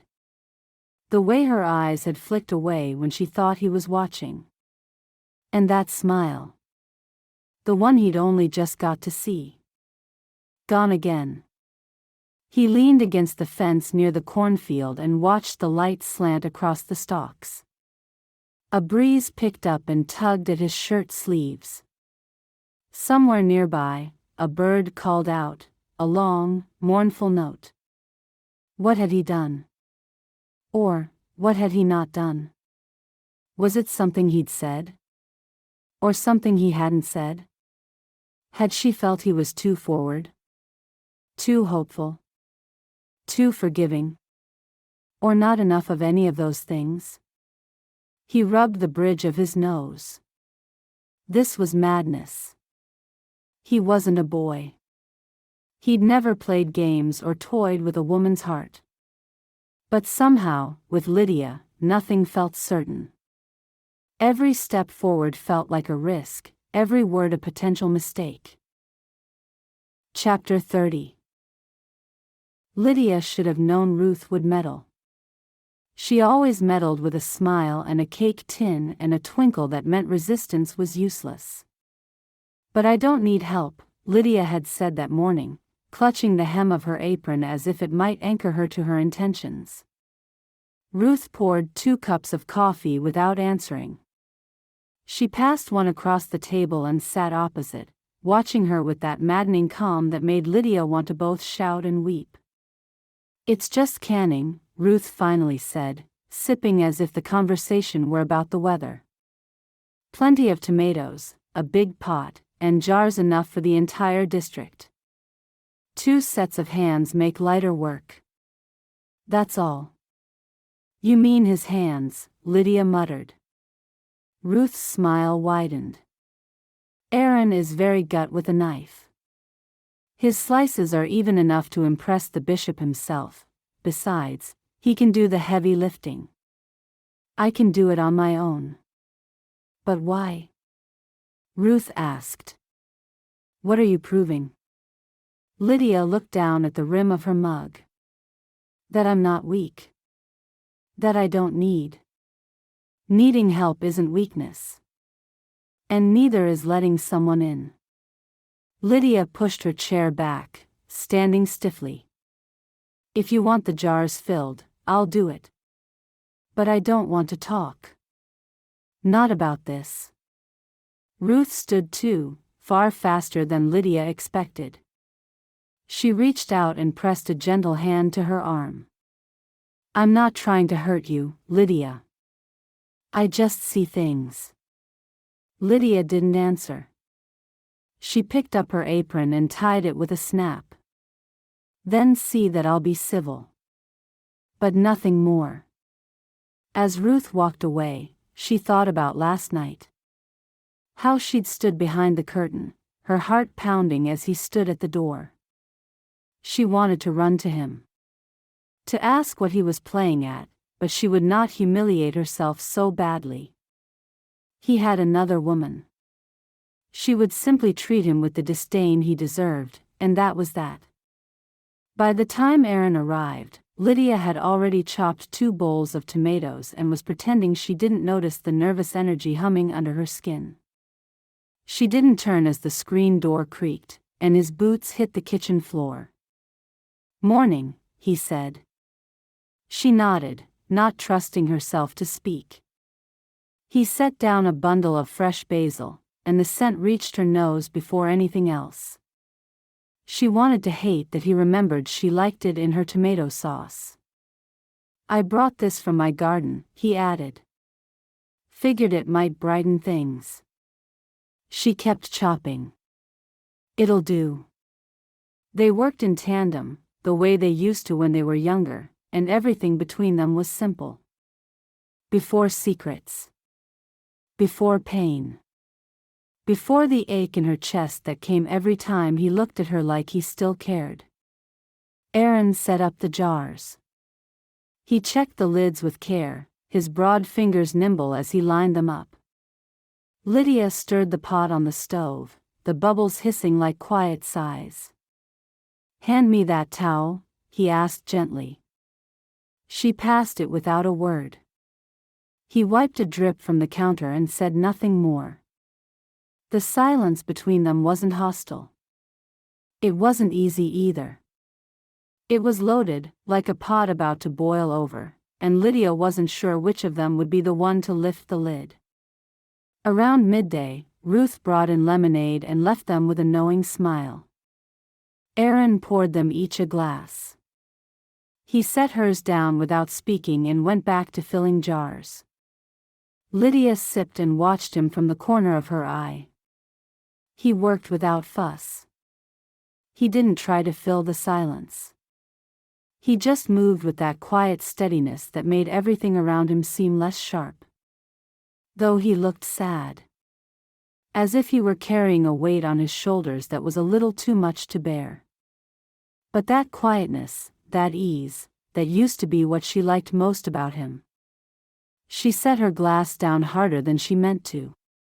He glanced over, but she didn't explain. The afternoon passed with few words. A rhythm formed between them, slow and practical, but not unfriendly. She hated how easy it was. How natural it felt to fall into step with him again. Like time could be rewound by the simple act of chopping tomatoes together. When they finally finished, and the shelves in Ruth's pantry were lined with warm jars and sealed lids, Lydia untied her apron and hung it by the door. "I'll walk you back," Aaron said. She hesitated. "That's not necessary." "I'd like to." She considered refusing, but something in his voice stopped her. She nodded once and stepped outside. Ruth waved them off, that annoying twinkle in her eyes. The evening air was soft, and the light was low, brushing the tops of the cornfields with gold. They walked in silence at first, his boots, her feet pressing into the dusty path. "I'm glad we did this today," Aaron said eventually. "I've missed working beside you." Lydia kept her eyes forward. "It was fine. I'd like to think we could be friends," he said. She stopped at her gate and turned to him, forcing herself to meet his gaze. "We can be friends." "Of course. But not more." Her throat tightened. "Nay, and you know why." He frowned. "I thought you believed me now. About your date. About the sale." "I do." "Then what is it?" She shook her head, her arms tightening across her chest. You know. I don't.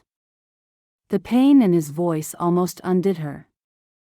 She looked away. Don't make this harder, Aaron.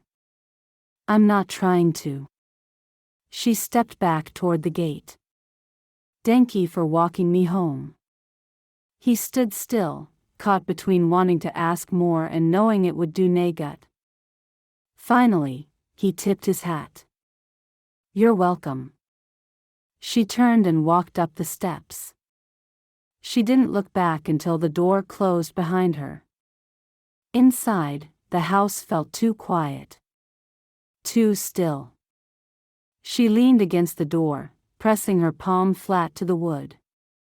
He acted like he didn't know. Of course he did. But wasn't that worse? Was he just making a fool of her? Her thoughts spun. She moved to the table and sat heavily, staring at nothing. She'd said they could be friends. But it sounded hollow even to her own ears. She didn't want to be his friend. She didn't want to be his nothing. She wanted what she could never have. A home full of kinner. Laughter in the kitchen. A man who looked at her like she was his world. For a moment, she'd believed she could have that with him. But now it all felt so far away.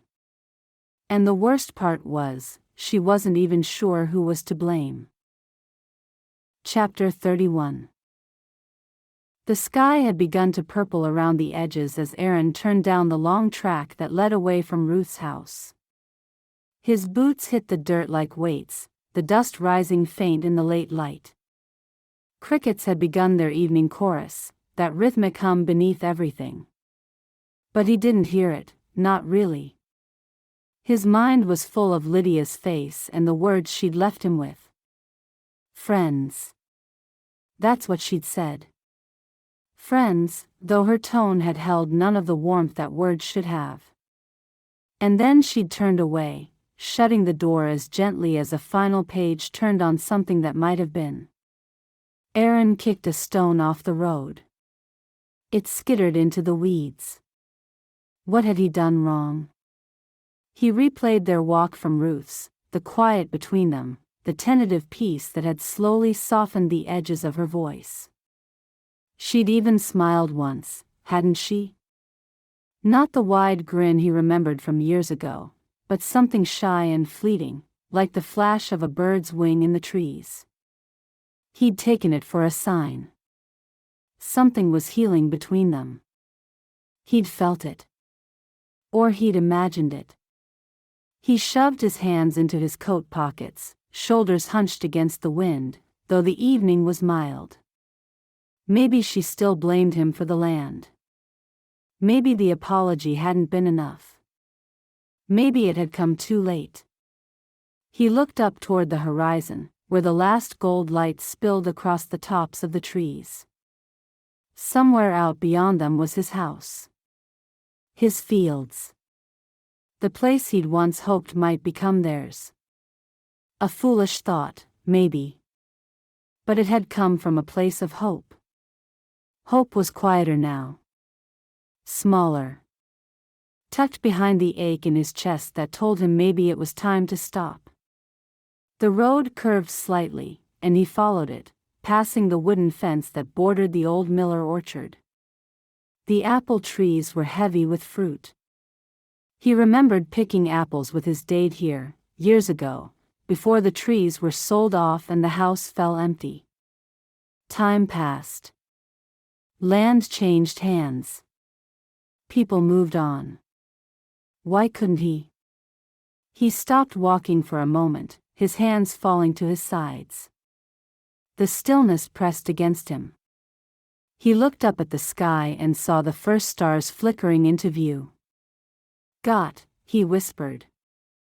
The wind stirred the hem of his shirt. He closed his eyes. "I don't know what else to do." He wasn't gut with words, not out loud, not when it came to feelings. But his prayer had never needed polish. I thought things were changing. I thought she saw who I really am. That I never meant harm. That I wanted to help." His voice cracked slightly. He cleared his throat. "I know I should be patient. I know she's been hurt. I wish I knew what she needed." He let the silence hold him. A dog barked far off in the distance. Somewhere behind a hedge, a bird rustled into its nest. He didn't expect answers, not right away. But somehow the act of saying it aloud steadied something inside him. Still, the ache didn't lift.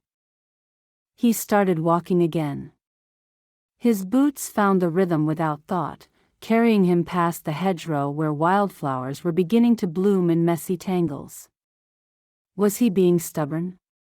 Foolish? He'd prayed for a fra, hadn't he?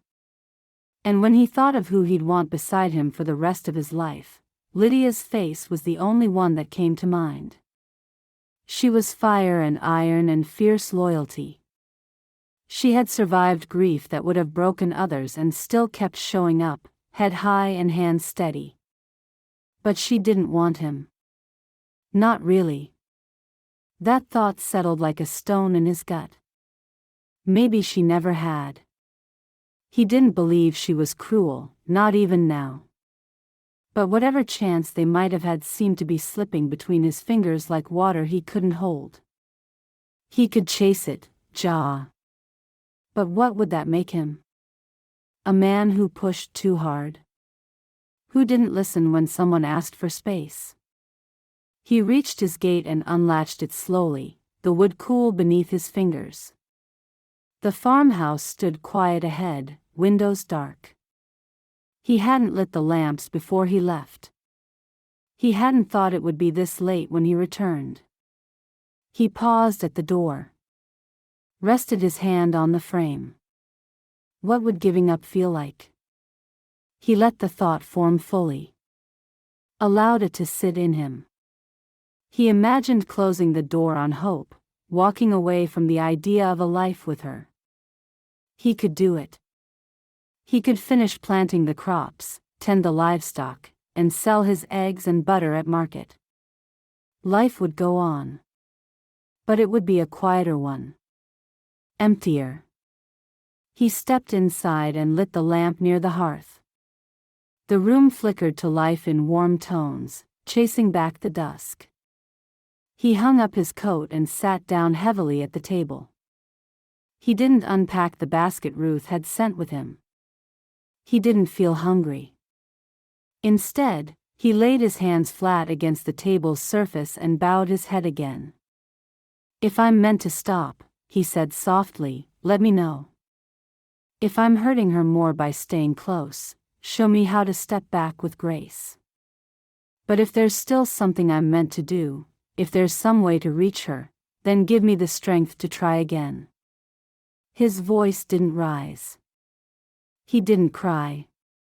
But he felt the weight of every word as if it had been carved into him. The fire crackled low in the hearth.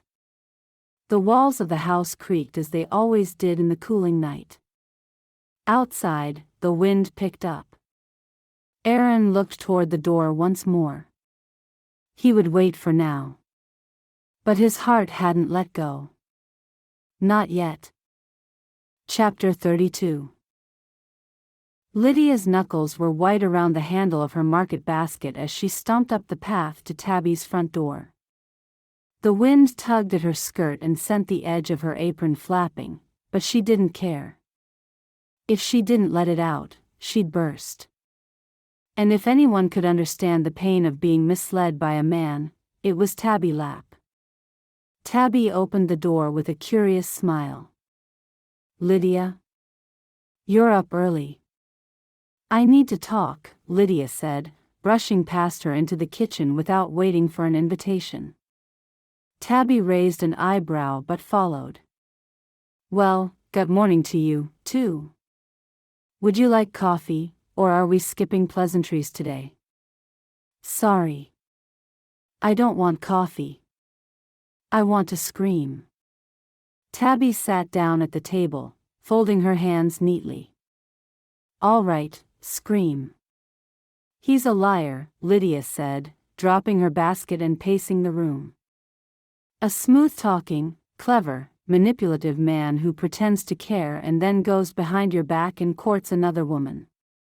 Aaron? Tabby asked gently. Who else? One day he's buying me coffee and apologizing for the past, and the next he's smiling like a fool with some woman at the market. Looking at her like he's ready to settle down, ready to speak to Amos about a wedding. Had he really looked like that? There was love in his glance, that much she was sure of. It burned. Tabby leaned back slightly. I didn't know he was courting anyone.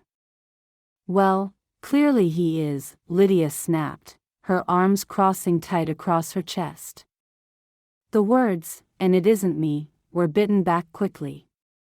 Or maybe he just thinks I'll be his backup.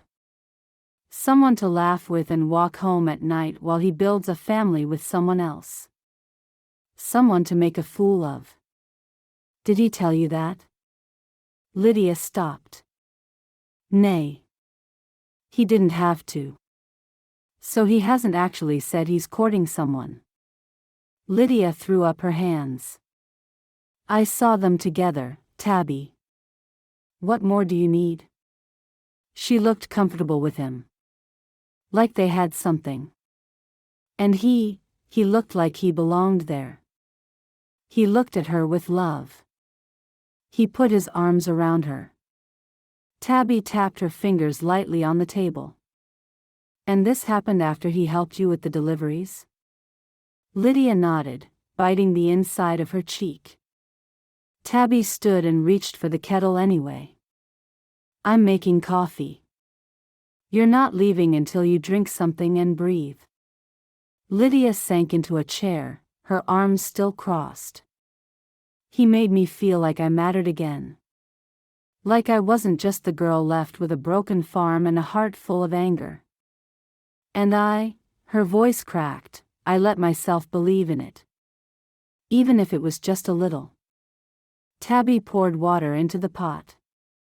I know what that's like. I feel like a fool. And maybe I am. You're not a fool, Tabby said, her tone firm now. But Lydia, you don't know what you saw. A smile, a hug, and a look of love do not always mean romance. Lydia wanted to argue, but something in Tabby's eyes made her pause.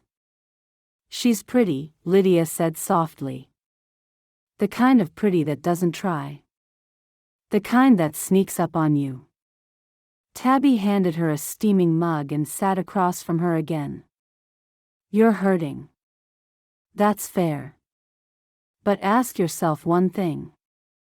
Do you really believe Aaron would try to win you over while he was courting someone else? Lydia stared down into the dark swirl of her drink. I don't know anymore. Outside, a horse's whinny broke the quiet.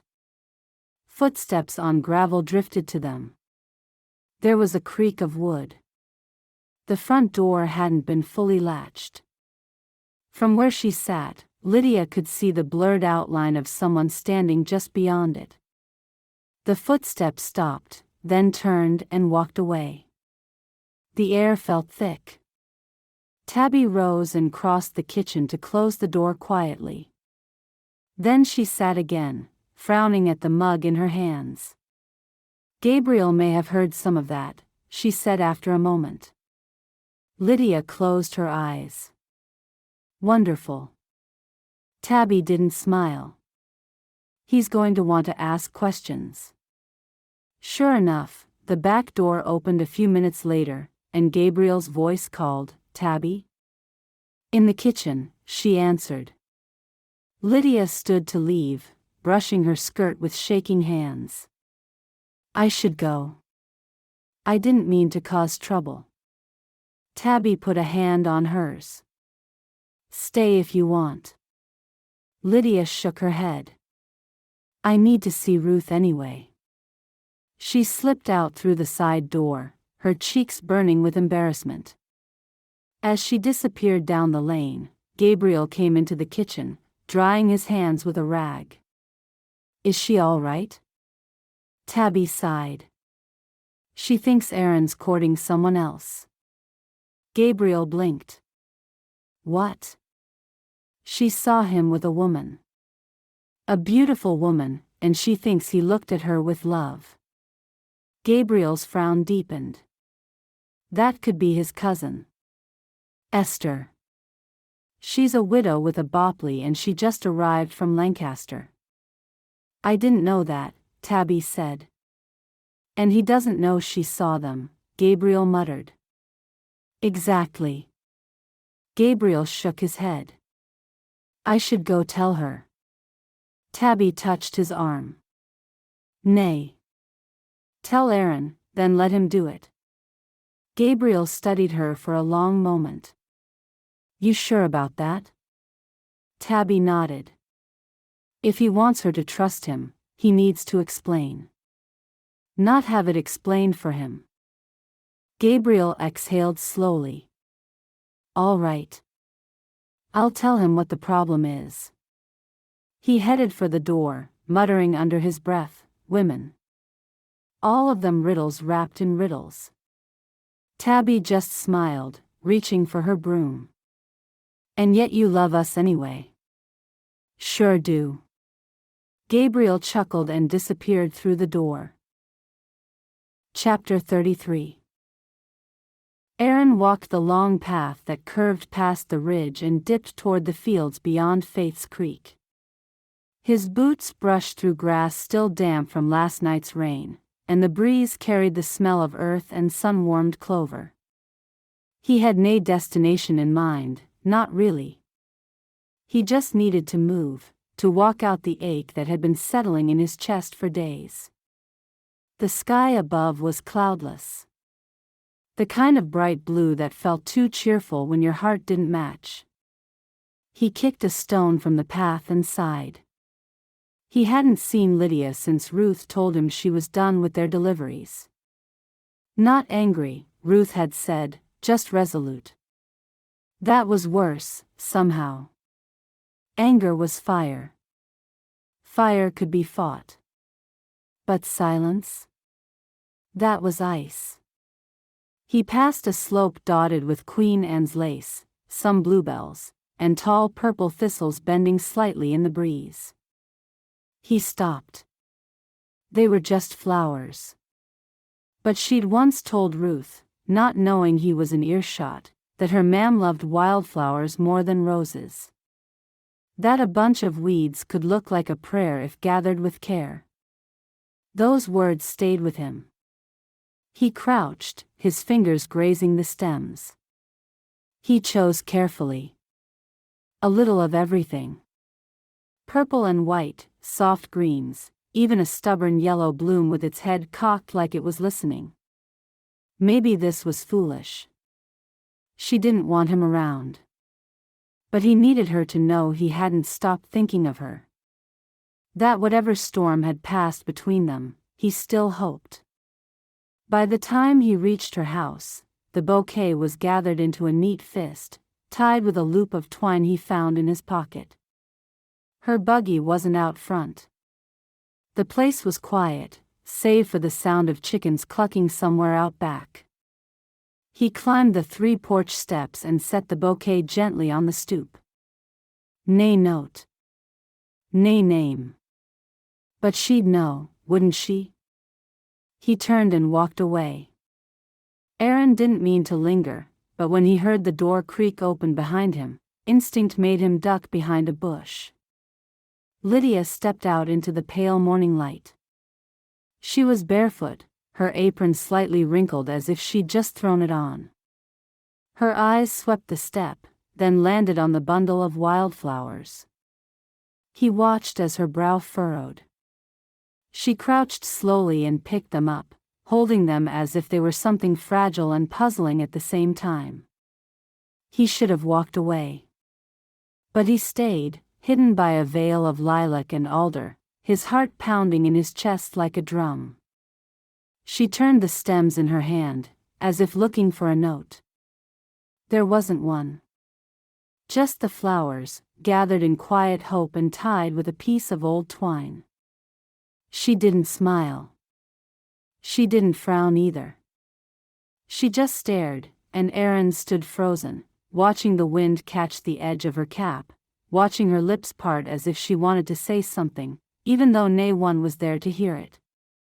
Then she looked toward the lane. His heart jumped, and he ducked deeper behind the bush. Coward. The word landed hard.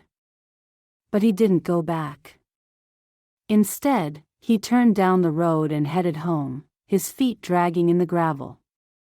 The walk was long. His thoughts were longer. He had done what he could. Maybe it meant something. Maybe it didn't. Maybe she would throw the flowers in the stove and never speak to him again. Maybe she'd keep them. He reached the farm and was about to head around the back when he saw the front gate already open. That was strange. He always latched it. He paused, narrowed his eyes, and then caught sight of a familiar hat resting on the top rail of the porch swing. "Gabriel," he called. A voice replied from the shadows of the porch. "About time." Aaron walked up, wary. "What are you doing here?" Gabriel held up a steaming mug. "Drinking your last gut cup of coffee and sitting on your porch because I had a feeling you'd need someone to talk to." Aaron crossed his arms. "You break into all your friends' houses? You leave the door unlocked often enough. That's an invitation." Aaron sat beside him with a groan. "I'm not in the mood for your jokes." Gabriel tilted his head, taking a slow sip. "Then you'd better brace yourself, because I have one that'll twist your gut." "I don't want to hear it." Gabriel leaned back in the porch chair, balancing on two legs like he hadn't a care in the world. "Okay. So, how's it going with our favorite stubborn delivery girl?"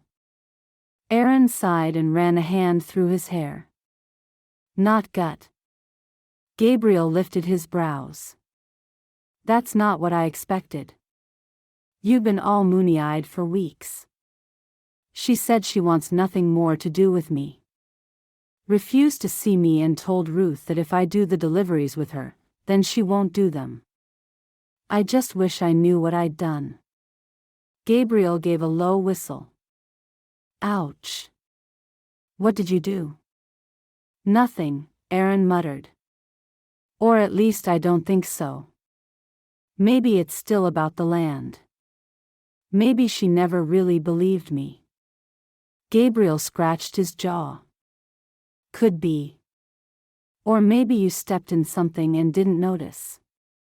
Aaron kicked at the porch step. "What's that supposed to mean?" Gabriel grinned. "You have a habit of thinking you're as easy to read as your Bible. But maybe you're more like one of those big print books meant for Kinner." Aaron didn't respond. He watched the horizon instead, the pinks fading into deeper blue, the heat of the day slowly settling in the soil. Gabriel's tone dropped. "Sorry. I'm going to stop torturing you now. It's been fun, but the look on your face is too painful." "What's that supposed to mean?" Aaron's eyes were sharp and demanding. "I know what the problem is. She thinks you're courting someone." Aaron blinked. "What?" "Lydia. She thinks you've been stepping out with another woman." The words felt like a slap. "That's what?" "That's not true." "I know it's not true," Gabriel said, setting his mug down. "But Lydia saw you. In the market. With Esther. My cousin." Gabriel nodded. "Apparently, you hugged her and looked happy as if you loved her." "I do love her, as my cousin. I was helping her settle in. She's got a Bopley. She just lost her husband. And Lydia didn't know that. Aaron stood, pacing the edge of the porch. She doesn't know anything, and I can see how it must have looked. Love, sympathy, both of them would have been on my face. I should have told her. Gabriel shrugged. Oops, well, at least you know now. You think she really thought that I was courting? Aaron felt his whole body relax, but there was exhaustion with it. Lydia's wound tighter than a buggy spring, and you've been the one easing the tension. She saw you with a woman, smiling, maybe laughing. Well, she put 2 and 2 together. And made 5. Gabriel chuckled. Or 6. It doesn't matter. What matters is how you fix it. Aaron turned, his voice low. How do I even start? She won't listen to me. She might, Gabriel said. Especially if you tell her the truth. Nay grand speeches. Nay declarations. Just honesty. Aaron slumped into the chair again. She was starting to smile at me. I know. She laughed last week. I know that too. She accepted coffee. She ate the cookies I brought. This sounded like nothing to him, but he knew it was momentous considering where they'd started. Gabriel raised an eyebrow. She also ran off crying 2 days ago, if memory serves. Aaron leaned forward, elbows on his knees. I didn't do anything wrong. Gabriel gave him a look. We rarely think we did. But if she's hurt, you need to make it right. Even if it wasn't your fault. Aaron rubbed his hands together. What do I say? Gabriel stood and clapped him on the shoulder. You'll figure it out. Just go and be real with her. And maybe next time, let your cousin do her own shopping. Aaron let out a half laugh. I should have told her everything. Gabriel was already walking down the steps. Then do it now. Aaron watched him go, the sky behind him streaked with gold. He sat for a long time in the hush that followed, thinking about Lydia's face as she picked up the flowers. The way her fingers curled around them. The look of not quite hope. Not quite anger. Something in between. Maybe she still cared. But how was he supposed to fix something built on silence and mistakes? He stared out at the field until the sun sank low and the world grew still. Then he whispered into the evening, how do I tell her? And nay one answered. Chapter 34.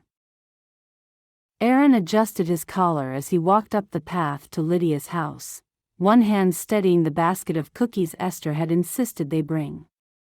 He tried not to overthink things, but his stomach twisted like a wet rope. Behind him, Esther hoisted Bopley Miriam a little higher on her hip. She's heavier than she looks, Esther murmured, brushing a kiss to the girl's forehead. You're sure about this? Aaron gave her a brief nod. It's time. He'd rehearsed a dozen ways to introduce Esther since Gabriel's revelation. But none of it felt quite right. Lydia's hurt mattered. Her confusion, her distance, all of it pressed on his chest like a weight he hadn't earned but bore anyway. He knocked gently. There was a pause, longer than it should have been, before the door opened. Lydia stood there, wary as a barn cat, her hand still gripping the knob like she might shut the door again if they moved too fast. Aaron forced a smile. Afternoon.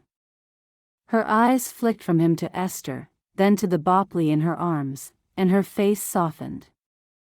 Afternoon, she said, her voice careful. This is my cousin, Aaron said quickly. Esther Brenneman, from Lancaster. She's just moved here.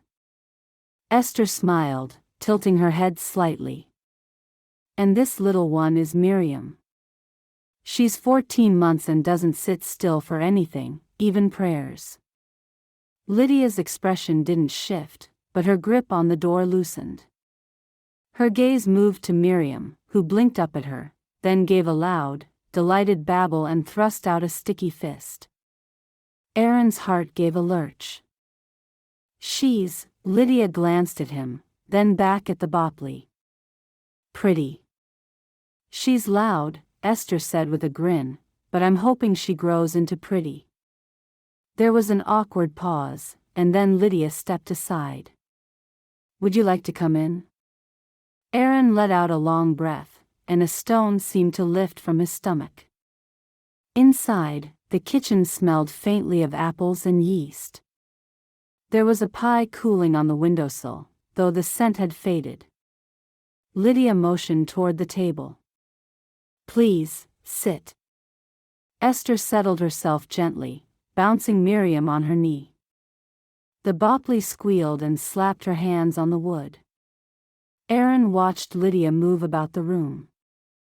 She fetched 3 mugs, filled the kettle, and moved with the graceful efficiency he'd always admired.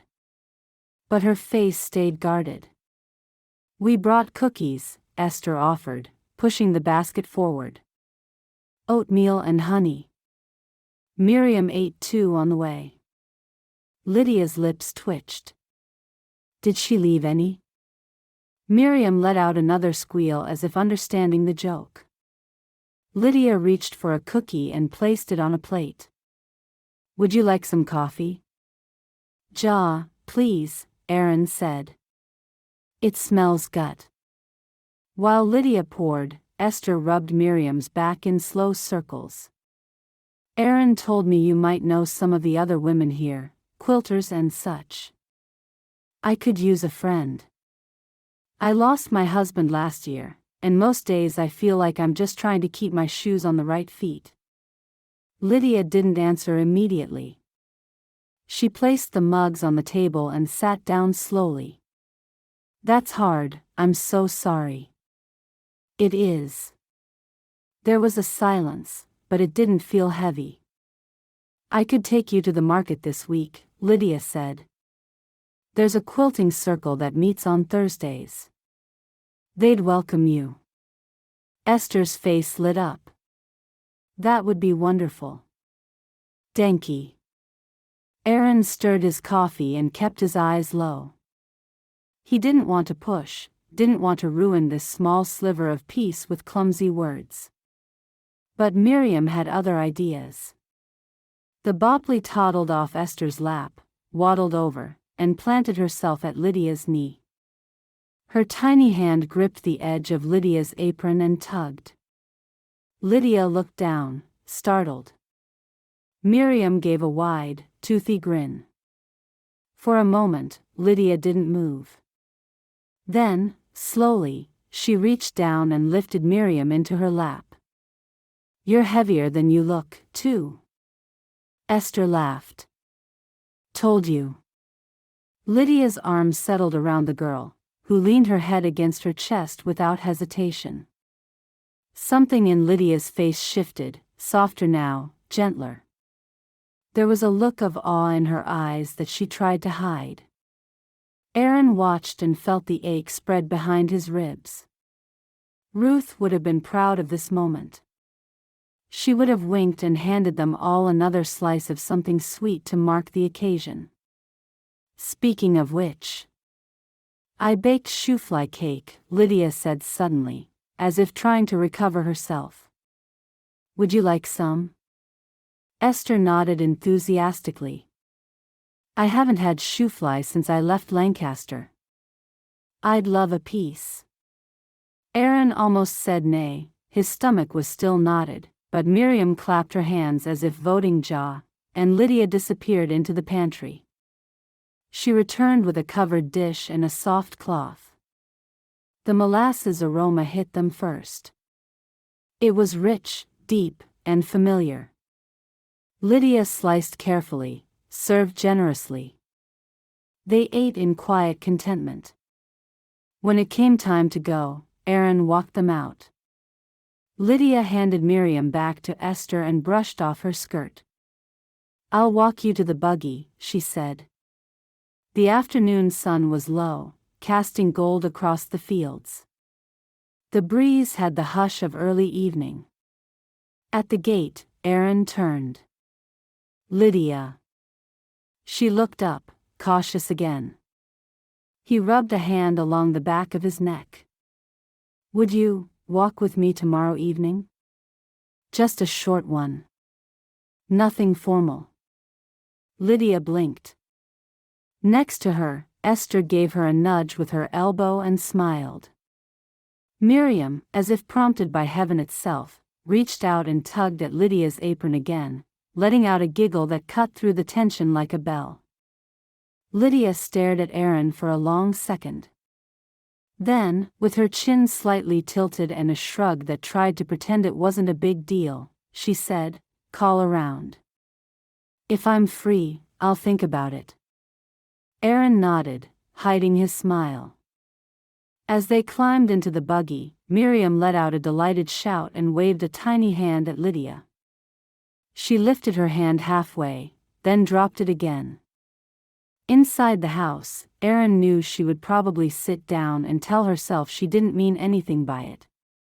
And maybe she didn't. But she hadn't said nay. That was something. Maybe more than something. He climbed up beside Esther, flicked the reins, and tried to quiet the hopeful rhythm in his chest that echoed each clop of the horse's hooves. Lydia remembered the look on Aaron's face. The hope, the worry as he'd asked to walk with her. It took her breath away, and guilt curled in her stomach. What was it with this man that made her jump to the wrong conclusions? She was left standing with a Bopley's smile burned into her heart and a question she wasn't sure she could answer. Why, when she'd been so determined to be done, did she feel safer now than she had in years? Why did her heart ache to hold a Bopley of her own? Why had her life changed so much in such a short time? She'd been happy before Ruth interfered, now she wondered if her heart would ever be easy again. Chapter 35. Aaron hadn't meant to burn the potatoes. He hadn't meant for the carrots to turn to mush or for the gravy to thicken into something resembling mortar. But somewhere between bouncing Miriam on his knee and trying to keep the bread from catching fire, everything had gone wrong. He wasn't a gut cook, but he usually did better than this. Esther leaned against the counter, laughing into her hand as he scraped the blackened bits from the bottom of the pot. "I told you to let me help." She lifted a brow and gave him that younger cousin look that somehow still managed to say she knew better. "You're my guest," he muttered. "You're also about to poison your guest." A chuckle escaped her as she nudged him aside and peered into the bubbling pot. Aaron, you poor man. When was the last time you cooked a real meal?" "I'm good at breakfast," he said, folding his arms. "Oats. Eggs. That sort of thing. Breakfast doesn't count." She lifted the pot and dumped the ruined mess into the slop bucket by the door. "You should have stuck with eggs." Miriam, who'd been seated on a folded quilt by the hearth with a wooden spoon and a saucepan lid, let out a delighted squeal and whacked the lid like a drum. Aaron grinned despite himself. "She's got your rhythm," he said. "Poor girl," Esther sighed, brushing a stray lock of hair from her temple. "At least she's a gut audience." With her usual grace, Esther opened the pantry and gathered flour, butter, and cornmeal. "What are you doing?" he asked. "Making spoon bread. It's quick, and even you can't ruin it if I hand you the ingredients." She paused, tossing him a dish towel. "Sit, dry your hands, and tell me what's on your mind." He didn't answer right away. Instead, He moved to the table and watched as she kneaded the dough, her motions smooth and practiced. "It's Lydia," he said after a long pause. Esther glanced up but didn't speak. I thought things were better. Then they weren't. Then she talked with me again. And now," he shook his head. "She's cautious again." "She's been hurt," Esther said simply. "I know. I just wish she would have told me what I'd done." "That was a mistake, understandable, she's skittish." "Maybe you haven't done anything wrong," Esther shrugged. "Not to her. But if she's been carrying hurt for years, sometimes it takes only a whisper of pain to make her retreat." Aaron leaned forward, his arms resting on the table. "But I thought we were moving past that." "Maybe you are. But moving past something doesn't mean it disappears. It means you carry it differently." He looked over at Miriam, who was chewing on the spoon handle now, her cheeks puffed out with effort. Her big brown eyes blinked at him, and she gave him a gurgly giggle. "She likes you," Esther said gently, scooping Miriam up and kissing her forehead. "Your gut with her." Aaron shrugged. "I don't do much." "You make her laugh. That's more than most do." While holding the bopley, she stirred the batter and poured it into the baking tin, sliding it into the oven with a practiced flick. Even with only one hand, she made it look effortless. "You remind me of my dad." "That's supposed to be a compliment?" She laughed, soft and warm.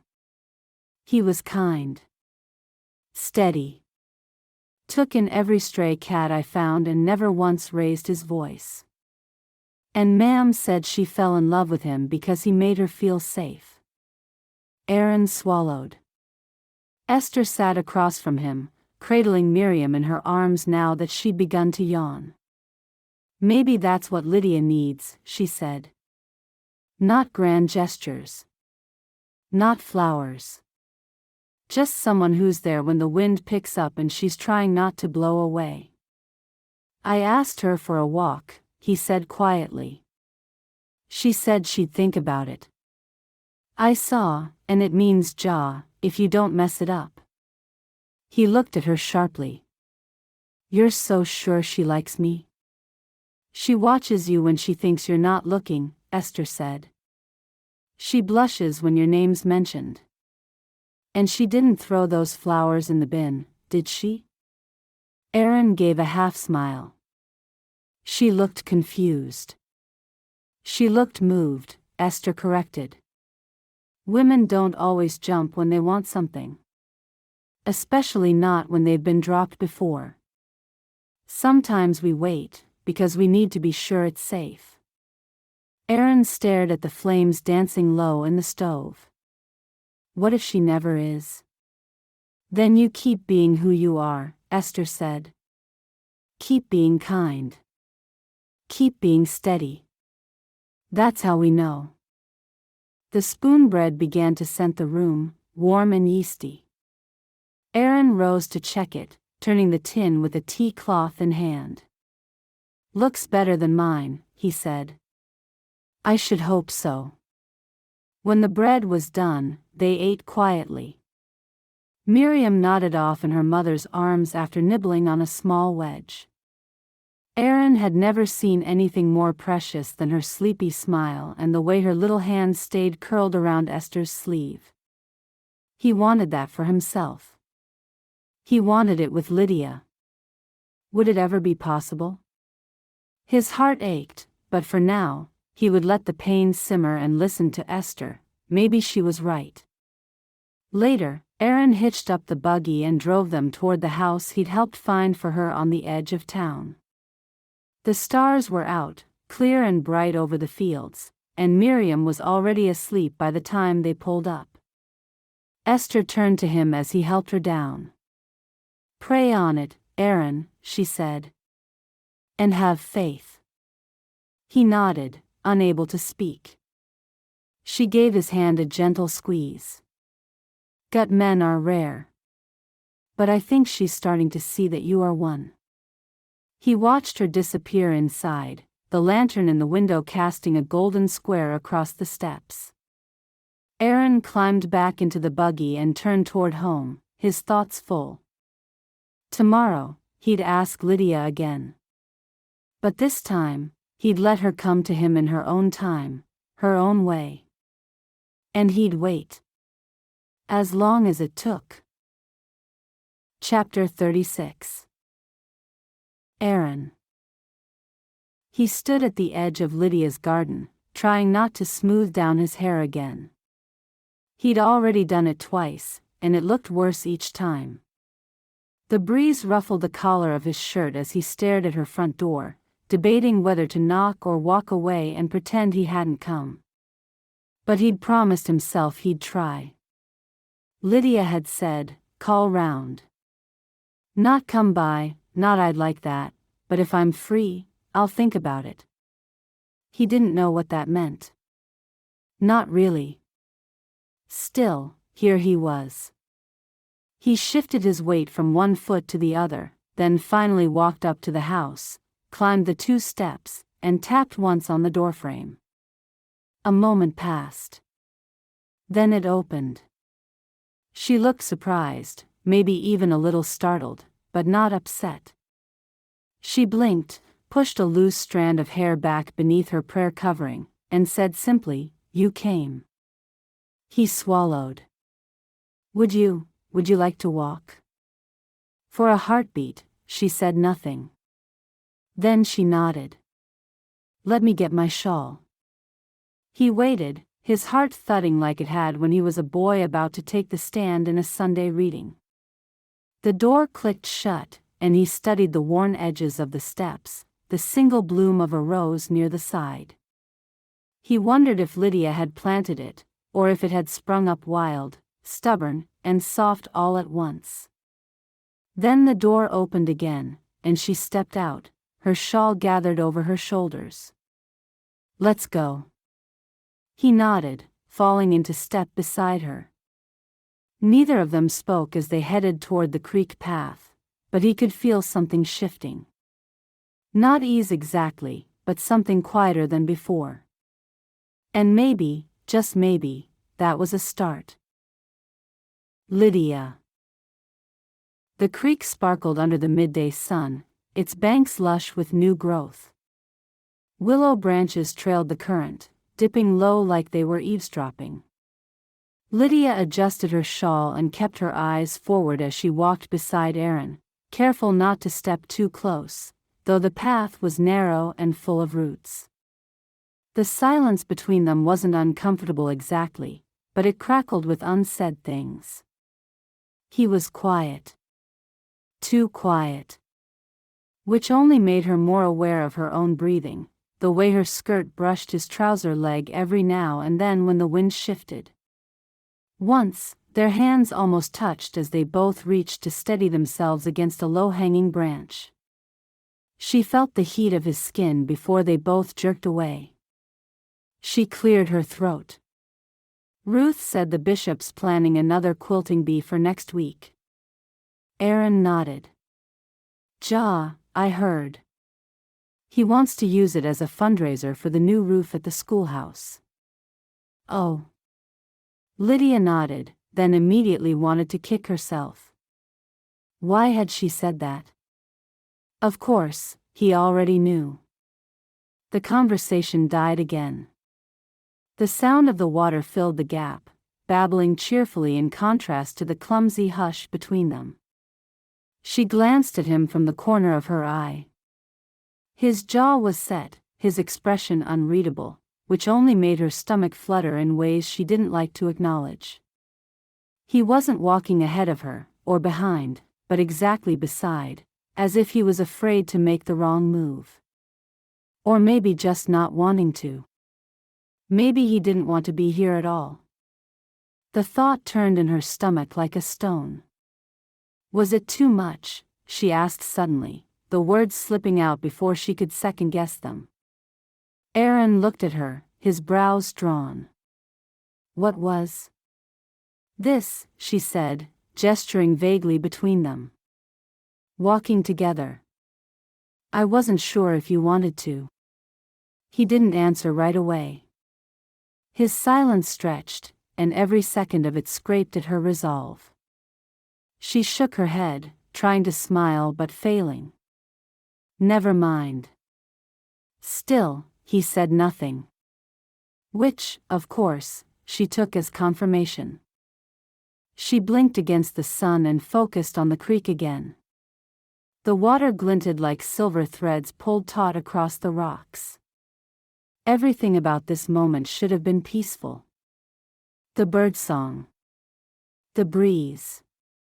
The warmth. But her stomach was full of knots.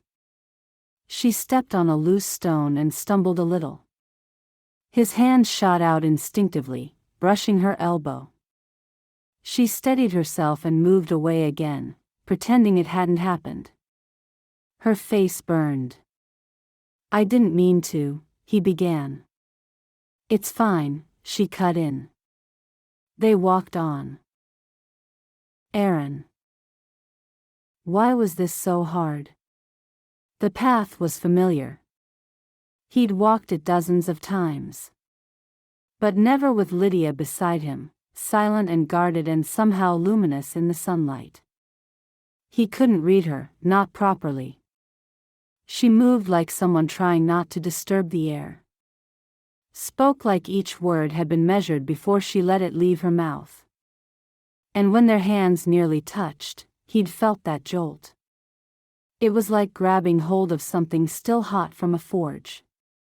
He wanted to tell her she didn't need to keep so much distance. But every time he tried to speak, the words got lodged somewhere between his chest and throat.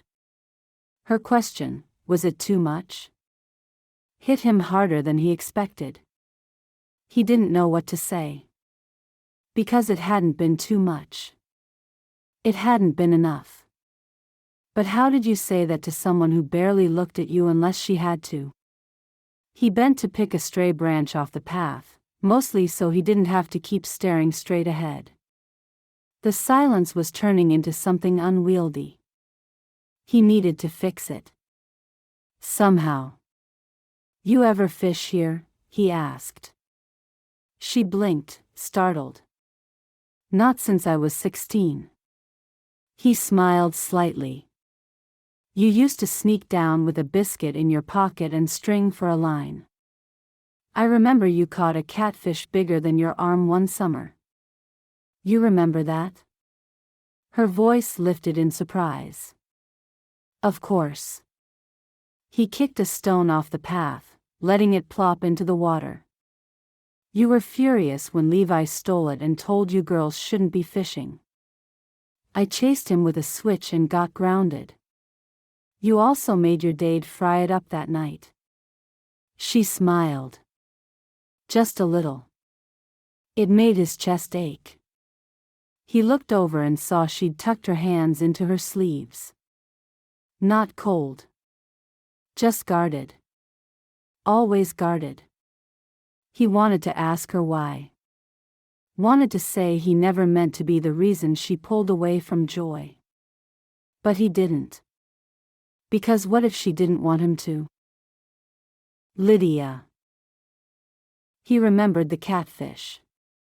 That threw her more than anything. Most men forgot things like that. Little scraps of kinderhood nay one thought mattered. But he remembered the string line, the fight, and the switch. And he smiled. She hadn't seen him smile like that in years. It did something to her. Not like a thunderbolt. Just a soft, warm ache that slipped under her ribs. They rounded a bend, and a willow branch brushed her arm. She flinched, overbalanced, and knocked into him. Sorry, they both said, their voices overlapping. His arm brushed hers again as he steadied her. It's nothing, she mumbled, pulling away too fast. The path widened ahead, and she took it. Let the space grow between them. Why was she always like this? She should be used to her own clumsy defenses by now, but somehow, walking beside him made her feel every falter, every misspoken word. She thought about the way he looked at her sometimes, like he was hoping for something. But if he was, why hadn't he said? She thought maybe he was just being kind. Or worse, maybe Ruth had pushed him into this, and he was too polite to refuse. That would be worse. The silence stretched again as they neared the broken fence line where Ruth had said the cows had gotten out last year. The sun was sliding lower, painting the water with golden threads. It should have been romantic. Instead, it just made her feel exposed. Aaron. He didn't know how to fix it. Every step they took felt like a chance to say something meaningful, something that might reach her, but his tongue stayed thick and stubborn. She kept pulling away. Not rudely. Not cruelly. But like someone bracing for the worst. And part of him wondered if maybe he was the worst. He'd thought they were finally easing into something softer. But now? She looked like she wanted to bolt. When they reached the small wooden bridge, he paused. Lydia. She turned to him, her lips parted, but before either of them could speak, a bird shrieked from the trees, breaking the moment. She laughed nervously. That sounded like a warning. Maybe it was, he said, meaning to make her smile again. But she didn't. Instead, she nodded and began to walk back along the path to her home. He followed. Neither of them spoke until they reached her door. Lydia. He stopped beside the gate and didn't say anything at first. Just stood there like he wanted to speak but couldn't. She waited. Finally, he shifted, his voice low. Would you like me to drive you to the service on Sunday? The words settled between them like a feather. Soft. Careful. Meaningful. Her heart skipped, but she kept her tone neutral. If you want to. He looked at her then. Really looked. I do. Her lips lifted, just a little. All right, then. She stepped away carefully, not looking back until she was halfway to the door. When she did glance over her shoulder, he was still watching. And it felt, just for a moment, like maybe something had shifted. Not much. But enough. Chapter 37.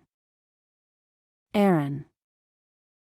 Aaron leaned his arms on the split-rail fence behind Gabriel's barn and stared off into the trees where the sun had just begun its slow descent.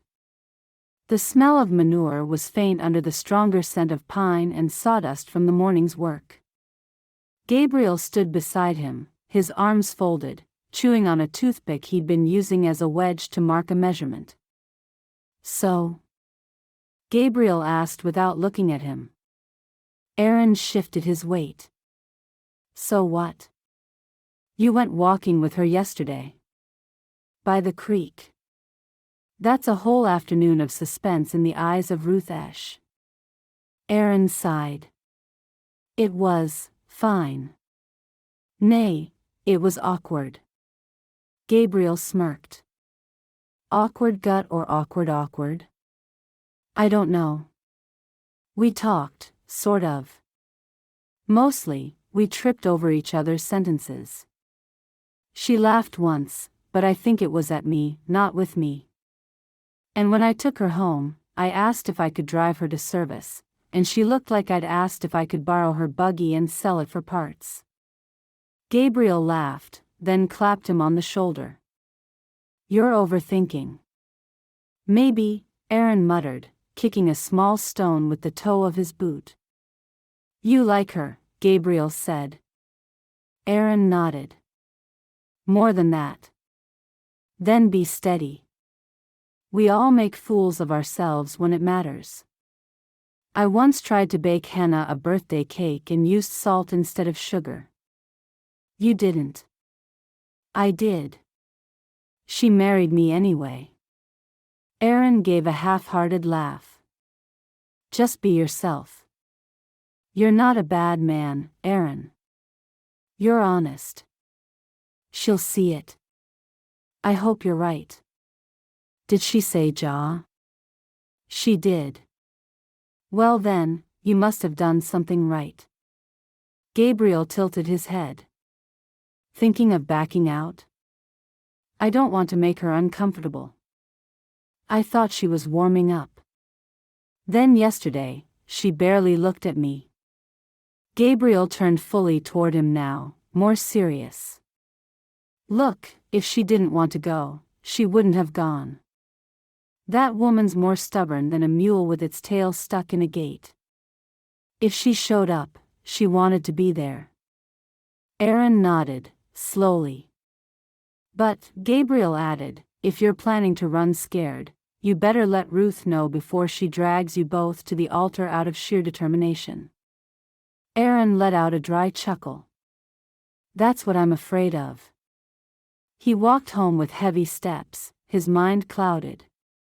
The evening light fell long across the field, shadows stretching over his boots. When he reached his place, the silence felt louder than usual. Even the chickens were subdued. He stepped inside, sat at the kitchen table, and folded his hands.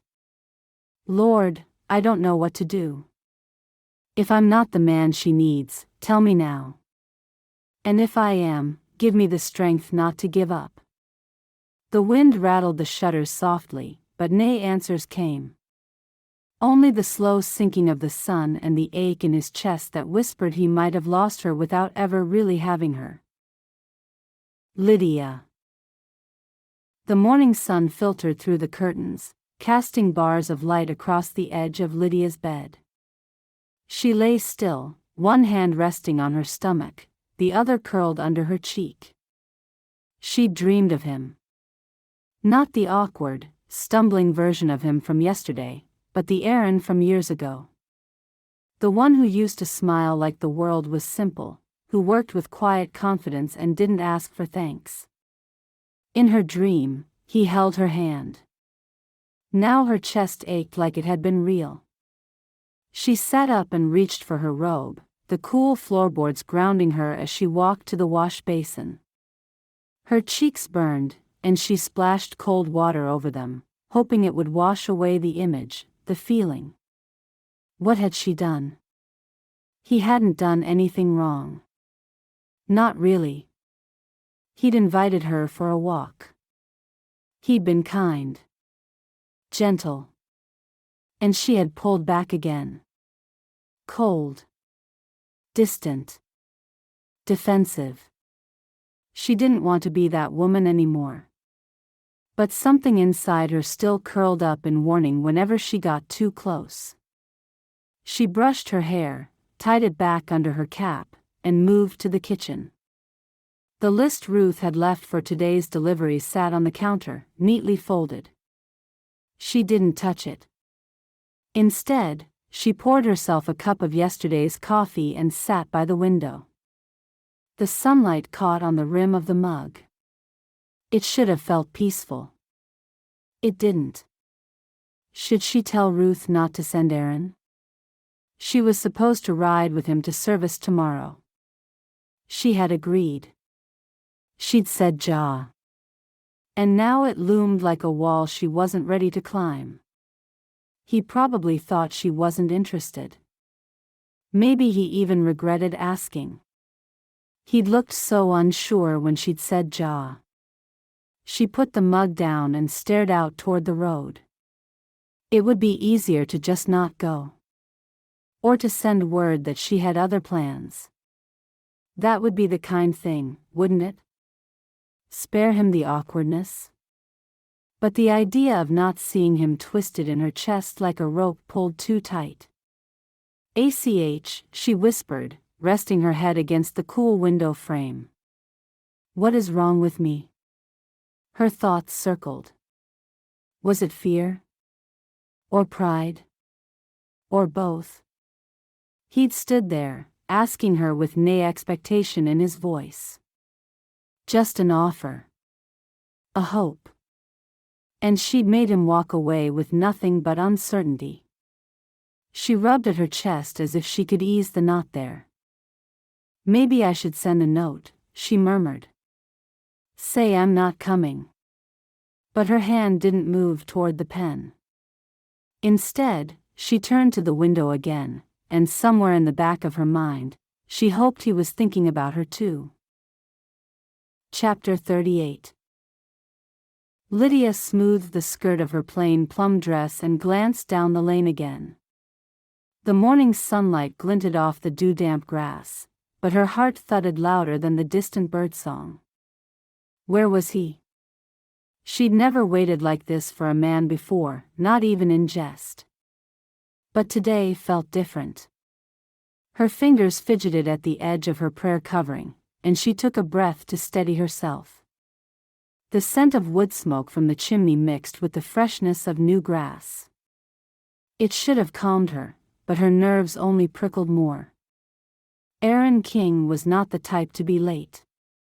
She stepped off the porch and wandered a few feet along the path, pretending to examine the row of tulips she'd planted with Ruth last fall. Their bright pink heads bobbed in agreement with her thoughts. This was silly. She agreed to let him drive her to the service. It was a practical gesture, nothing more. It wasn't courting. Certainly not. But the way her stomach fluttered betrayed her. She was being foolish. She checked her watch. He wasn't actually late, she was just ready way too early. The clip-clop of hooves reached her ears, and she spun too quickly, catching her foot on a loose stone. The movement flexed her ankle, and a residue of pain flared. It was healed, almost. She righted herself just as the black buggy came into view, Aaron holding the reins with quiet confidence that made something soft unfold in her chest. He brought the horse to a stop and stepped down without a word. His boots crunched on the gravel as he walked toward her and tipped his hat. "Good morning, Lydia." "Good morning," she said, her voice steadier than she felt. He held out his hand. "May I help you up?" His hand was warm, his grip firm and respectful. She took it without hesitation, though a thrill passed through her as her fingers closed around his. She stepped into the buggy and settled onto the bench. The seat was wide, but somehow the space between them felt close. Comforting. Familiar. Aaron climbed in beside her, clicked to the horse, and they set off down the lane. The morning air was mild, and the sun had begun to warm the landscape.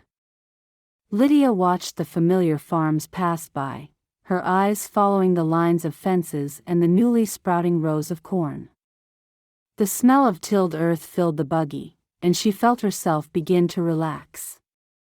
"I haven't seen your dad's farm in a while," Aaron said after a moment. "Does anyone work the far field now?" She shook her head. "Nay. It's just grass now. Easier that way. The Shrocks cut it for hay and pay me enough to make things easier." She wished she hadn't said that. It made her feel weak, incapable, and she wanted him to see her as strong. That sounds sensible. He glanced at her, smiled, and then turned his gaze to the road ahead. "I used to help him. Your dad was kind to me." Lydia smiled faintly. "He liked you. Even said you had a quiet sense, which was his highest praise." Aaron chuckled softly. "I'm glad to hear it." They passed the Stoltzfus place, where a young couple waved from their buggy as they joined the road.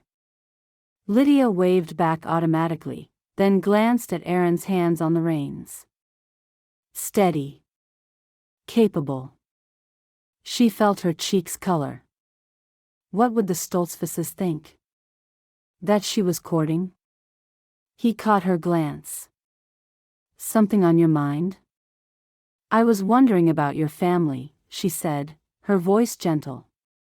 His smile faded, not with coldness but with memory. They're all gone now, except for Cousin Esther and my Aunt Verna, and of course, little Miriam. Ma'am passed when I was 14. Died a few years later. My Schwester, he paused, swallowing. She drowned in the creek when I was 8. I saw her fall. I couldn't reach her in time. Lydia's breath caught. I'm sorry. That must have been. He gave a small shrug, but pain flashed in his eyes. It stays with you, even after years. I still dream of her sometimes. Her name was also Miriam. They rode in silence for a while, the horses' hooves tapping out a steady rhythm. I lost my family too, Lydia said, her voice low. Of course, you knew that. It's been hard. After that, it was just me and Aunt Naomi. He glanced at her, the quietness in his eyes deepening. You don't speak much of her. She lives outside our district. We don't see eye to eye on much. She's always believed I should have sold the farm and found a husband straight away. Called me stubborn and worse. Maybe I am. Aaron gave a small smile. Stubborn can be gut. It keeps a soul standing when the wind rises. Lydia looked out at the fields again. A group of kinner darted between rows of fencing, flying wooden toys through the air. Their laughter made something ache inside her.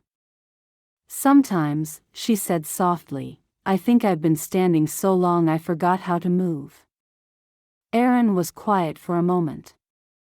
Then, I don't think Ruth would have matched us without reason. She turned toward him, surprise flickering in her chest. You think she's matchmaking? He nodded, his mouth twitching upward. I've known her long enough to spot it. She's subtle, but not that subtle. Lydia laughed before she could stop herself. I knew it, of course. I just tried to pretend she was being helpful. She probably saw us both lingering too long in our own sorrow, he said. And thought, why not nudge them together and see what happens? What do you think is happening? Lydia asked, her heart fluttering again. Aaron looked ahead. I think the road feels easier this morning than it did last week. That's something. They passed another buggy, this one filled with a family of 5. The youngest kinner leaned far out the side and waved, grinning wide.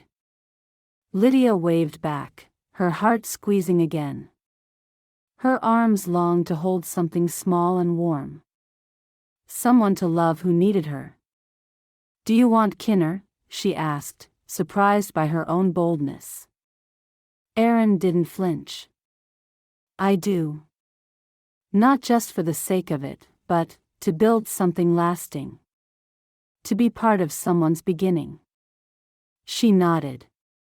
Me too. Though lately I've wondered if that time has passed. He looked at her, really looked. You're young yet. And strong. You've held your life together with both hands. That counts. The buggy turned down the final lane. The house where service was held today came into view, already surrounded by buggies and laughter. The scent of baked goods wafted in the breeze, and the sound of hymnals being carried toward the barn mingled with soft conversations. Aaron brought the horse to a gentle stop and stepped down. He held out his hand again, and Lydia placed hers in his. As he helped her down, her foot caught slightly on the step, and she leaned into him. His other hand steadied her waist. For a moment, their faces were inches apart, their breath mingling. Neither moved. Then she righted herself, her cheeks warm. He didn't let go too quickly, and something passed between them. Something unspoken but not unnoticed. Tabby's voice rang out from the barn entrance. Lydia. Lydia turned, smiling as her friend hurried over. Ruth stood behind her, her arms folded, her expression smug. Aaron leaned close and whispered, "I told you she wasn't subtle." Lydia laughed again, and this time, it felt easy. As Tabby reached them, her eyes flicked between them both, and her brows lifted ever so slightly. "Well, aren't you early?" "Together." "We shared a buggy," Lydia said evenly, hoping her cheeks weren't glowing. Tabby arched a brow but said nothing more. She turned to link arms with Lydia, but not before casting a glance over her shoulder at Ruth, who was pretending not to watch. Aaron gave a nod. "I'll see you later." She nodded, a warmth settling under her skin. Aaron took care of the horse, removing it from the shafts and turning it loose in a field. The buggy was left, and he walked toward the men standing near the entrance. Lydia watched him go, then turned to Tabby. "Don't start." "I haven't said a word," Tabby said sweetly. "Yet." They walked together toward the house. Lydia's fingers still tingled from his touch. Maybe Ruth had seen something after all. Chapter 39. Lydia and Tabby chatted about everything and anything, but Lydia made sure she kept away from Ruth. It was like a dance. She was sidestepping and moving Tabby to avoid her gross mammy. It was silly, but she couldn't face Ruth right now. The canny little matchmaker would likely see through her carefully hidden emotions. She needed to come to terms with them herself before she opened them to Ruth. Did she like Aaron? Was she really thinking about courting him? About maybe getting serious and possibly one day even marriage? Her cheeks flushed with heat. "What is it?" Tabby asked. "Oh, nothing. I was just thinking about Aaron." Tabby's eyebrows rose. "He's very handsome and a gut man. Why not think about him?" Lydia was about to answer, then she saw something that made her heart flutter with panic. Aunt Naomi Zook stood to one side in a slate gray dress and a prayer cap so stiff it looked like it could slice butter. She was standing just beyond the main path, her arms crossed like a sentinel. Before Lydia could say much more, she was walking over. "It's my aunt. I haven't seen her in ages. What can she want?" Tabby turned to look. "We could hide." Lydia laughed, but it was too late. "Well," Naomi said, not even bothering with a greeting. "So, you are here." Lydia tried not to sigh. "Gut day. Is it?" Naomi sniffed. "I'd hoped to see you settled by now." "Still alone, are you?" "No one has stepped forward." Tabby bristled beside her, but Lydia touched her arm. "God's time is not our own," Lydia said, keeping her voice calm. "Sometimes God is waiting for us to act," Naomi said sharply. "You think he'll send someone if you're too proud to look?" Lydia's cheeks burned. Ruth appeared at her side, but before she could step in with one of her sharp wrapped-in-sugar comments, Lydia squared her shoulders. "God has provided what I need," she said. "He will continue to do so when the time is right." Naomi sniffed again but said nothing more. She turned and walked off, muttering about missed opportunities. Lydia exhaled slowly. "That woman needs a new hobby," Tabby muttered. "She means well," Lydia said quietly, though she knew she didn't, and when she looked down, her hands were still shaking. Ruth patted her shoulder and offered a soft look. I'm proud of you. For what? For standing your ground with grace. For being brave enough to arrive here with Aaron. Lydia turned her head just enough to see Aaron across the yard. He was helping a little girl lift a jug of water onto a table, his movements gentle, his face open and easy. Would he sit with her after the service? It was traditional as he'd brought her. Now, she wondered if he would even come over. A small hurt part of her wondered if he was playing games. If he would humiliate her. Nay, that was silly. She pushed the thought aside, feeling her cheeks burn once more. She didn't know what Naomi might say if he did. And suddenly, the weight of the uncertainty hit her all at once. How would she get through this day? At last, they went inside. The barn was cool, and they made their way to the women's side. She looked over at the men. Finding Aaron too easily. He was talking to Gabriel and Reuben, and he looked happy, relaxed, and attractive. She felt her stomach flutter before Ruth squeezed in beside her and bumped her shoulder, giving her a grin that felt like a hug. Aunt Naomi took the seat at the end of the row next to Ruth. Looking gut, Lydia. Ruth gave such a smile that Lydia couldn't help but relax. Amos was at the front. He cleared his throat, and the barn quietened instantly. The service was quiet and solemn, the voices blending in familiar hymns. Lydia found herself watching Aaron from the corner of her eye, the way he bowed his head, the way he looked so calm and solid. The sermon touched on surrender, on accepting where we are while still hoping for what might yet be. It felt like Amos was speaking straight to the part of her heart she tried to ignore. The part that wanted to believe, to risk. When they stood up from the benches to go out for the noon meal, she turned her head again, just in time to see Aaron scanning the crowd. Her heart jumped. But then fear rose too, just behind it. What if Naomi got to him first? What if she ruined it before it even began? She clenched her hands and tried to remember the sermon. Hope. Surrender. Trust. Still, her pulse raced as the crowd shifted. Would he come? And if he did, what would she say? Chapter 40. Lydia stepped out into the bright sunlight, squinting as she adjusted her cap. The service had left her strangely raw. Hopeful, too, but raw most of all.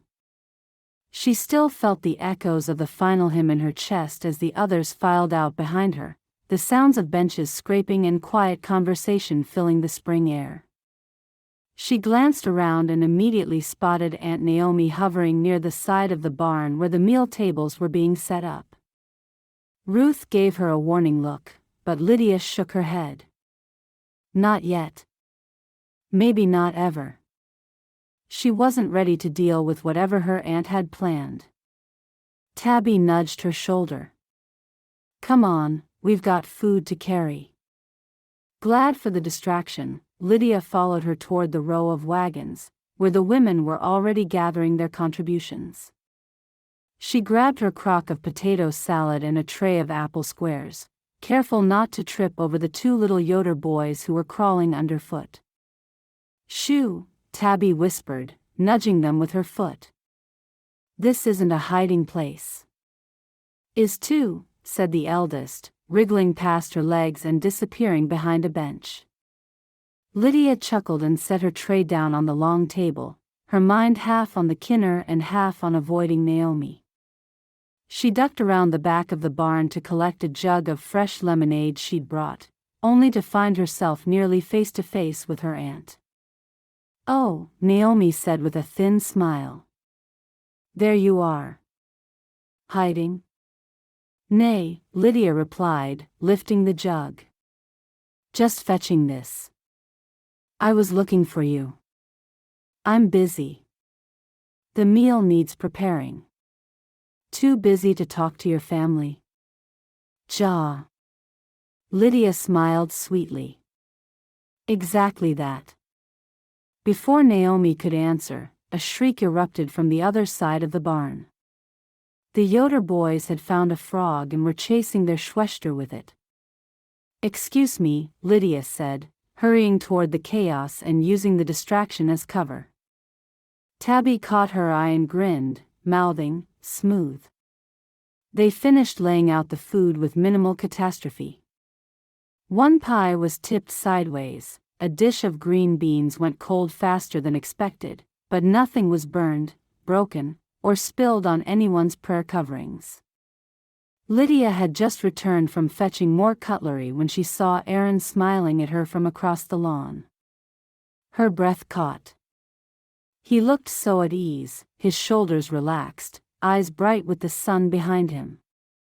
He made his way over, threading through the guests as they found their seats, and she felt a blush creep up her neck. She tried not to meet his gaze too eagerly, but her heart was already thudding with an odd, fluttery hope. Just as he reached the bench beside her, Naomi swept in and took the empty spot like a hawk landing on prey. Well, she said, smoothing her skirts. Don't mind me. Aaron blinked. Lydia forced her face into something resembling composure. Ruth, ever the watchful general, stood and gave Aaron her own seat on Lydia's other side. Here, Ruth said softly. Better view from this angle. Aaron murmured his thanks, settling beside Lydia with an uncertain glance. The food was gut. Of course, it was at most gatherings. Fresh rolls, sweet pickled beets, a crisp cabbage slaw that someone had laced with just the right amount of caraway. Lydia tried to focus on it, but Naomi's presence was like a bad scent, hard to ignore and getting stronger by the minute. Aaron leaned slightly toward Lydia. This chicken is incredible. Yours? Nay, she said, barely above a whisper. Mrs. Miller. Ah. He smiled anyway. For a few minutes, it was almost peaceful. Then Naomi set down her fork and folded her hands in front of her, all prim and righteous. So, she said brightly, how long have you two been courting? The air froze. Lydia glanced at her aunt, then at Aaron. He had gone still, his eyes fixed on his plate. That's not. Lydia began. I only ask because everyone's talking, Naomi continued, as if she hadn't noticed the tension. And if it's true, well, I feel it's my duty to speak. Ruth stiffened beside Aaron, setting down her roll with too much care. I think this is hardly the time, Ruth murmured. Nay, better time, Naomi said. I don't say this to embarrass anyone, but this thing between you two, it isn't right. Lydia's hands clenched under the table. Aunt Naomi. I won't be silenced. Lydia, your dad died because of this man. Aaron flinched as though struck. He didn't. Lydia started, but Naomi raised her voice. Because of his dealings, because of that land, your father was ruined. And now this man comes courting? You think that's a coincidence? I say it's deceit. Manipulation. And I will not sit by and watch you fall into it.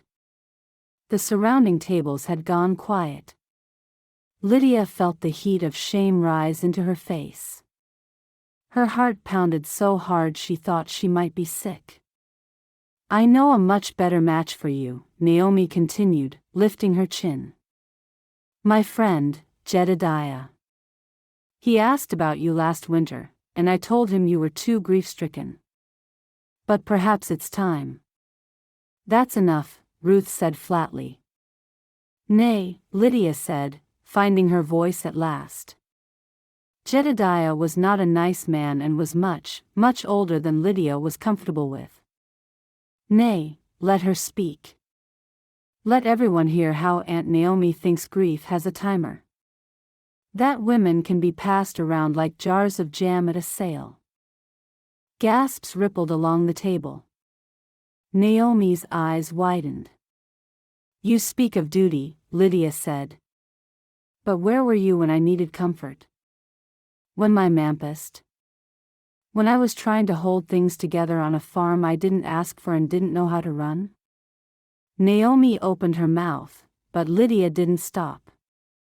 You say Aaron fooled me. Maybe. Maybe I was fooled by my own fear, my own grief. But not by him. Not now. Aaron didn't speak. He sat utterly still, his gaze downcast, the muscle in his jaw twitching. Lydia turned to him, her voice softening. You don't have to stay. He looked up then, his eyes meeting hers. I'm not going anywhere. Naomi scoffed. You're making a mistake, Lydia.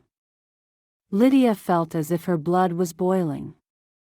She didn't know what was happening between her and Aaron, but she knew it was none of Naomi's business. She wanted to curl up and shrink. She hated that Aaron was hearing this. What could she do?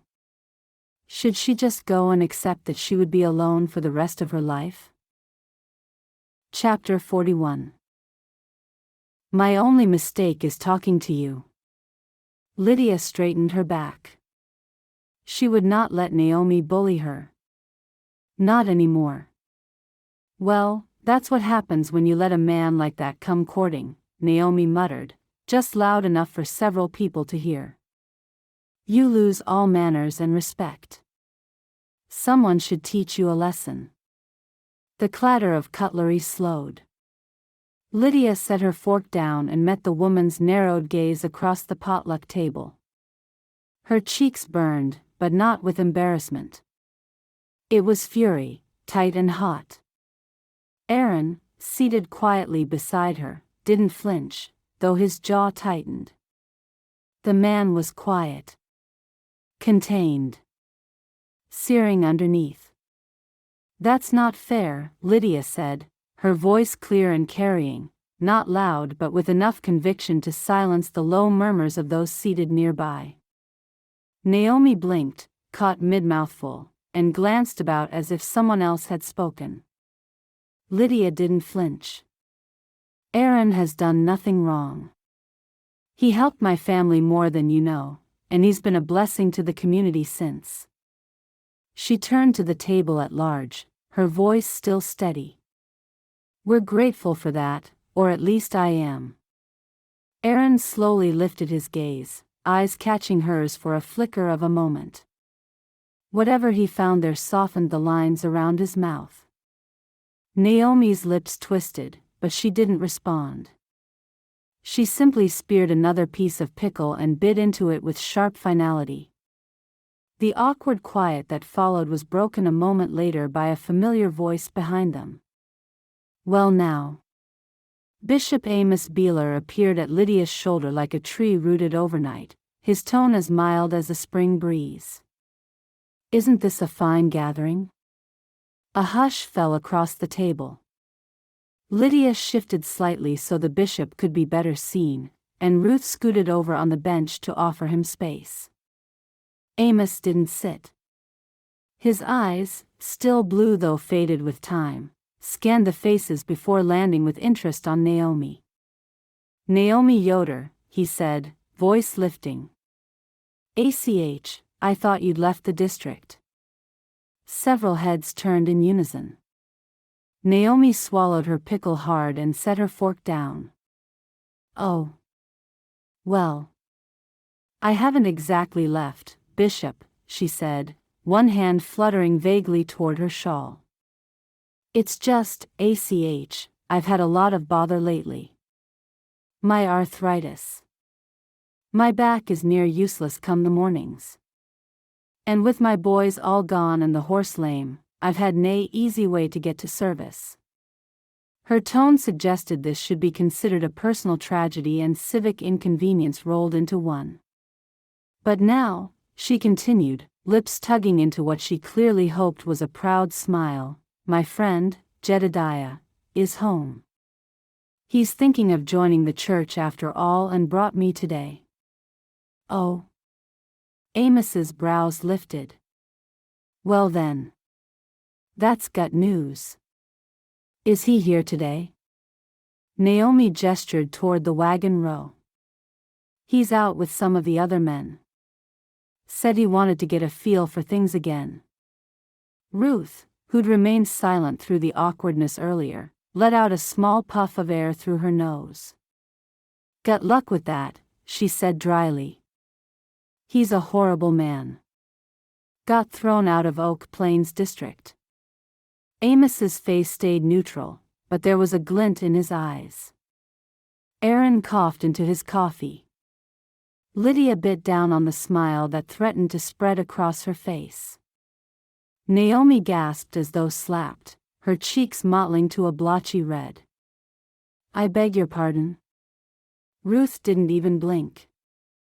You heard me. Well, I think you just did, Ruth replied, picking up her mug with calm finality. Naomi pushed her bench back with a scrape of wood on grass and stood abruptly. I won't sit and be insulted like this. One tried to stop her as she stormed off in the direction of the buggies, her skirt catching the breeze in a flurry of indignation. Amos sighed and looked down at Ruth, who had returned to her dessert. You do have a way with words. Ruth didn't look up. So do you, Bishop. But I've got less patience these days. He chuckled quietly, the sound deep and almost fond. Apparently. Lydia glanced around. Whispers were already rising again, quieter now but unmistakable. Still, there was something different in the air. She turned toward Aaron. He was no longer staring at his plate. His posture had straightened. His eyes, clear and steady, were no longer fixed downward but lifted to meet hers fully. Denki, he murmured. She didn't reply. Just nudged her elbow softly against his and went back to her pie. Across the table, Ruth tilted her head toward Amos. Will you walk with me to see the tulips? I suppose I must, he said, turning with an exaggerated groan. You've just chased away our most reliable source of gossip. She'll be back, Ruth said, standing as well. They always come back. As they wandered off toward the garden beds at the edge of the property, Lydia watched them go. Amos's hands were folded behind his back, and Ruth's arms were crossed in front like a general. She shook her head fondly, then turned back to the table. Aaron leaned a little closer.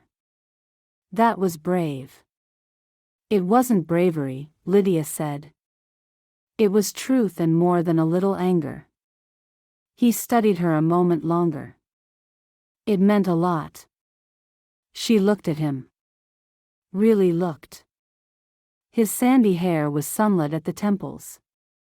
His hands, calloused and still slightly stained from work, rested neatly beside his plate.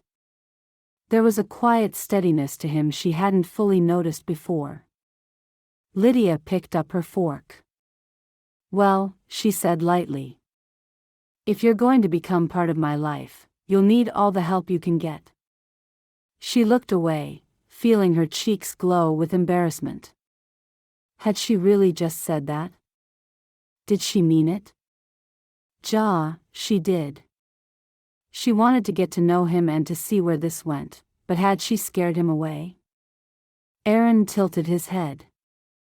Does that mean I have yours? She speared another bite of pie. I suppose it does. She risked a glance at him. He didn't smile. But the warmth in his eyes deepened. Around them, the meal resumed its usual rhythm. The kinner returned to running between the tables, Emma King poured more lemonade, and someone brought out a tray of cherry crumble. But something had shifted. Just a little. It would be easy to miss if you weren't paying attention, but Lydia felt her heart soften. Seeing Aaron attacked without reason had made it easier for her to accept him. To realize that maybe there was something growing between them. Chapter 42. The sky was a deep, endless blue, the kind that only appeared after a long run of rain. The air was fresh, heavy with the scent of sawdust and sweat, as men hoisted beams and hammered joists into place for the new barn going up on the Yoder land. The rhythm of their labor filled the air, wood knocking against wood, voices calling out for tools, and the occasional grunt of exertion. Lydia stood off to the side with Ruth and Tabby, watching as the frame of the barn took shape. Ruth had insisted that Lydia come along to help prepare food for the midday meal. But now the stew was simmering in its pot, the pies covered and cooling on the porch, and all that was left to do was wait. Her eyes found Aaron almost without her realizing.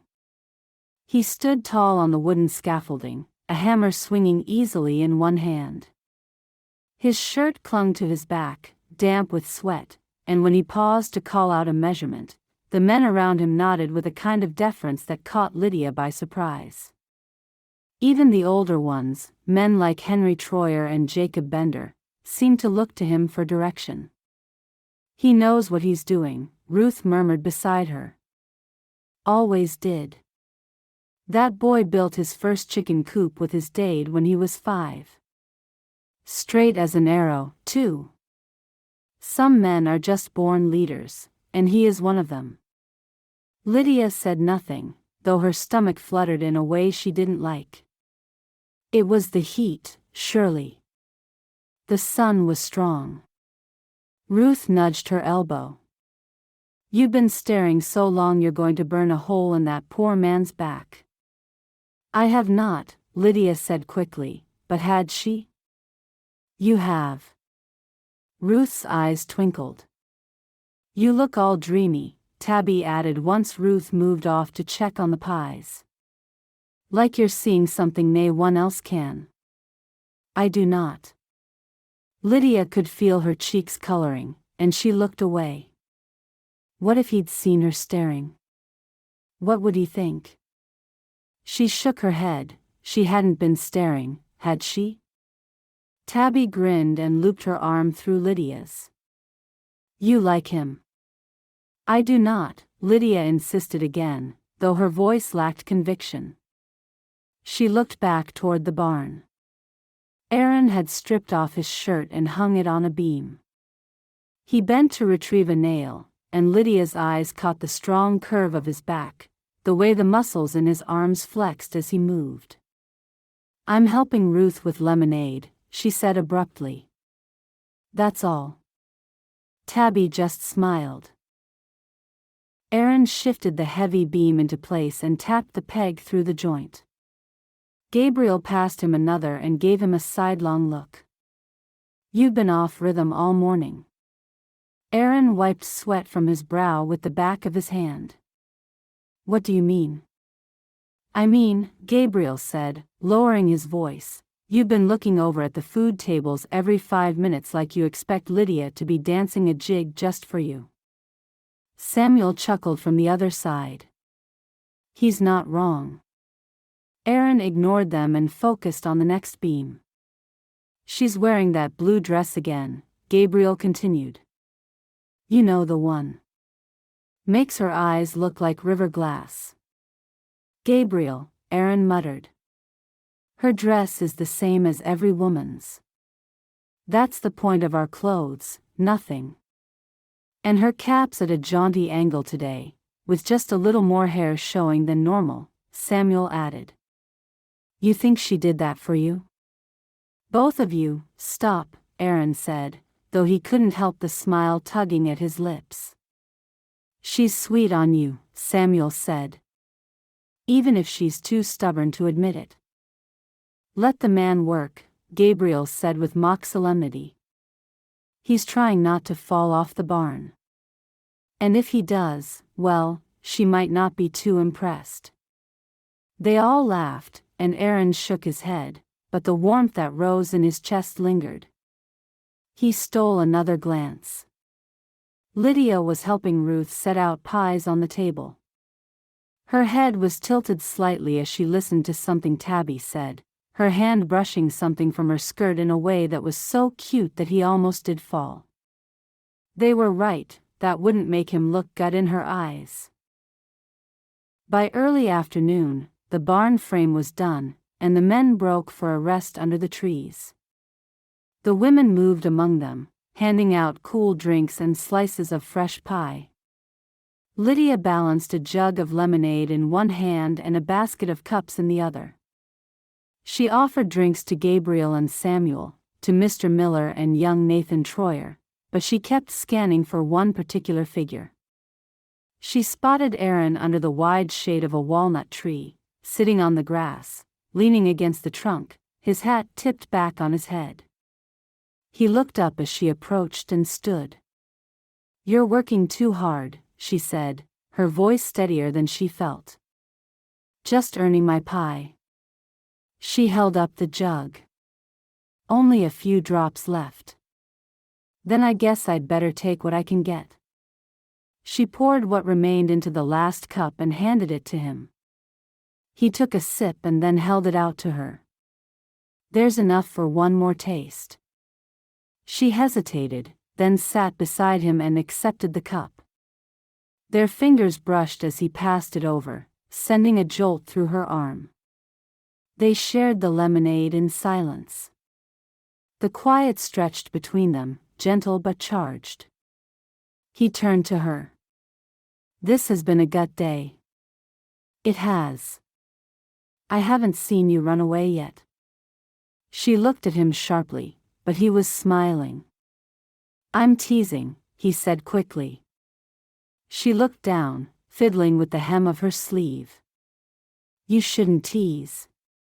"Why not?" "Because I never know what you really mean." He was quiet for a moment. "I meant that I like being near you.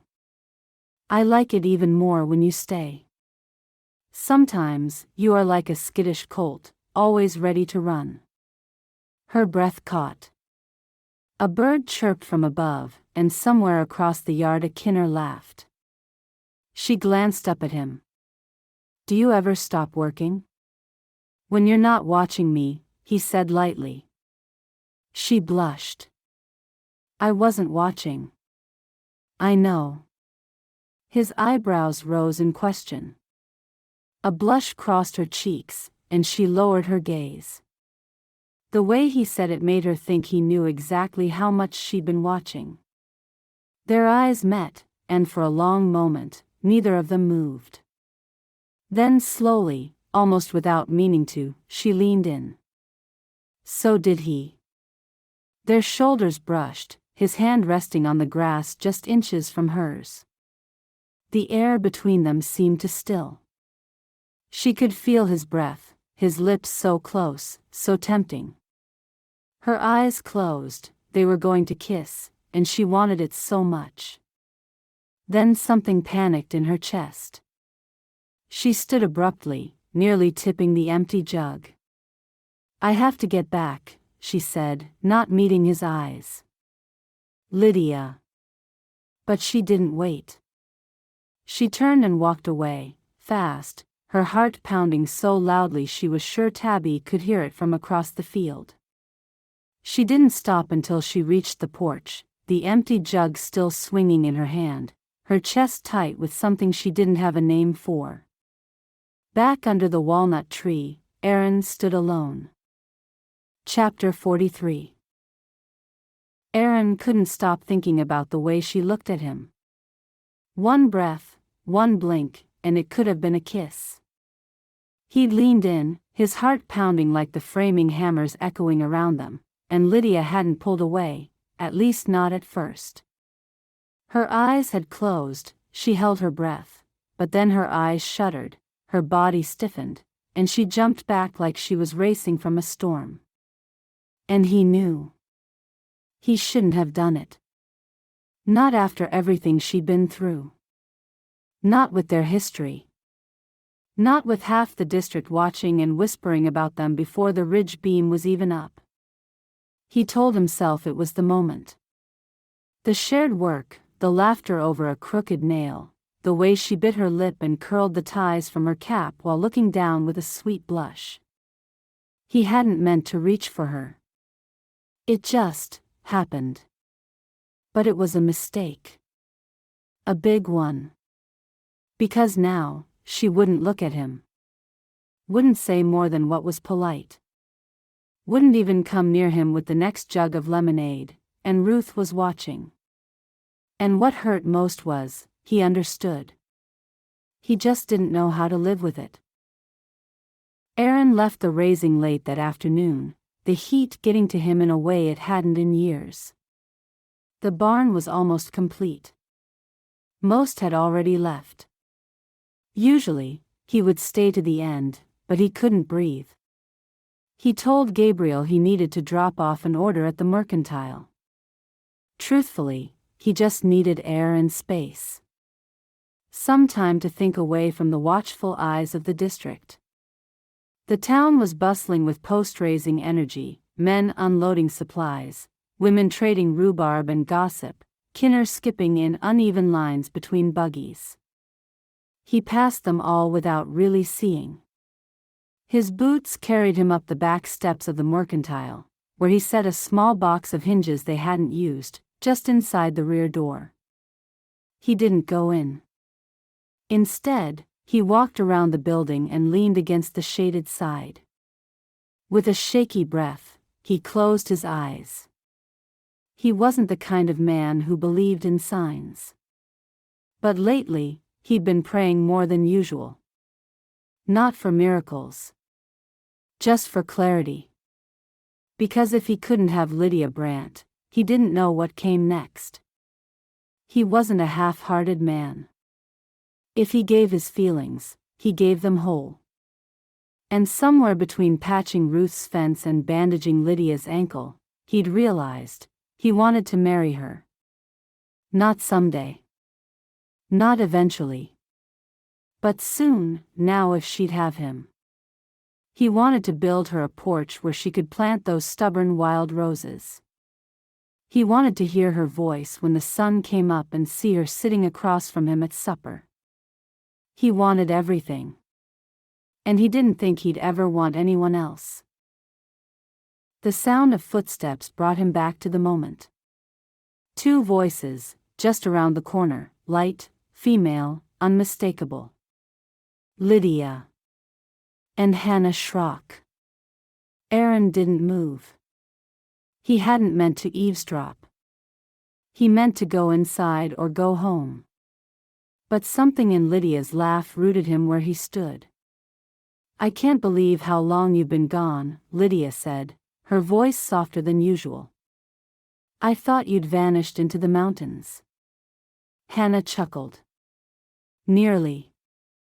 Ma'am's folks are talkers. I barely got a word in for a month, and that month flew by. There was the scrape of crates being shifted. Maybe they were stacking baskets for delivery. So, what did I miss?" Hannah asked, teasing. "Besides half the district thinking you and Aaron King are secretly engaged." Lydia's laugh faltered. "We're not." "You say that like you're disappointed." "I'm not.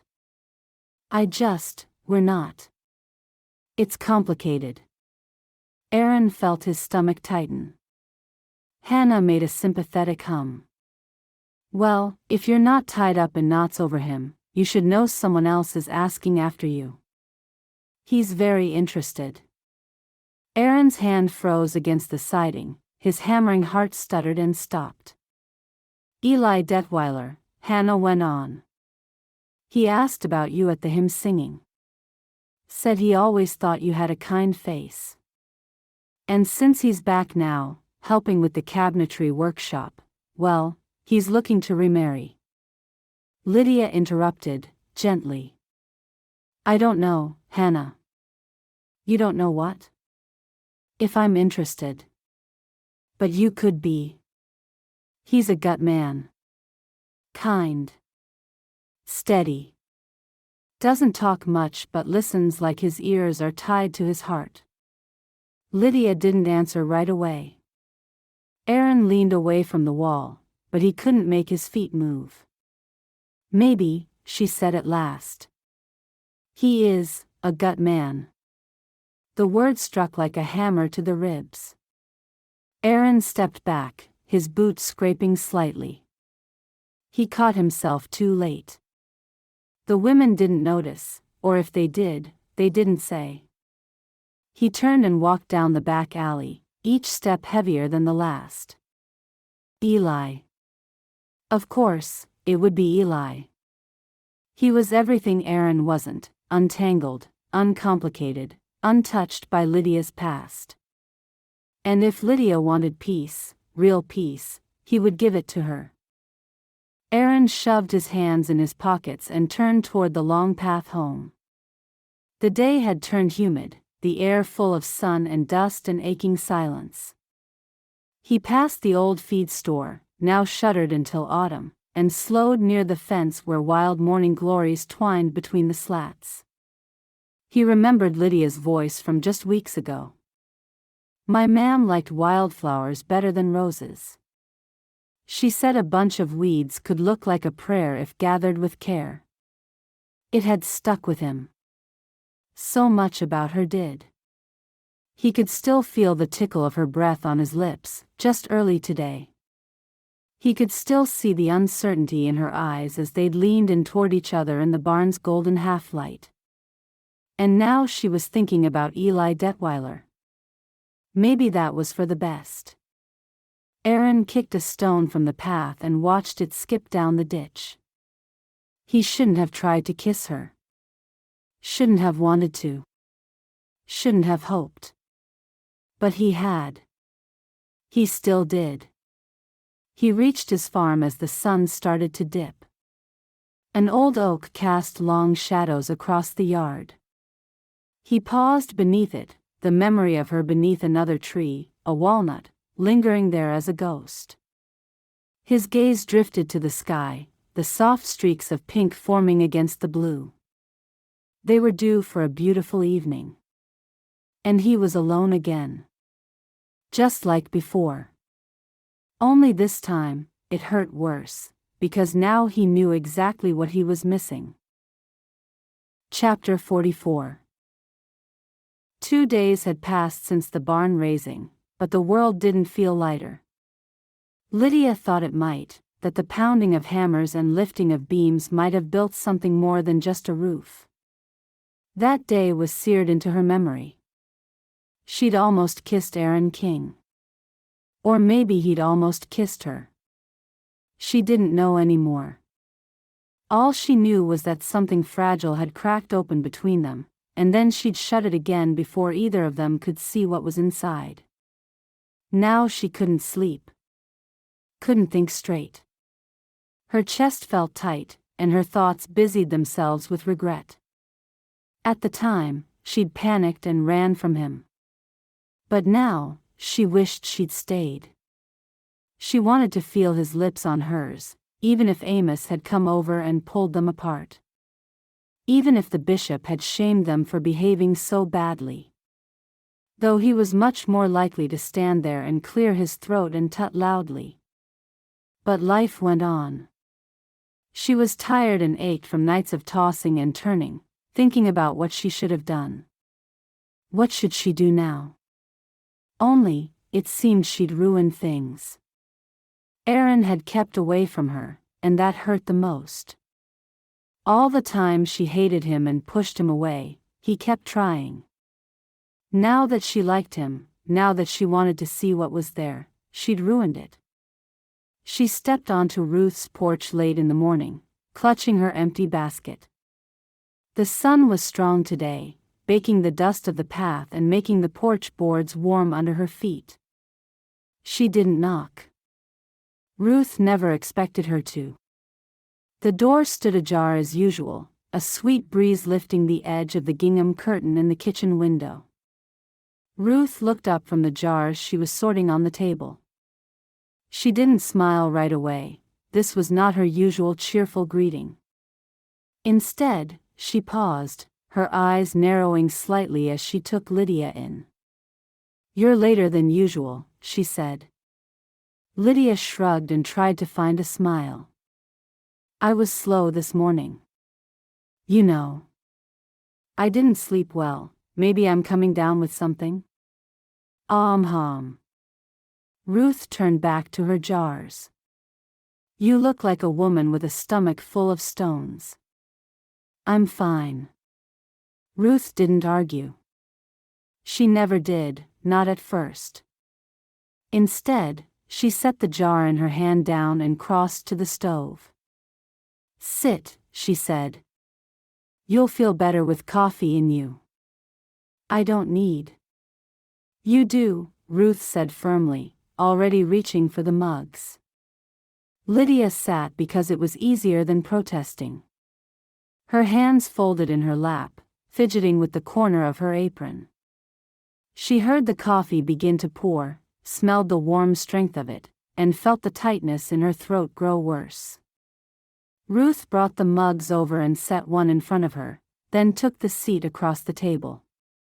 For a while, neither of them spoke. The only sound was the creak of the porch swing outside and the occasional clink of a spoon against ceramic. Finally, Ruth set her mug down. "You want to tell me why you look like your whole heart's bruised?" Lydia stared into her cup. "I said I'm fine. And I said, you look like you haven't slept in 2 days. Which, if I remember right, is exactly how long it's been since you ran from the barn raising looking like you'd seen a ghost." Lydia didn't answer. "I'm not prying," Ruth said more gently now. "But I've known you long enough to see when something's gnawing at you. I know what it is, but you need to talk, let it out." Lydia let out a long breath. "I'm scared." Ruth blinked, then leaned forward slightly. "Of what?" Her voice cracked, though she tried to keep it steady. "Of needing someone." Ruth didn't answer right away. She just nodded, taking a sip of her coffee like she was letting the weight of the words settle properly. "I've needed people before," Lydia went on, her voice barely above a whisper. "And they left. Or they died. Or they disappointed me so badly that it would have been better if I hadn't needed them in the first place." Ruth nodded again. "That's what makes it hard to try again." "I thought maybe I was ready," Lydia admitted, her cheeks burning. "But then he looked at me like he wanted to, I don't know. I was pulled to him, but it got too real, and I panicked. I didn't know how to carry it.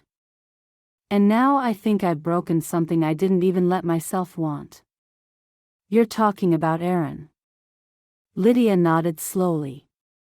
"He nearly kissed me." "I know." Lydia looked up, startled. "Oh, sweetheart. Everyone saw you two together. Not the kiss, maybe. But the smiles, the softness.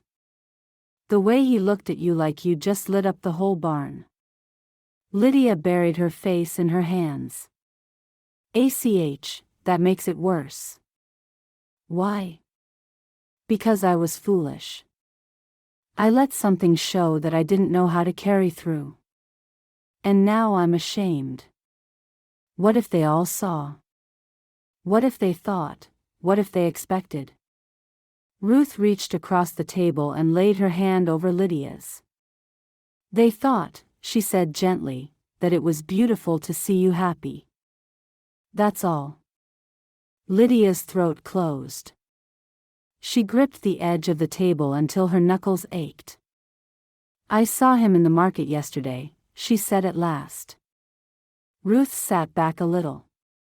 "What did he say?" "Nothing. He waved. Just that. A small wave.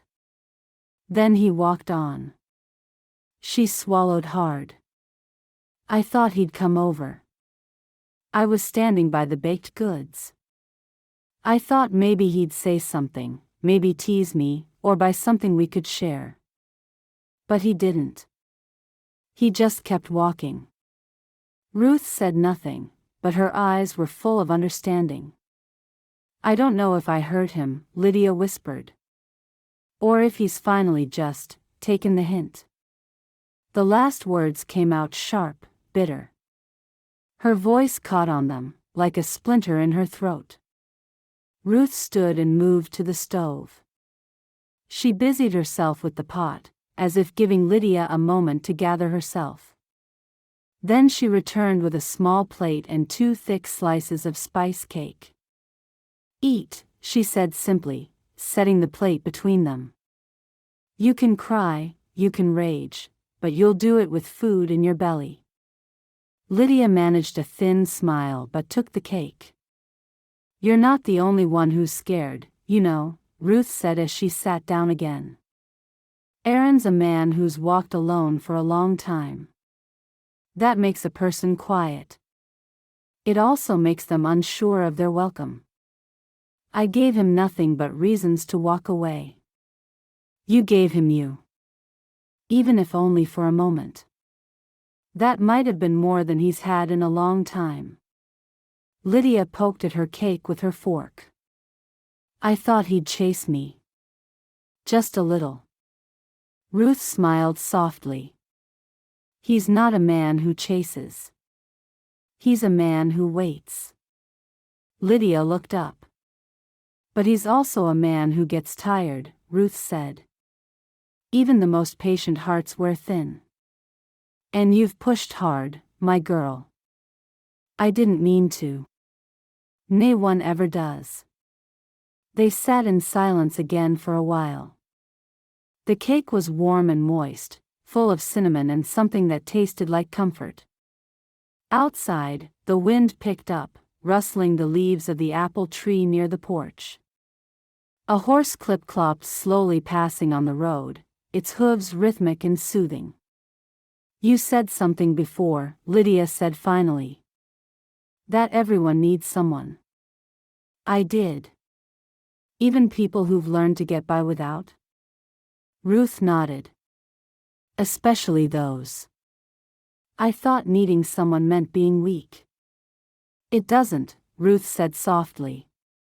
It means being alive. Lydia closed her eyes.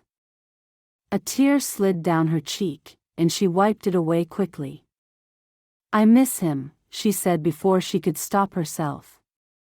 I miss him, and he's not even gone. That's the worst kind of missing, Ruth replied. Lydia finished the last bite of cake and pushed her plate away. What do I do now?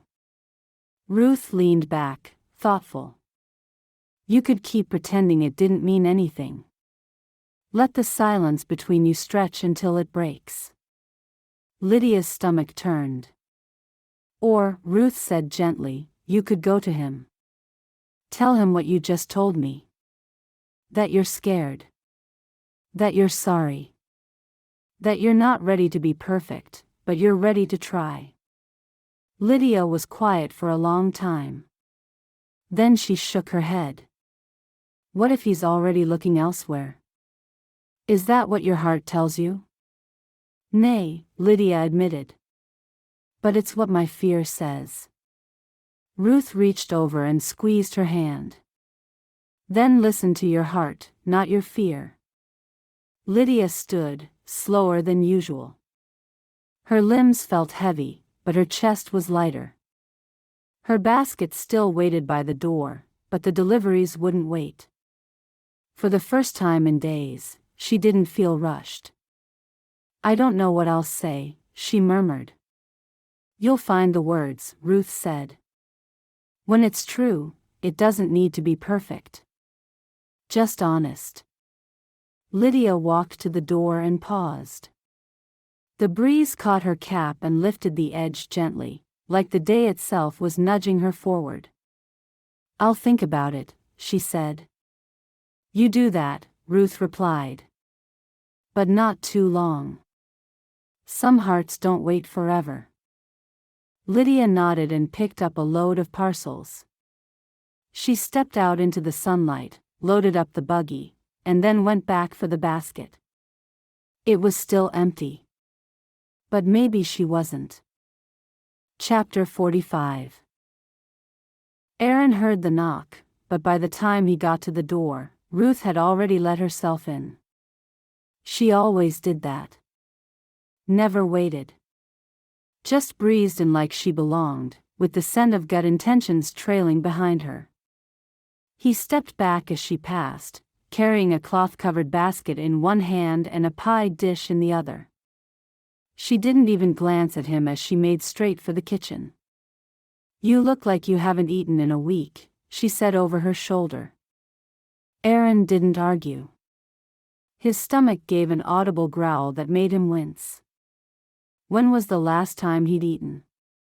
Ruth set the basket down on the counter and began unpacking. A round loaf of crusty bread, still warm. A wedge of soft cheese. A jar of pickles.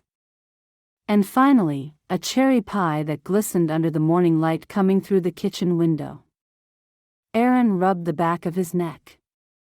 "I was going to make something later." "Later is not now," Ruth replied. "And judging by the look of you, you skipped last night, too." He didn't answer. Mostly because she was right. She unwrapped the bread and set it on a wooden board, then moved to the sink and rolled up her sleeves. "What are you doing?" he asked. "Washing your dishes." "You don't have to." "I know." She glanced over her shoulder. "But I can't think straight in a kitchen that smells like regret and burnt stew." Aaron's lips tugged into a reluctant smile, but he said nothing. Ruth began rinsing and scrubbing, humming to herself as if she were in her own home. The sink filled with bubbles. She moved easily, comfortably, as if the silence didn't press on her the way it did on him. She dried the first mug, then looked over at him. "You planning to speak anytime soon?" He leaned against the doorframe. "I wasn't sure what to say." "You could start with 'Denki for the pie.' Or maybe, 'Ruth, you always know when to appear.'" "Denki for the pie," he murmured. "And? You always know when to appear." He let out a chuckle. "There we go," she said brightly. "Wasn't so hard, was it? Now, how are you?" Aaron folded his arms. "I'm fine." "You're lying." He let out a breath, not quite a laugh. "You came here to interrogate me?" "I came here because I saw Lydia this morning." He stiffened. "She looked well, I hope." "She looked heartbroken." Aaron frowned. "She has nae reason to be." Ruth turned slowly from the sink, drying her hands on a towel. "That's so?" He looked away, his jaw tight. "I heard that she's courting Eli Detweiler." There was a pause. Then Ruth laughed. Not a polite chuckle. A full, unrestrained, belly-deep laugh. Aaron blinked. "What's so funny?" "She's not courting Eli. She barely knows the man. I overheard her and Hannah talking. Hannah said he asked about her, and Lydia said he was a gutman. She says that about the mailman and the cow herder," Ruth said. "Doesn't mean she wants to marry either of them." Aaron didn't answer. Ruth crossed to him and poked his arm. "You've decided to hide behind this, haven't you?" "I'm not hiding." "You're sulking." "I'm giving her space." "I shouldn't have done what I done." Ruth snorted. "You've given her so much space you might as well have built a fence around your heart and posted a 'keep out' sign." Aaron dropped his gaze. She pulled away. I know it was my fault. I behaved badly, but she let me know that she's not interested. It's time that I respected that. She panicked. That's not the same as not wanting you. His voice was quiet.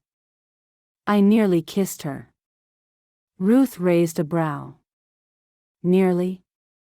He flushed. I was going to. We were alone at the barn raising. She looked at me like she was waiting for it. Everything seemed so right. I knew I shouldn't, but I just couldn't stop myself. But then she ran from me. Who could blame her? I lost control. It was an almost kiss. Don't beat yourself up. He shook his head. I behaved badly. She ran away. And you think that means she doesn't care? Ruth raised an eyebrow and dried her hands. I think I scared her. I think I behaved with shame. I don't know what to do now. You didn't scare her, Aaron, Ruth said, her eyes warm. She scared herself. He looked up slowly. What do you mean? She's been holding so much inside for so long, Ruth continued. That moment between you? It was real.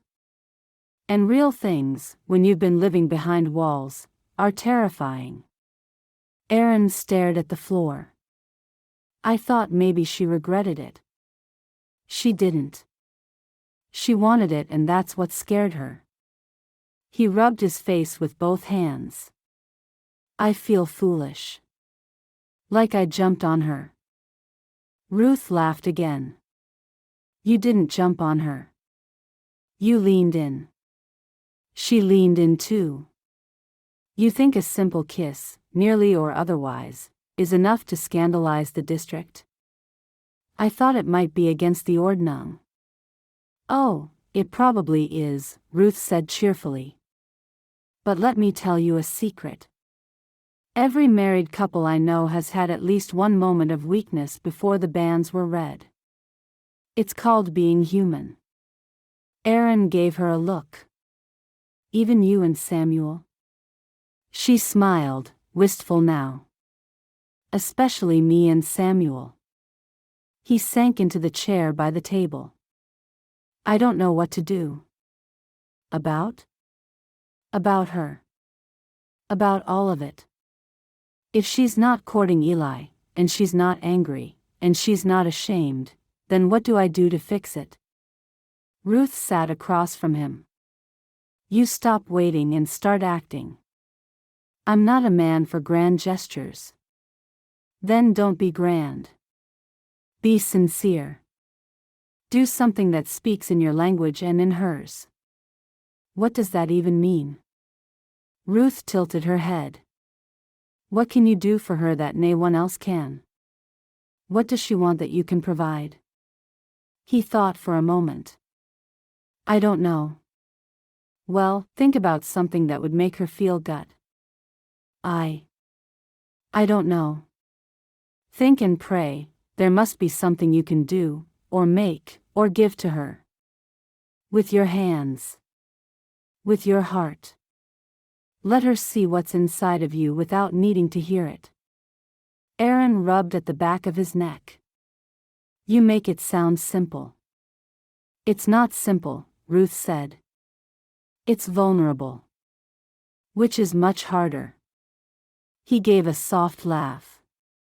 You always know how to make me feel both better and more exposed. That's what old women are for. They sat in companionable quiet for a moment. The scent of cherry pie filled the kitchen, warm and nostalgic. Outside, birds trilled in the hedgerow, and a breeze stirred the curtains. I thought she'd already made up her mind, Aaron said. She thought you had, Ruth replied. That wave in the market? She expected you to come over. To say something. I didn't know what to say. You're not expected to be perfect, Aaron. Just honest. He leaned back in the chair and looked at the ceiling for a long moment. She deserves more than silence. She does. She deserves to know I never stop thinking about her. She already knows, Ruth said gently. But she needs to hear it. He glanced at her. So, I do something. She nodded. Something small. Something thoughtful. Something that says, I see you. Aaron reached for a slice of the bread she'd brought and tore a piece free. This is the part where you give me a genius idea, right? Ruth laughed. This is the part where you stop asking other people to tell you what only your heart can. He took a bite. The bread was soft inside, crusty outside, and reminded him of how hungry he was. You're right, he said softly. I've been hiding. She smiled and stood. Now you're talking sense. As she packed up her towel and adjusted her basket, she gave him one last look. She's not gone far, you know, she said. She's just waiting for a reason to turn back. He walked her to the door. Denki, he said. She patted his arm. You're welcome. Now, go get your girl. He stood on the porch for a long while after she left, chewing the crust of the bread and thinking. He was not a poet. He was not a talker. But he had a shed full of tools, a scrap pile of cedar, and a heart too full to keep quiet any longer. He didn't know exactly what he would make. But he knew it would come from him. And he hoped, he prayed, it would be enough. Chapter 46. Lydia shifted the jars in the back of the wagon for the third time and still didn't feel like they were right. The sun beat down hard today, baking the wooden seat beneath her and warming the tops of her hands as she held the reins. The familiar route through the district should have felt easy, comforting. She knew every fence post, every stray chicken that wandered across the road near the laps, and which porches had steps that needed patching. But today her stomach churned with thoughts that had nothing to do with pickles or rosehip salve. She had to speak to Aaron. But how? What could she say that didn't sound foolish or desperate? What words could she offer that would undo the look on his face when he waved at her in the market and kept walking? She'd half expected him to stop, to speak, even to scold her. But he hadn't. He just passed by like a stranger. It had broken something inside her. Ruth's words still rang in her ears. You're not expected to be perfect. Just honest. But honesty felt sharp, and her tongue was too clumsy to wield it safely. What if he'd already given up on her? What if she'd pushed him too far this time? What if he'd never truly wanted her in the first place, only thought he had? Her heart beat too fast as she pulled up at her first stop, Mrs. Kime's little house by the apple grove. The older woman met her with a smile, took her jam, and offered her a slice of warm apple cake in return. Lydia thanked her, but her voice felt distant, disconnected. She drove away with the cake sitting untouched beside her on the bench. The second stop went the same way. She delivered the mint salve, chatted briefly, smiled when appropriate, and left quickly. Each mile that passed, her thoughts tangled tighter. The barn, the nearness of him, the way her breath had caught when their eyes met, the way her fingers had trembled after she pulled away. Why had she pulled away? Because she'd felt too much. Because it frightened her. She'd made him think she regretted it, and she didn't. Not for a moment. But she'd given him no reason to believe that. She arrived at the Hirschbergers next, their porch crowded with toddlers and laundry. She climbed down from the buggy too fast, distracted, and misjudged the drop. Her foot landed wrong on the uneven step, and she felt the sickening twist of her ankle a heartbeat before the pain struck. She went down hard, her skirt catching on the edge of the buggy, her shoulder scraping against the step as she landed. The pain was immediate and sharp, and her pride came tumbling down with her. She tried to breathe through it, pressing her palm into the dirt to push herself up, but her ankle screamed in protest.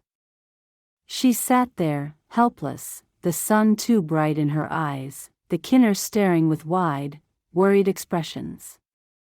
And then, to her own surprise, she began to cry. Silent at first. Then harder. It wasn't just the pain. It was everything. The weight of what she'd lost, what she'd failed to say, the aching truth that she'd pushed away the one person she wanted to draw close to. It all came out in choking sobs that left her shoulders shaking. Lydia? The voice was gentle and surprised. She looked up through blurred vision and saw Eli Detweiler crouching beside her, his kind face etched with concern. What happened? He asked. I'm fine, she said, trying to gather herself. She tried to stand, but her ankle gave out again. You're not fine, Eli said quietly. Let me help. She didn't argue. She couldn't. He slipped an arm around her shoulders and helped her to her feet. His movements were steady, careful, respectful.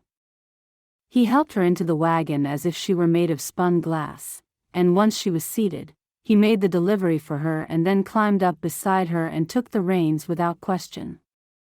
I'll take you home, he said.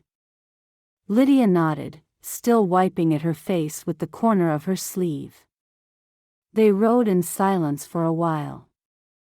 The horse's steady gait rocked the buggy gently, and Lydia held her ankle with both hands, trying to keep it elevated. Her cheeks burned with shame, not only from the fall but from the fact that it was Eli beside her and not the man she'd been thinking about all morning. You were out delivering alone? He asked after a few minutes. I've done it 100 times. I believe you, he said kindly. Still, I'm glad I happened by when I did.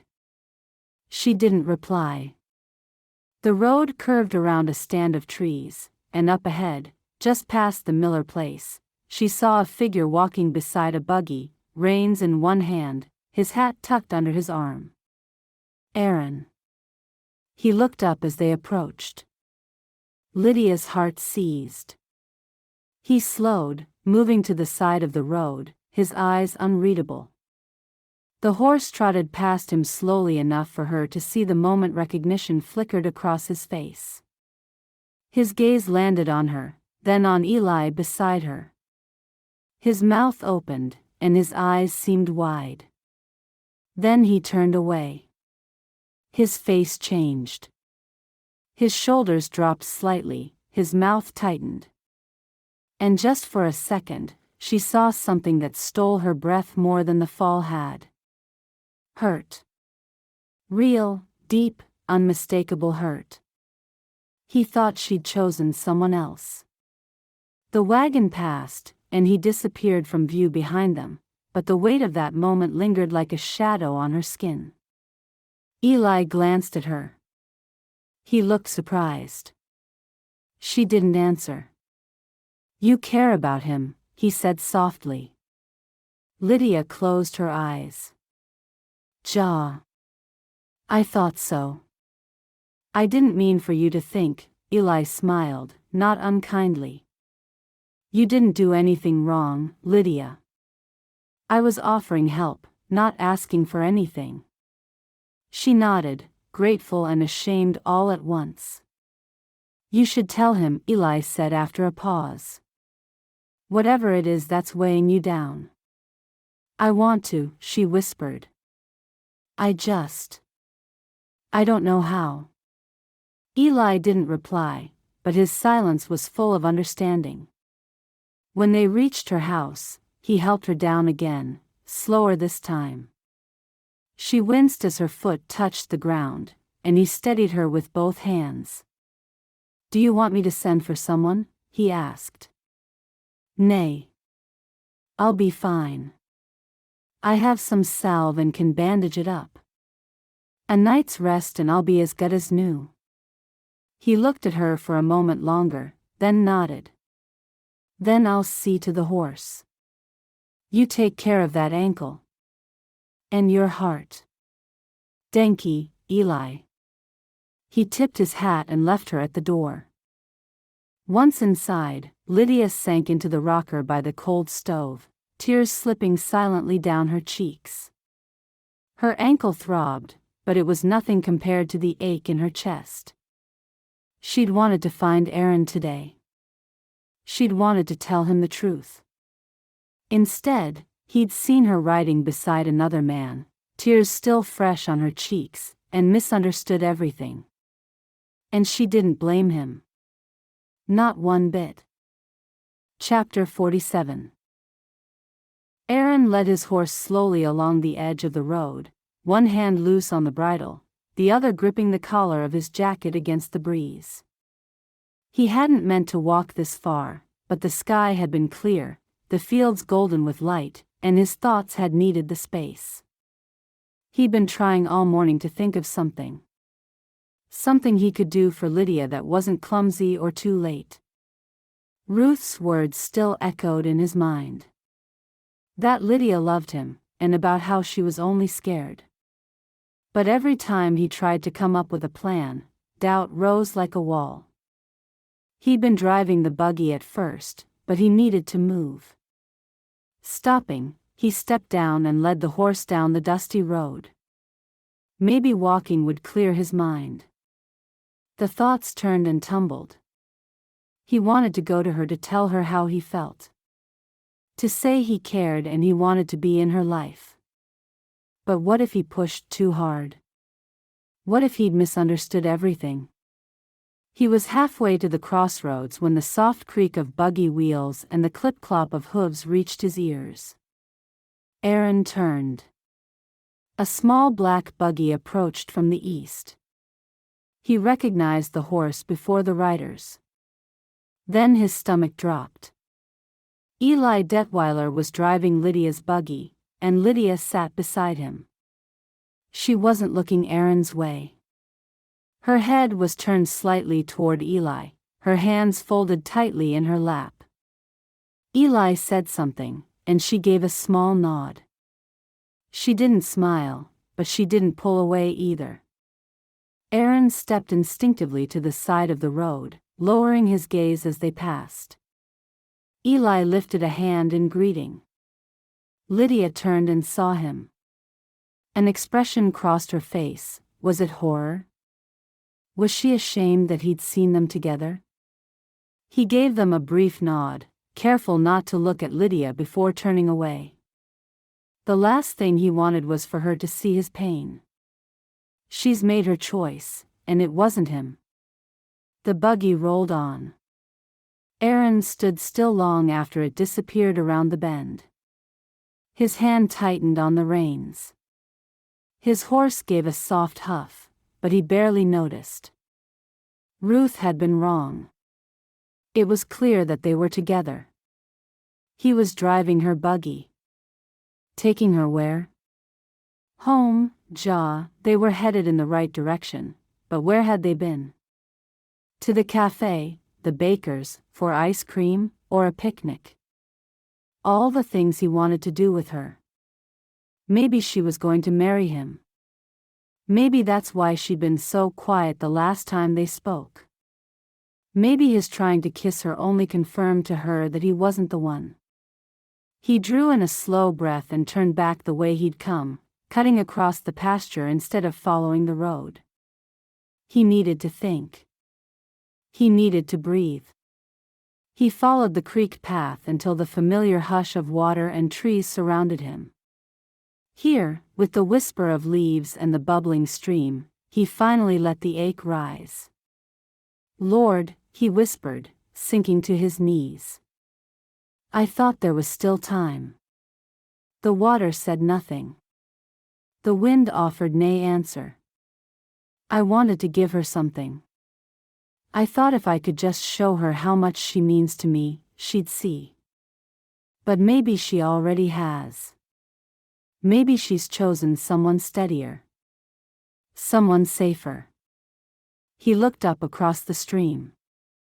Josiah Brandt's old land lay beyond, its rows freshly planted, the soil dark and rich. Aaron had tended it with care ever since he bought it. He'd told himself it was about stewardship. About preserving what Josiah had built. But that wasn't the whole truth.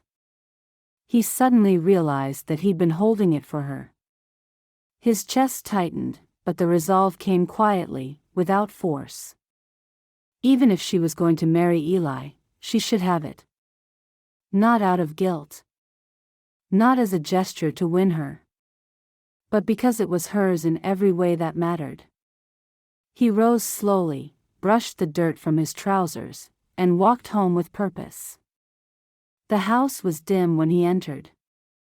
He lit the lamp and unrolled the map he kept in the drawer by the stove. The plot Josiah had sold him was neatly marked. He took a clean sheet of paper and wrote, "Lydia, I hope this reaches you. I do not know if you want to hear from me, or if you've made your choice already. But there are things I need to say. I should have said them long ago. This land, purchased from your father, has been farmed by me with care, but it has always belonged in your family. I give it back to you freely, with no expectation, only the hope that it brings you peace and a future. That said, I've loved you quietly for too long. I've watched you carry burdens no one should have to carry alone. You are stronger than anyone I've ever known, and maybe that's why I thought you didn't need anyone. But I need you. The field your dad loved belongs with you. I've signed it over. It belongs to you now. Next spring, maybe plant those seeds of your dates along the edge, just where the morning sun hits. He always said that patch would grow sweet corn best. I'll not stand in the way if your heart is already elsewhere, but I couldn't leave things unsaid, and if you want help with the planting, I'm here. You're the one I think of when I wake and the one I pray for when I lie down. If you feel even a fraction of what I do, come and talk to me. Aaron." He signed his name, folded the letter with a map of the land, and sealed them in an envelope. He rode over just after dusk. Her house was quiet. There was no light in the front windows. No sign of movement.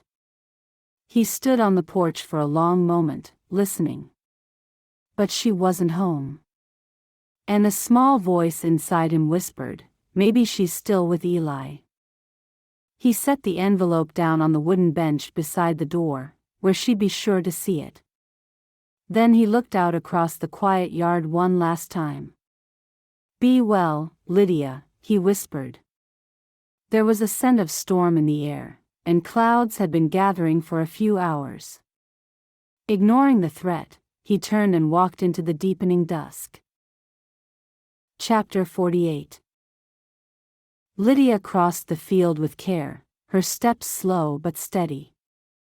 Her ankle was still tender, but she could walk without wincing now, and the path to Tabby's house was familiar. The grass was high in places, brushing the hem of her dress, and the scent of wild mint and garlic was thick in the warm air as her feet crushed some of the plants. Storm clouds loomed low on the horizon, not yet threatening, but present enough to quicken her pace. Her thoughts churned as she walked. She needed to speak to someone, and there was no one better than Tabby. Not Ruth, not Naomi. Tabby had known pain. She had loved and lost. And Tabby would understand the way guilt could tangle with longing until a person didn't know what was safe to feel anymore. When she reached the gate, she paused to catch her breath. Her ankle throbbed. She pushed through it and walked up the path. Tabby opened the door before Lydia could knock, her brows already lifting. Your ankle, is it hurt again? You walked all the way here? It's fine, I needed the air. Lydia tried not to hobble as she stepped into the kitchen. Tabby's gaze dropped to her swollen ankle. You can't hide that. What happened? Just a slip. It's not as bad as before. Come in before you make it worse. Lydia followed her, grateful that her friend was not annoyed with her for walking on the damage. Tabby closed the door behind her, then pointed at the bench near the hearth. Sit, let me look at it. I didn't come for doctoring, Lydia protested, but Tabby was already fetching her basin and the Epsom salts. You didn't come to make it worse either, she replied. Sit. Lydia sat with a sigh and crossed her knees. The movement tugged against the swelling, making her wince. Tabby knelt and gently probed with her fingers.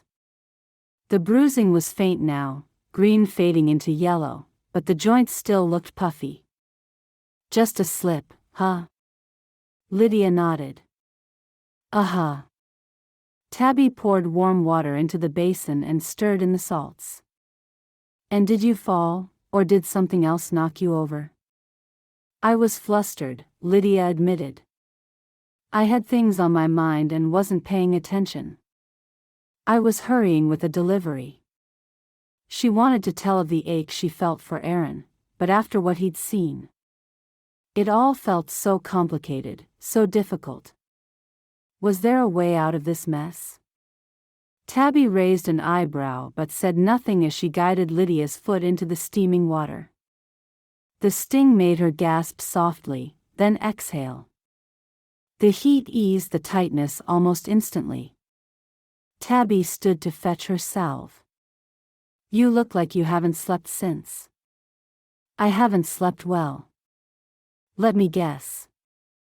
This isn't just about your ankle. Lydia stared into the rippling water.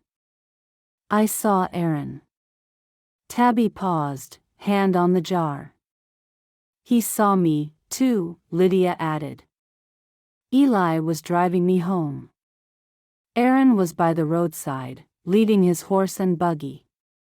I think he thought Eli and I were courting.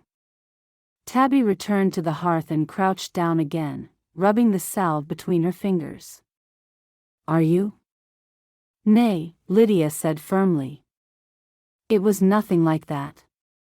I fell. He helped me into my buggy and drove me home. He took care of the horse, let me rest. That's all. But Aaron wouldn't have known that. Nay. He wouldn't. And you didn't wave? Smile? Say a thing? Well. Lydia shook her head, ashamed. So, he's likely thinking the worst. That's what scares me, Lydia whispered. I think I've already hurt him. I've pushed him away, again and again. I didn't mean to. I was trying to protect myself. I didn't want to want anything or anyone. If you do, then you end up alone once they leave you. Tabby wrapped the ankle gently with a fresh bandage, her hands sure and kind. I know that feeling, she said. I know what it is to flinch at the idea of needing someone again. But it's nae way to live. I don't know how to fix it, to fix things with Aaron. Start with a cake. Lydia blinked. What? Such a simple thing seemed inadequate. A cake. Men don't always understand words. But cake. Cake speaks. Lydia laughed despite herself. That's ridiculous. It's practical. You show up with a cherry cake and a kind look, and he'll know. What if he doesn't want to see me? Tabby sat back on her heels. You'll never know if you don't try. And don't pretend you're not thinking about him every time the wind changes. I haven't stopped, Lydia admitted. Her voice was so soft, she wasn't sure Tabby even heard. Tabby reached up and tucked a strand of hair behind Lydia's ear. Then go to him. Show him you're not made of stone. You're right, I should probably get back, Lydia said, glancing at the window. The light had dimmed, and the clouds were moving faster now, pulling shadows across the hills. The wind was rising too, shaking the windows just a little. You'll stay for supper, Tabby said, rising. Gabriel will take you home afterward. I'm not letting you walk back on that ankle. Lydia opened her mouth to protest, but the look Tabby gave her stopped her cold. All right, she said. The stew was already on the stove, and Tabby sliced thick bread while Lydia helped set the table. Gabriel came in just before the rain began, brushing the dirt from his sleeves and leaning down to kiss Tabby's cheek before he washed up. Lydia watched them as they moved together in the kitchen. They were quiet, steady, everything familiar. They were different in so many ways, but there was warmth between them. A comfort. Lydia found herself aching with the want of it. They ate together at the small table by the window, the wind picking up outside, rattling the shutters. The first thunder rolled low in the distance as Gabriel stood to fetch his coat. We should go now if we're going to beat the worst of it, he said. Lydia rose, her shawl already wrapped tightly around her shoulders. Tabby helped her across the room and pulled her into a hug. Go see him and talk to him, she said. I haven't even baked yet. Tabby smiled. Then hurry, don't let this fester. Gabriel helped her into the buggy and flicked the reins as the wind rose higher. Rain fell in bursts, the road darkening with every turn. Neither of them spoke much, but the quiet between them was comfortable. When they pulled into the lane, Lydia could barely see the house through the thick veil of falling rain. Gabriel drew the buggy close to the porch and jumped down, then reached for her. She let him lift her down, her ankles stiff, her skirts heavy with moisture. Denki, she said as he helped. He nodded. You'll be all right? She nodded back, clutching her shawl tightly. As he turned the buggy around, Lydia climbed the steps and opened the door, glancing back once more at the storm as it lashed across the yard. She didn't see the envelope. It had been tucked beneath a smooth stone on the bench, a message left with care and hope. But sometime during the storm, the wind had caught the edge of the paper, lifting it gently at first, then yanking it free.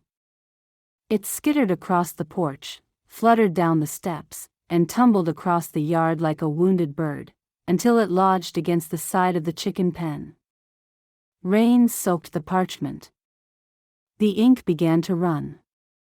Inside, Lydia lit a lamp, removed her wet shawl, and leaned against the door for a long moment. She wished things could have been different, wished she had made different decisions. The words Aaron had written, the words she needed so badly, were lost in the storm, unseen, vanished. Inside, her heart wondered if she had left it too late. Chapter 49. The blackcurrant pastry sat in the center of the basket, still warm from the oven. Lydia had wrapped it in a fresh cloth, folding the corners with care, trying not to let her hands shake. Her stomach was already full of nerves. For the first time ever, she had to remake the crust when the first ones just hadn't been right. Now she worried because she didn't know if Aaron liked blackcurrants, but she remembered Ruth once saying he picked them for pies each summer. She hoped he would see the effort for what it was. An olive branch. A gesture that said she was sorry without dragging them both through awkward words. The walk to his house felt longer than usual. Her ankle was much improved today, but still sore. Would it ever heal? The track through the fields was quiet and green. Her ankle ached again by the time she reached the white gate. She paused for a moment to breathe, then let herself in and walked up the steps. She could see movement through the front window. She knocked. Aaron opened the door, his shirt sleeves rolled up, his eyes shadowed with something she couldn't name. Surprise flickered across his face when he saw her, then something more cautious. "Lydia. I made you something." Lydia shifted the basket in her arms and glanced toward Aaron as he stood in the door. He looked tired. Leaner somehow, like he hadn't been sleeping. She wasn't sure what she expected, but it wasn't the long pause that followed. His eyes fell to the basket, then flicked back to her. "You didn't have to." "I know," she said softly. "I wanted to." He stepped aside so she could come in and set it on the table. She moved past him, her stomach twisting as she walked. She turned back to him. He hadn't moved. "I wasn't sure if I should come," she said, her voice catching slightly. Aaron nodded slowly. "I hoped you would, expected it, actually." That seemed a strange thing to say. But she guessed he was right. He would have misread her being with Eli. She should have come to him to explain. "I almost didn't," she admitted, glancing away. "You know how shy I am, but Tabby said I needed to stop hiding behind my pride." There was a pause. Aaron's eyes narrowed just slightly, not with anger, but something quieter. He looked puzzled. He leaned against the table, his arms folded. "I figured you would come first thing this morning, to talk. I guess you had more important things to do." His words were careful but clipped. Her brow lifted. Well, I thought the same thing." He tilted his head. "You thought I should come to you?" "Well, you saw me at the market. You waved and walked on. I figured you were still upset. I didn't want to push." "I wasn't upset," she said. "I was waiting." "For what?" She hesitated. "For something. A word. A sign. I didn't know where we stood." He exhaled, short and sharp. "You could have asked." "So could you." The silence that followed felt heavy. He looked down at the basket again. "I thought maybe this meant something," she added, nodding toward the pastry. "I wasn't sure what to say." His mouth tugged to the side. "That's not usually a problem for you." That stung more than she expected. "I was trying to be kind." Aaron ran a hand over the back of his neck. "I thought, if you came, maybe you'd say something." "Like what?" "I don't know." His voice tightened. "Something more than, I brought a pastry." She stiffened. "I didn't realize I needed to bring a speech." He looked up, something hardening in his eyes. "Not a speech. Just something. Anything." She searched his face. "You're angry." "I'm confused," he said. "You show up like nothing happened. Like the last few weeks meant nothing. Like what I did meant nothing. That's not fair. Isn't it?" He stepped forward. "You came to my house. You stood on my porch. But you didn't say," she cut him off, her voice sharp. "What was I supposed to say, Aaron?" He blinked. "Maybe Denki?" "For what?" His mouth opened, then closed again. He shook his head. "Never mind." "Nay, say it." "It doesn't matter now." She folded her arms. You're upset about something and expecting me to read your mind. And you're pretending none of it matters, he said, heat rising in his voice. You don't even ask why. She stared at him. Her chest felt tight. I didn't come to argue. Nay, he said. You came to hand me a pie and pretend that fixes everything. Her eyes flashed. It wasn't meant to fix anything. It was a gesture. A gesture would have been, oh, never mind. I was a fool. You've never been grateful for anything. What? He looked down and ran his hand through his hair. When he looked back up, there was fire in his eyes. I thought you were with Eli, but I still did it, he said bluntly. Her face flushed. I wasn't. You looked like you were. I fell. He helped me. That's all.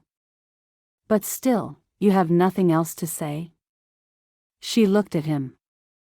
He looked truly hurt, his eyes pained her, but she couldn't understand what was wrong.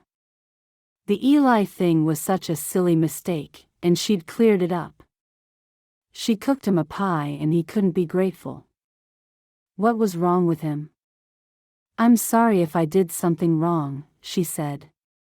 That was never my intention. He nodded, but it was stiff, distant. I should get back to work. She stared at him. That's it?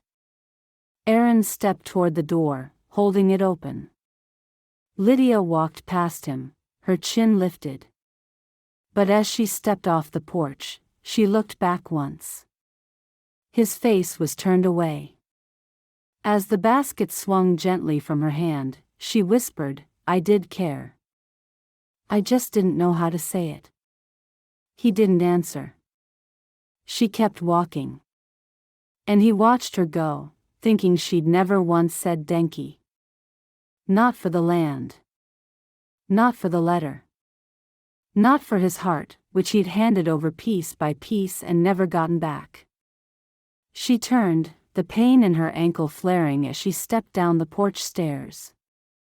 He didn't stop her. Didn't say her name. The wind picked up as she walked away. Her skirts whipped against her legs. Her eyes burned, but she refused to let the tears fall. Not until she was out of sight. Aaron stood in the doorway, the pie still in his hands. The scent of blackcurrant rose up, sweet and sharp. It reminded him of July mornings and sun-warmed fruit and the way Ruth used to sing while baking pies. He left the pie on the table and stared out across the field. She hadn't even said Denki. Not once. Chapter 50. The sun had dipped behind a curtain of slate clouds by the time Lydia stepped out the back door, her arms folded around herself. Her ankle ached from the long walk home and the tension of the visit to errands. She got off her feet as soon as she came inside, but rest still wouldn't come. The pie had been a mistake. She saw that now. He hadn't understood why she came. And she hadn't understood why he reacted the way he did. Had she lost her chance? Maybe she'd pushed him away one time too many. It hurt. Just when she was ready to give her love, she made a mistake and lost it. And now the space between them felt heavier than ever. Remembering she hadn't collected the eggs, she stood without thinking and drifted toward the chickens. Her feet moved over the grass in soft steps. The birds clucked lazily in the evening quiet, pecking at the damp soil. One of the hens flapped a wing and gave her a look of mild offense as Lydia stepped around the coop. There now, she murmured. I'm only taking your eggs. Here's a bit of corn as a Denki. The wind picked up, fluttering her skirt, and she rubbed her arms, wishing she had grabbed her shawl. She leaned down to check the latch on the pen, more for something to do than out of necessity. That was when she saw it. A flash of off-white against the wire. At first, she thought it was a bit of an old feed sack.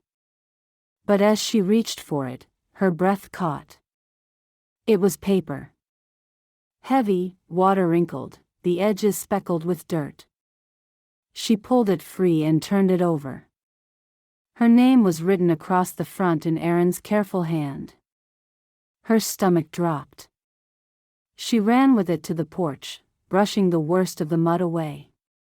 She eased it open, the folds still damp in places, but the ink mostly legible. Lydia, I hope this reaches you.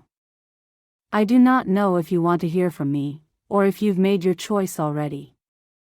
But there are things I need to say. I should have said them long ago. This land, purchased from your father, has been farmed by me with care, but it has always belonged in your family.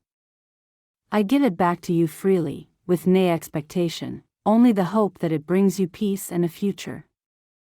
That said, I've loved you quietly for too long. I've watched you carry burdens no one should have to carry alone. You are stronger than anyone I've ever known, and maybe that's why I thought you didn't need anyone. But I need you. The field your dad loved belongs with you. I've signed it over. It belongs to you now. Next spring, maybe plant those seeds of your dates along the edge, just where the morning sun hits. He always said that patch would grow sweet corn best.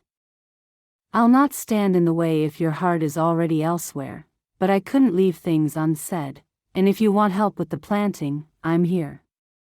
You're the one I think of when I wake and the one I pray for when I lie down.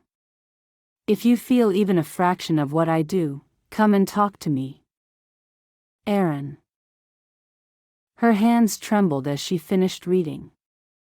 A sob broke loose in her chest before she could stop it. She folded over the letter, holding it against her heart, and wept. For everything they'd nearly had. For the silence between them. For the note lost in the storm and the way they'd both misunderstood. His anger made sense now. His reaction. It all made sense. He thought she'd rejected him, given him a pie in place of her heart. She ran back into the house, barely stopping to grab her shawl, and then out the front door again. The road blurred before her through tears and twilight.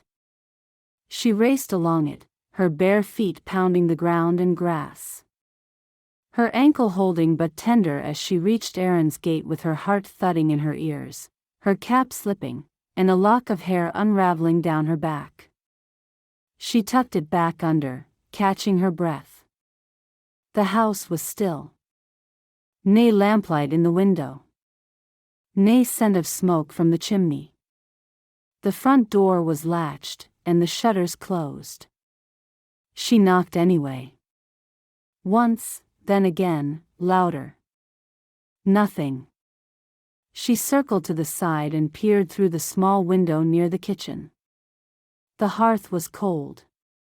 A plate sat drying on the sideboard. But there was no sign of him. Her voice caught in her throat. She wanted to call out, but it felt foolish. He wasn't there. She turned and walked down the path, her pulse still racing, the letter clutched tightly in her hand. She needed to know where he'd gone.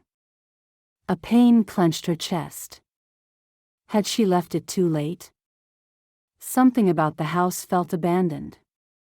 Where was he, and would he be back? Ruth's lantern was already lit when Lydia reached her house. She didn't even knock, just opened the door and stepped inside. Ruth looked up from the table, her face surprised, then quickly became concerned. What is it? He's gone, Lydia said, breathless. Aaron. His house is closed up. There's no one there. Ruth stood. Jaw. Come sit. You're pale as chalk. I found a letter, Lydia added. He thought I'd ignored it, thought I was ungrateful. I didn't. It was blown across the yard. I didn't know. I thought he was just being. I didn't know. Ruth pulled out a chair and poured a cup of coffee. Drink. Lydia sipped, her throat burning. I went to him just a short while ago, Ruth said softly. With some preserves and a mind to knock some sense into him. Was he home? He was packing. His Aunt Verna fell ill in Mifflin County.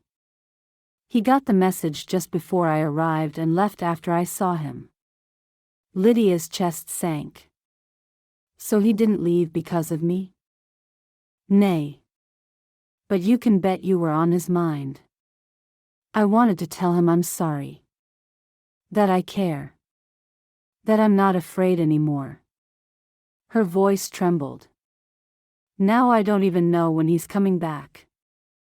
Ruth's gaze softened. She reached across the table and touched Lydia's hand. Come back tomorrow around 1:00. Why? I have an idea, Ruth said. And I think it's just the thing. Lydia looked down at the letter again, her tears now dried on her cheeks.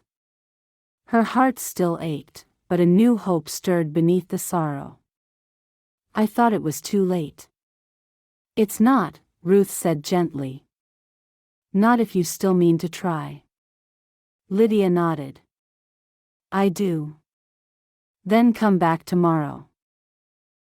Chapter 51. The drive to Mifflin County had passed in silence, but Lydia's thoughts were anything but quiet. She held the care package on her lap, its weight a strange comfort. Ruth had packed it with such purpose, with jars of jam wrapped in cloth and fresh bread tucked beside a folded shawl. You'll take it to them, Ruth said, as if it were the simplest task in the world. As if Lydia's heart wasn't pounding loud enough to be heard from across the room. It was her first time in a motorized vehicle. She'd been afraid at first, but the driver spoke gently to her and soon she felt at ease. Well, as at ease as she could when her heart was breaking. Now, the car slowed along a narrow lane lined with mature trees. Shadows from their leaves flickered across the windshield like the ghosts of old doubts. Lydia rubbed her hands along the edge of the box and tried to steady her breathing. There it is, the driver said. Rachel's house. White with blue shutters. Lydia stared at it. A tidy home with overflowing flower beds and a wide porch. A place that felt settled and strong. Nothing like the storm inside her. I'll wait for a couple of hours, the driver added, easing the car to a stop. She nodded, clutching the box as she opened the door and stepped out. The heat pressed against her as she walked slowly up the short path, the weight of her mission heavier with each step. She was almost on the porch when she heard his voice. Aaron was talking, she could hear him but not see him. She paused, turning slightly toward the sound. The window to the sitting room was open, and his voice carried through it like a thread pulling her in. I'm glad you're feeling better, he said. You look stronger today. I've had gut care, came a woman's voice, warm but frail. Lydia shifted toward the sound. Something in her chest tightened. She moved closer, the box still in her hands, and leaned just enough to glimpse the scene inside. Aaron stood in the center of the room with his arms around a young woman. Her dress was the soft blue of summer skies, and her hair gleamed in a braid that fell down her back. She leaned her head against his shoulder and laughed softly. He didn't pull away. Lydia froze. Her vision swam, the heat pressing harder against her chest. She took a single step back, then another, the box wobbling in her grip. She didn't hear the birds or the wind or the bees in the flower beds. All she could hear was the echo of Aaron's voice and the way it had softened for someone else. It felt like she'd been punched. Like the letter meant nothing. Like the pastry, the walk, the apology she'd practiced, all of it had come too late. Her foot caught the edge of a stone, and she stumbled. The driver looked up from where he leaned against the car, noticed her distress, and moved to open the back door without saying a word. Lydia stared at the car, her heart thudding. She could leave. Slip away before anyone saw her. Let the pain sink in and vanish into silence. It would be easier than facing him now, easier than asking why. Easier than being told the truth. But she didn't move. Her legs shook, but she didn't climb into the car. Because something inside her refused to run. Instead, she set the box carefully on the grass beside the rose bush and sat on the porch steps, folding her hands in her lap. Her eyes stung, and tears began to fall, quiet and unchecked. She didn't brush them away. She needed to cry. She needed to feel this. And maybe, just maybe, she needed to find out the whole story before she believed the worst. Behind her, inside the house, the voices continued, muffled by the window glass. She didn't listen anymore. She just waited. Still, silent, heartbroken, and present. Chapter 52. Lydia stayed on the porch step, her eyes burning from the effort of holding back fresh tears. She could still hear the soft murmur of voices inside, but her thoughts were elsewhere. She traced a line on the back of her hand with one trembling finger, willing herself not to cry again. Not here. Not in front of strangers. She was about to stand, to slip away before anyone noticed, when the screen door creaked behind her. Aaron stepped out.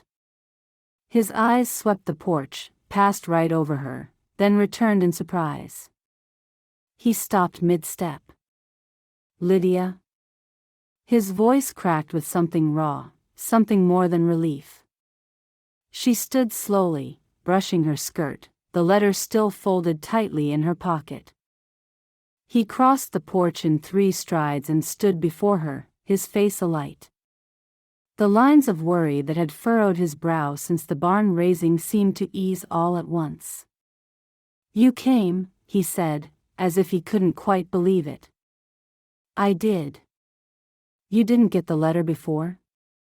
"Nay," she said, her voice soft. It was blown by the wind and caught in the chicken wire. "I found it only yesterday. I read it on the porch, and I—" She swallowed, her hand tightening at her side. "I cried." His expression gentled. "I wasn't sure you'd want to read it. I read every word, over and over, and I ran to see you."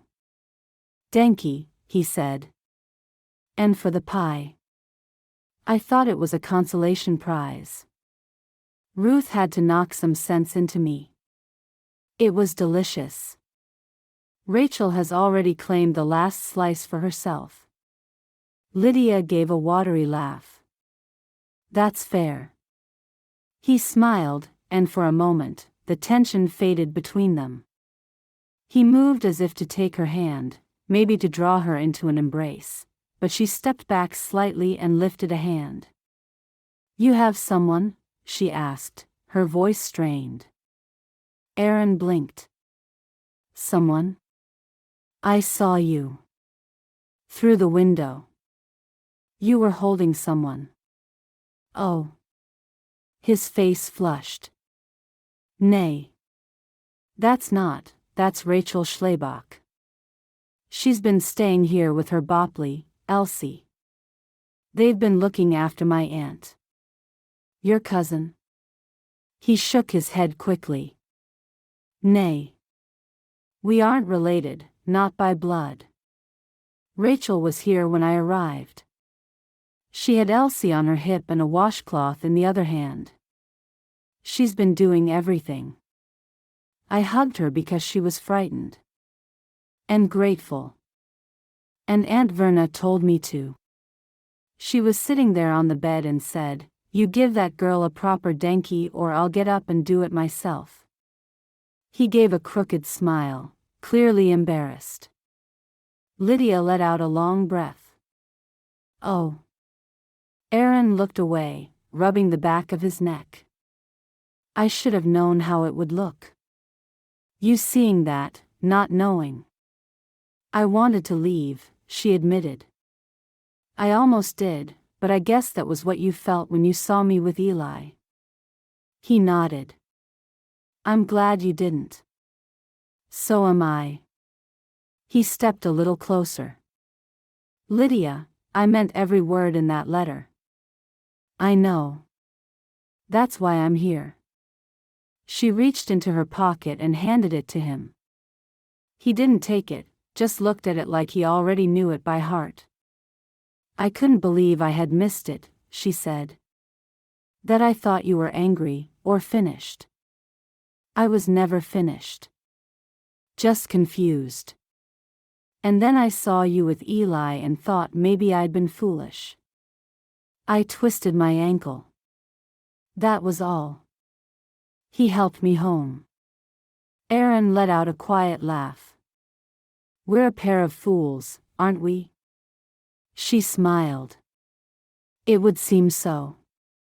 The door behind them creaked again, and a frail voice called out, "Aaron, you best bring her in before I start matchmaking from the window." He looked over his shoulder, grinning. "That's Aunt Verna." I gathered. They stepped inside together, and Lydia's eyes adjusted to the dim room. A woman with silver hair and bright eyes sat propped up on a bed near the hearth, wrapped in a blue shawl. Her cap seemed to perch on the top of her head. "You must be Lydia," she said, waving them closer. "Come here, girl. Let me see you." Lydia approached, shyly taking the older woman's hand. "You've got kind eyes," Verna said. "And strong ones. You'll do." Lydia flushed. "It's nice to meet you." From the far side of the room, another woman entered, carrying a chubby Bopley on her hip. Her hair was pinned neatly, and there were shadows beneath her eyes. But when she saw Lydia, she smiled gently. "This is Rachel Schlebach," Aaron said. "And that's Elsie." The Bopley gurgled and reached out a hand. Lydia touched her tiny fingers and smiled. "It's lovely to meet you both." Rachel nodded. "You must be the reason Aaron's been walking around like his boots are filled with lead." Aaron flushed again and cleared his throat. Aunt Verna shifted in her chair. "We've got something to discuss. All of us." Aaron looked at her. "You should rest." "I've rested enough. Now hush and let me speak." She turned to Lydia. "Rachel and Elsie can't stay here. It's not safe. And don't ask me why, because I don't know the whole of it. Rachel's only told me bits. But I believe her when she says it isn't safe, and she could be found." Lydia glanced at Rachel, whose face had gone pale. Rachel spoke quietly. "There are people who would take her from me. That's all I can say." "She's been nothing but gut to me," Verna said firmly. "And I won't have her hiding behind trees or crawling through the woods to stay safe." Aaron's brows pulled together. "What are you saying?" "I'm saying she's coming with you." "With me?" "To Faith's Creek. Ruth already knows. She said she'll look after Rachel and the Bopley. But she's not doing it alone. You're going to help." Lydia looked at him, waiting. Aaron stood straighter. "Of course." Rachel shook her head. I can't ask that of you. You're not asking, Verna said. I am. Aaron looked to Lydia, who gave a small nod of encouragement. He turned back to Rachel. You helped my aunt. You looked after her when I couldn't. Now I'll do the same for you. Rachel's eyes filled with tears, and she hugged Elsie closer. Danky. Lydia reached out and touched her arm. Faith's Creek is a gut place. Ruth will see you safe. The older woman on the bed exhaled with satisfaction. Well, that's settled. Now, someone bring me another slice of that pie before I faint. They all laughed, the tension lifting slightly, though Lydia felt the weight of what they had just agreed to. Outside, the wind stirred the branches, and Lydia could feel change moving through her life again, not as chaos this time, but as the kind of shift that only comes when people open their hearts and risk everything for one another. And for the first time in weeks, she wasn't afraid. Chapter 53. It was the first Sunday of the month, and the Beeler barn had been swept clean and lined with long wooden benches for worship. Outside, horses stamped in the grass while Kinner played in the shade of the trees. Inside, the heat of summer pressed through the open doors, mingling with the low hum of murmured prayers and rustling dresses. Rachel sat near the back with Elsie cradled in her arms. She wore a plain dark dress and a crisp white apron. Her prayer covering was pinned just so, but the tilt of her chin suggested she'd noticed the sideways glances and tight whispers that followed her from the moment she stepped from the buggy. Lydia sat beside her, her shoulders straight, her eyes forward, but she felt each ripple in the room like a pebble tossed into still water. Some looked curious, others unsure. An unmarried woman with a Bopley and nay husband did not sit easily in a community like this. Ruth had greeted her warmly, and so had Sarah Beeler, but others had been slower. There were nods, small smiles, but also lips pressed tight in judgment and questions that hung unspoken in the still air. At the front, Bishop Amos Beeler stood slowly, his hands folded before him. His voice, when it came, was quiet but clear. We are gathered today in faith, he said, scanning the rows. And faith means more than belief. It means compassion.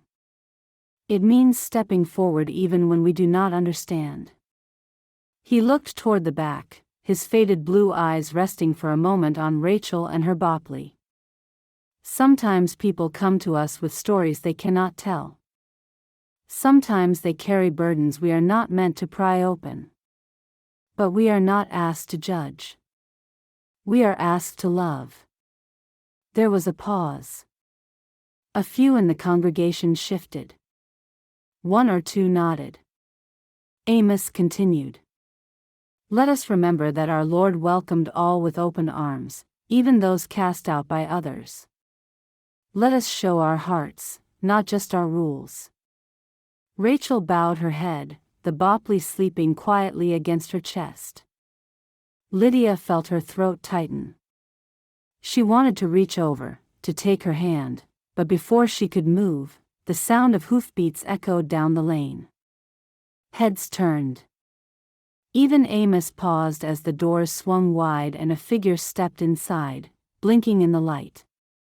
Abram Hostetler. He looked thinner than Lydia remembered, more sun-browned, with hair curling under his straw hat and confusion etched into his face, with tousled blonde hair and one eye swollen nearly shut. In his arms he carried a Kinner, a little boy, nay more than 2 or 3. Gasps rippled through the congregation. Joseph Hostetler stood slowly, his hand on the bench before him. Abram? Dade? Abram's voice cracked. I didn't know where else to go. I don't really know how I got here. Joseph and his Fra, Martha, rushed to their son, Martha reaching out before she even spoke. Main Sohn, what happened? Who is this Kinner? Abram looked down at the boy. His name's Teddy. That's all I know.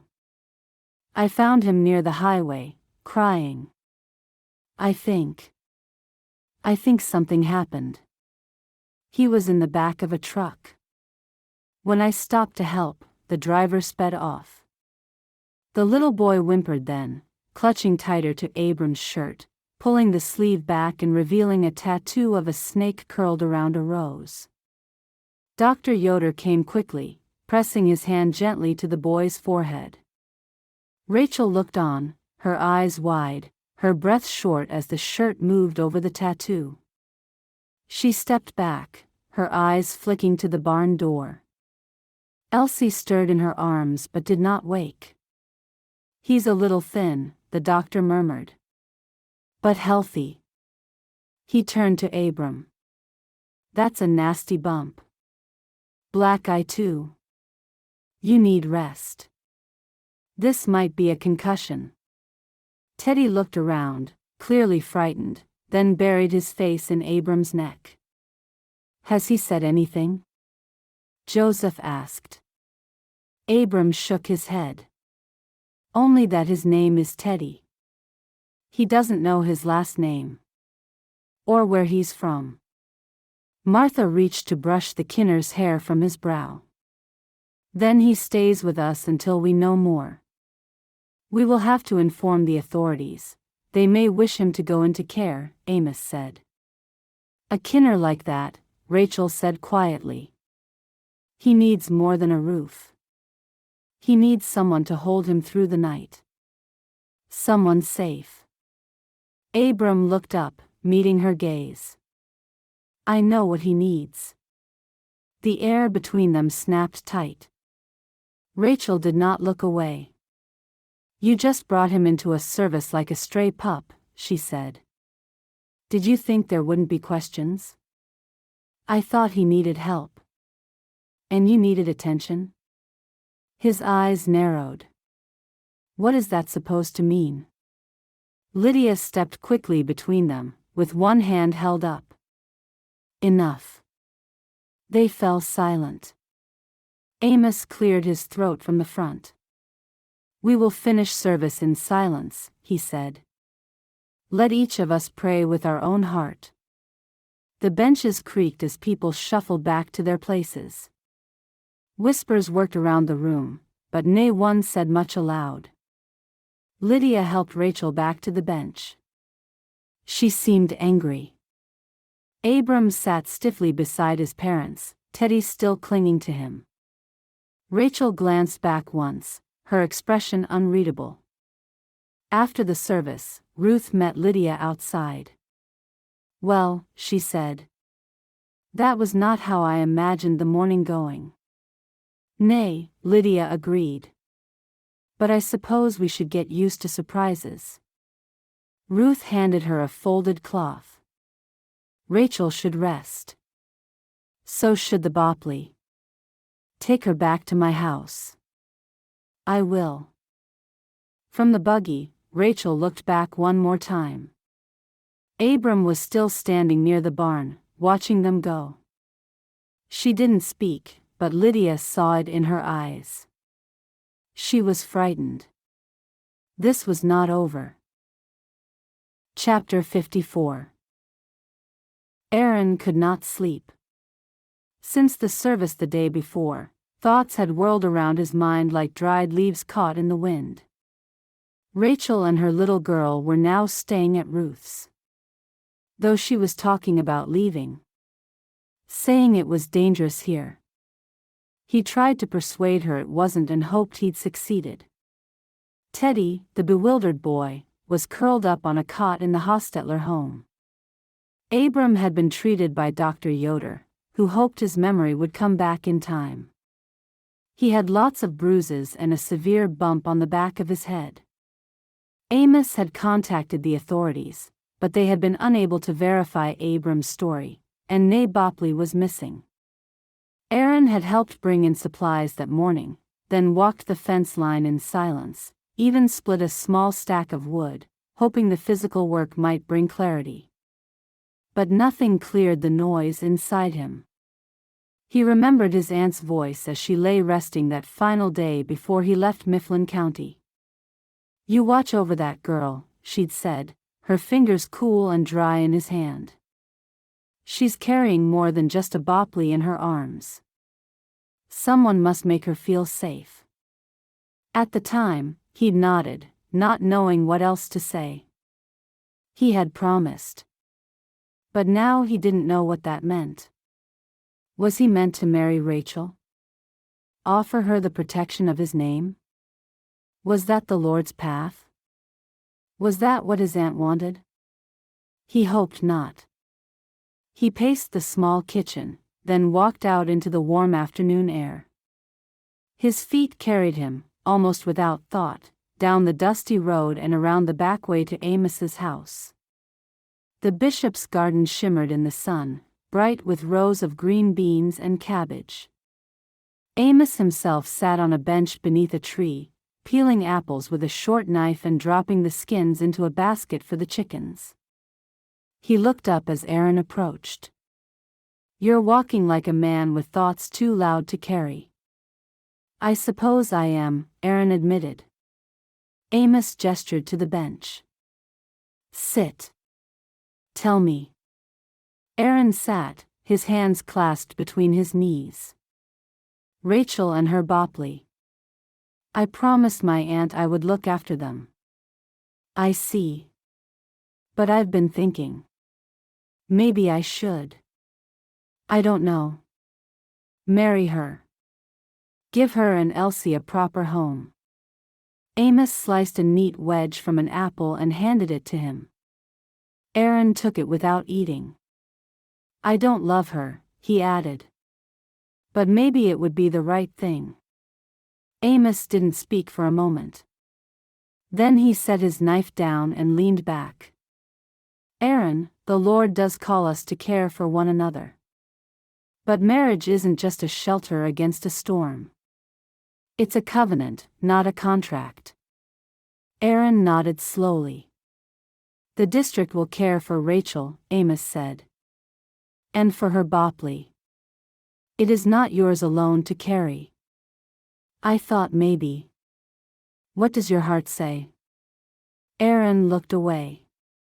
"That I've been thinking more about Lydia than anyone else. That I ache to be near her, and it scares me how much I want to build a life with her." Amos smiled faintly. "There it is." Aaron looked up, uncertain.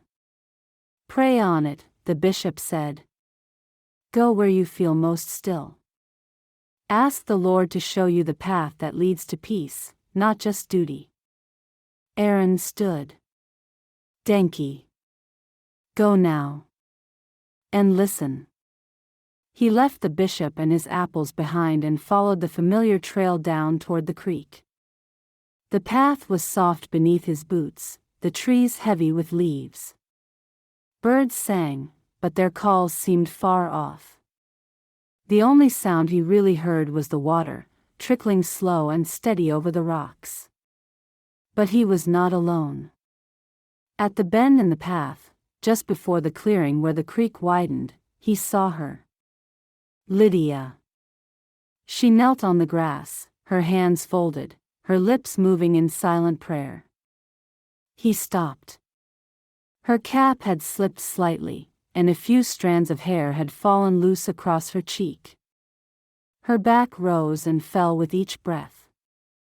She looked so small and so strong all at once, like a woman standing in the center of her own storm and refusing to run. He should go. He should leave her to her prayer. But he couldn't. He stepped forward quietly, then knelt beside her. She felt the shift in the air and opened her eyes.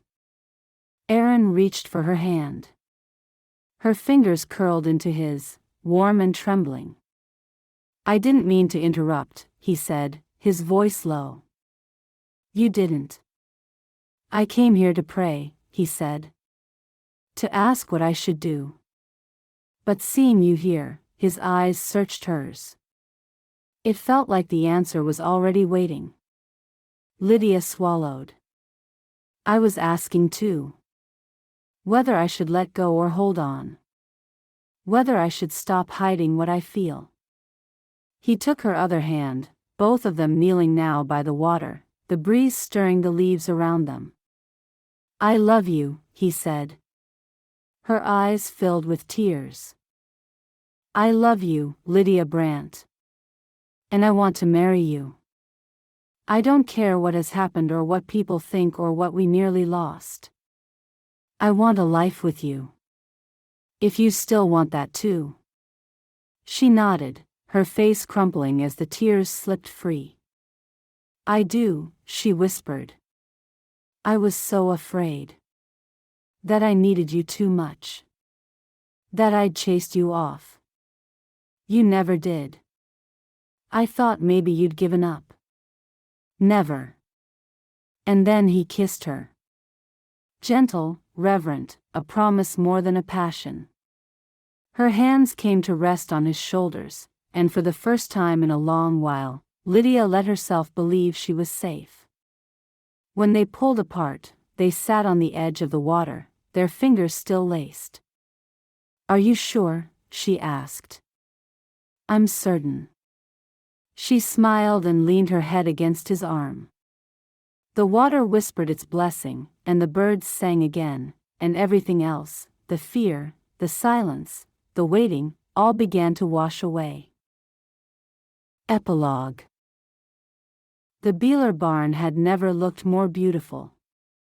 Sunlight filtered through the high wooden rafters, falling in soft golden patches onto the wide floor scattered with rose petals and evergreen boughs. The smell of fresh hay lingered beneath the scent of wildflowers, and above it all came the low hum of the gathered voices of the community. Neighbors, friends, kin, all were here to witness something sacred. In the front row, Ruth sat tall, her hands folded neatly in her lap, a knowing smile tugging at her lips. Sarah Beeler leaned over now and then to whisper something, her brown eyes brimming with tears of joy. Lydia stood in a simple lavender dress, much the same as her everyday dress, but so much more special. Her prayer covering was pinned tight, her hands still, her eyes locked on the man who had once stood in the shadows of her past and now stood waiting to walk with her into the light of something new. Aaron wore a dark vest and clean white shirt, his hands were at his sides, his heart so full he thought it might lift him right off the ground. He watched her approach, each step like a blessing, like every prayer he had ever uttered made visible in her smile. When Amos spoke, his voice filled the barn with quiet power. We are gathered in love and in community, to witness the joining of two lives. The words passed over them like wind over wheat, and the vows were said with voices sure and steady. When Aaron took Lydia's hands in his, he felt the last of his fears melt away. She was his home now. And she, looking up at him with tears in her eyes and laughter beneath them, knew he was the only man she had ever truly trusted. When the words were finished, and they were pronounced husband and fra, the barn erupted in warm, joyful murmurs. Lydia turned into Aaron's arms and held him close.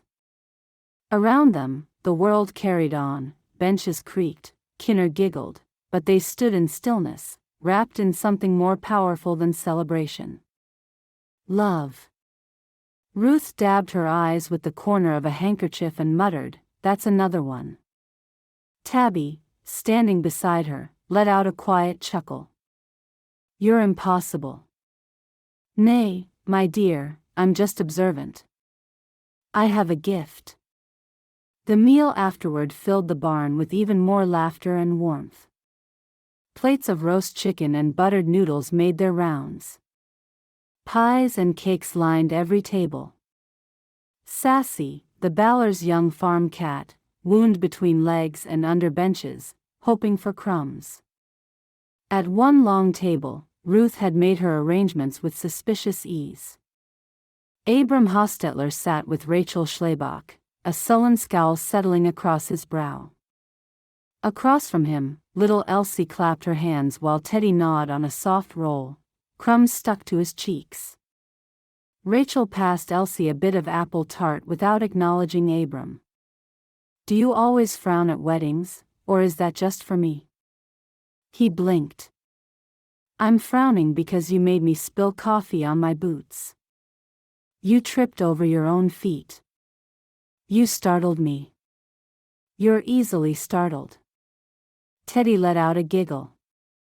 Rachel smiled down at him and wiped his chin gently. "And what about you, little man? Having fun?" Teddy nodded, then rubbed his tummy.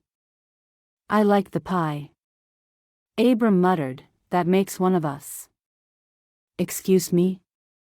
"You're bossy. You're impossible." Ruth, seated just out of earshot, watched them with the satisfied look of a baker seeing a loaf rise just right. Tabby caught her expression and groaned. "Nay, Ruth. Nay. They're perfect," Ruth said. "Passion. Fire. A bit of chaos. They're arguing. They're dancing in words." Tabby arched a brow. "You're dangerous. Don't be ridiculous. I'm gifted." Meanwhile, Lydia and Aaron sat hand in hand under the edge of the open barn door, looking out across the fields.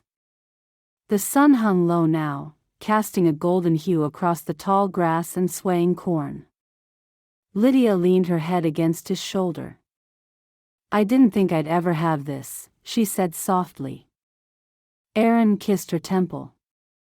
"And yet here we are. Do you think it'll always feel this gut?" "Nay," he said honestly. "Sometimes it'll be hard. Sometimes we'll fight.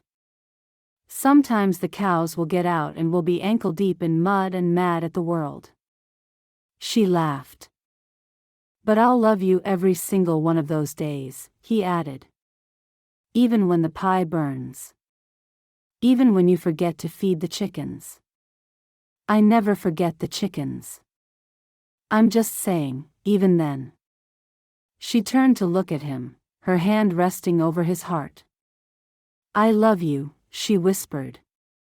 He kissed her again, the taste of sunlight and summer wind between them. And across the barn, Ruth watched another story begin to unfold, not just the one that had reached its sweet ending today, but the one just beginning to rise in sparks and stubborn glances at a table not so far away.